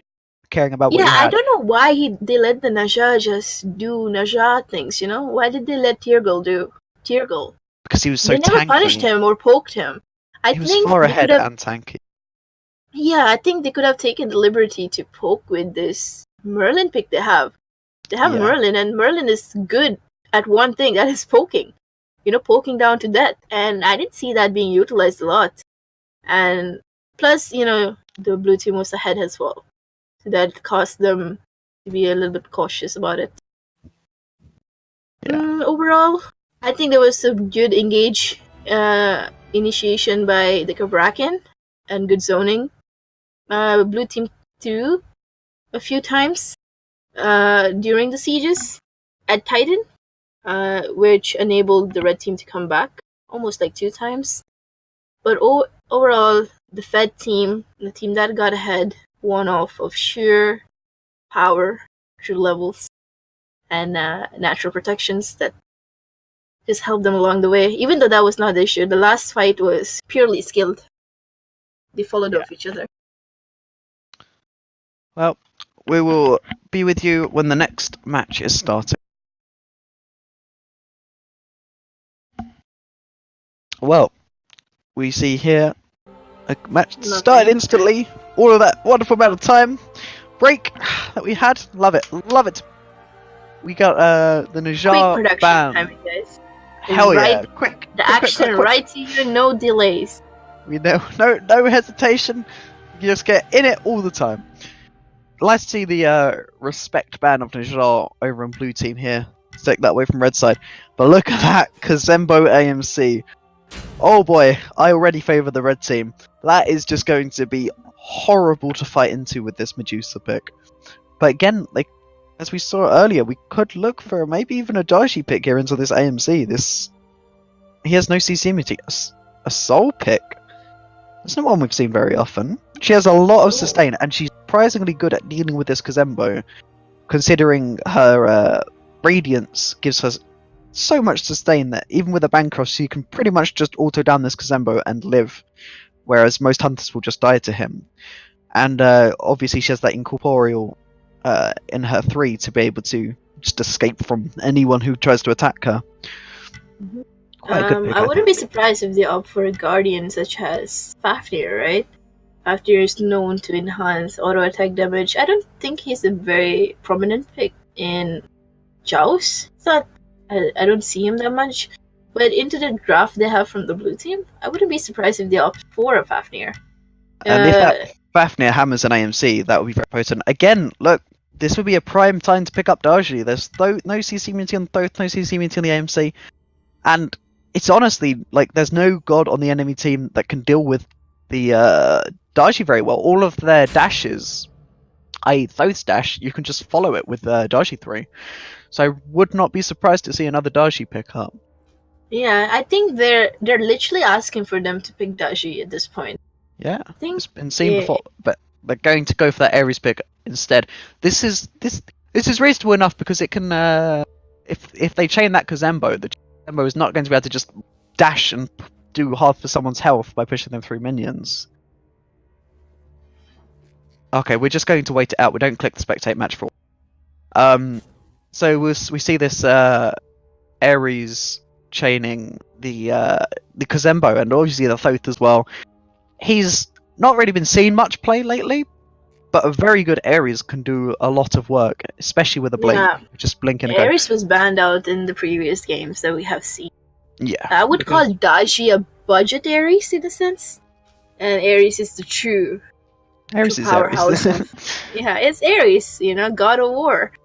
And he can do a lot of things, force into a lot of things. I think he will opt probably for a blink later second relic unless he has the cojones to go first blink into that team. But I think it's much more stable, right? Like Ares is much more stable. If you cut that distance and you ult, you're gonna hit it.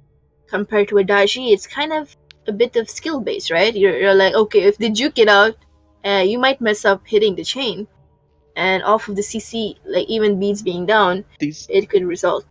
These are all very high level players though, so I think they're expecting. I personally think that a Dashi hit than an Ares chain.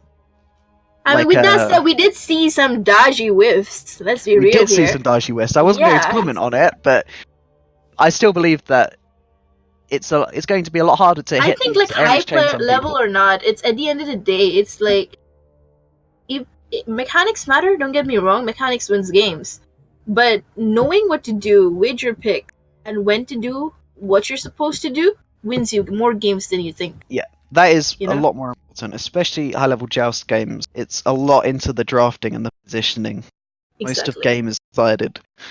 I mean, this Ares could do a lot of work, but the issue is if he ever gets behind, and if this AMC ever gets fed, I was gonna say, with that it's said, so much like, burst. It's going to be very tough for him to do anything. Soul does a lot of damage early, so they should not take to granted a Soul compare a Thought, you know. Soul definitely does way much than a Thought would early. AMC is the only redeeming factor in their squad to having some sort of early pressure compared to their team. But overall, the blue team is well-rounded when it comes to early damage, mid-damage even, because Ares is also a prominent damage dealer, even though it's a Guardian. His chains do a lot more than you could think of. Even Kuzumbu can reciprocate the same amount of damage, but it's not steady as Ares could be early. Yeah, this AMC is going to be very, very Ares. Yeah, AMC is gonna probably end up crying or end up carrying. I don't see any. I don't see in between. Yes, I agree. Do we spectate the game or what? Welcome guys to the game. Here we are starting off with 145. Right into the action. We didn't miss a lot. Seems like they just played it super safe. And now we can see the skirmish happening in the middle of the lane. Both teams taking out almost a even trade of poke. Not much sustain from any of the teams except the Soul. But she decided to return back to base instead of using her one. It's good as Jxwsii, she can just back off, wait for the wave. Nothing is gonna happen this early. Nothing much going on. Just a stare down battle. Red has been done. It's somehow gone to... Okay, we're just going to take a quick pause here. Yes.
Back again, guys. Technical difficulties. One of our Slimmer got hit by the status mode, sadly. You know how Smite is and their spectator. Welcome to the grand finale. Finally, this day is gonna be over. It's been a long time.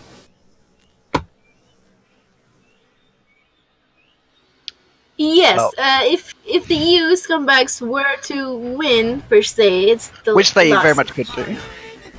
Yeah, it's the grand finale match. So this one of these teams is gonna win 800 gems, cash money. Wait, match point, something like that. Red team are on match point because we're now tennis players. Red team are on match point. Yeah, that was the broadcaster contributing the match point comment. But you know what? We'll be tennis players for a bit, shall we? Okay, we shall. The ball it's is fine. in red team's court.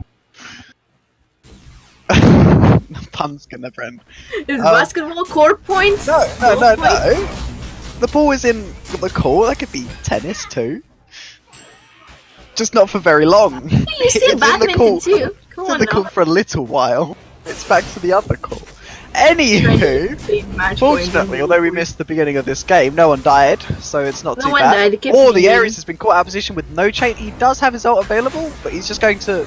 Ares is looking to run an as AMC. the That Thoth ult, the Thoth on AMC ult just shred him. Blue team managed to get that kill on the AMC. The massive solo gets a return kill, but the Thoth gets another kill on that Medusa. Yeah, Sultan's running ganks this AMC. And, you know, gets off the pick, but ultimately ends up surviving somehow because of her desert tree, which paid off, evened it out, but the advantage, it was 2-1 for the red team. I think first blood went to the red team, am I right? Yeah. Okay.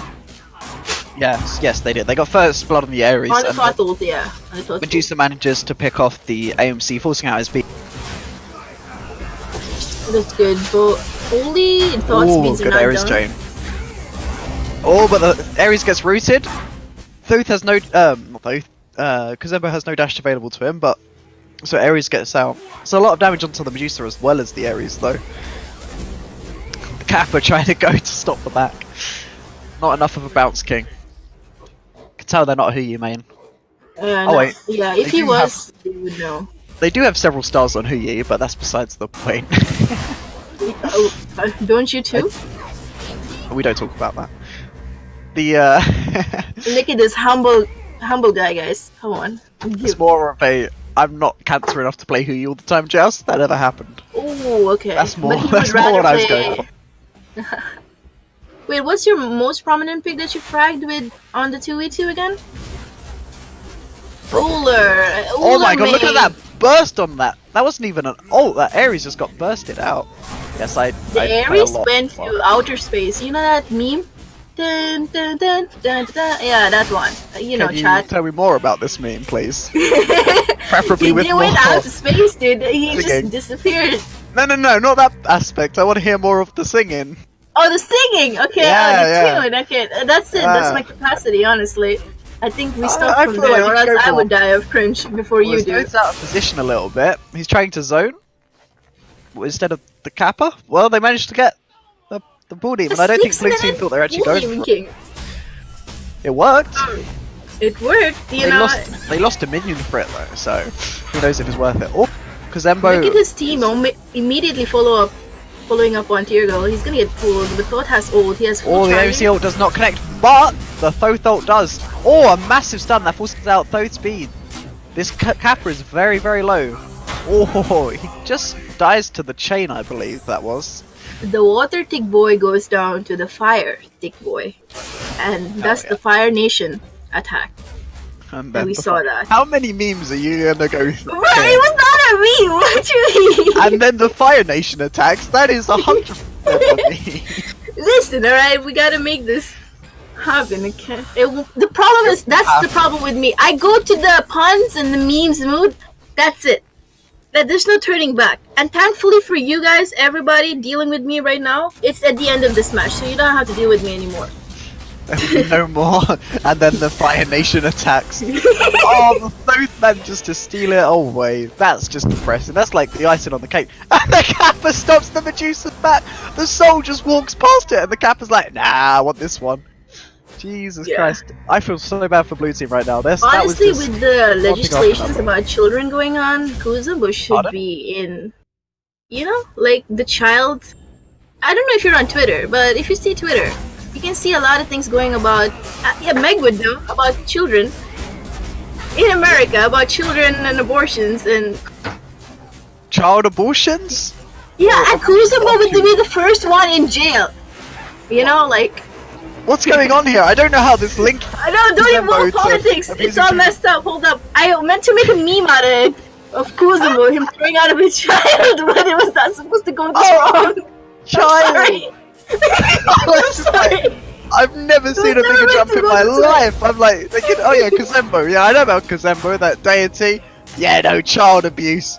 I abort my children when they're 4. You get the point. That was not supposed to go this horribly. It was... Anyway, the power goes down for the blue team. 2 blue buffs on the red team, helping their TDs. They're almost 2,000 gold ahead at the moment. Thoth dashing in. Is he going to get the root? Oh, he gets the root off, but with no one to follow up. That is a lot of damage though, just the...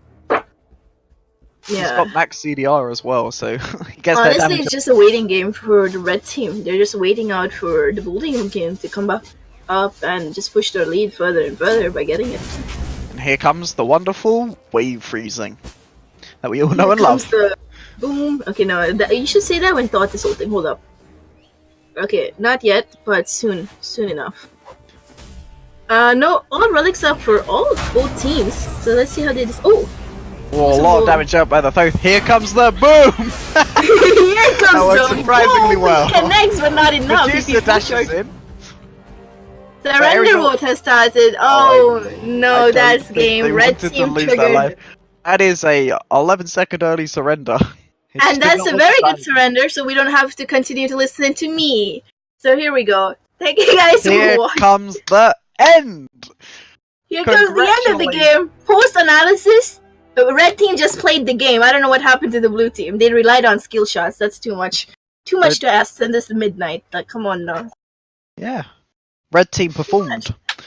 Blue team were there to be performed upon. I don't think there's so much to say about this. What do you say? No. I mean, all I'm going to say is congratulations to team contributive to me, Meg. I don't know names. Team.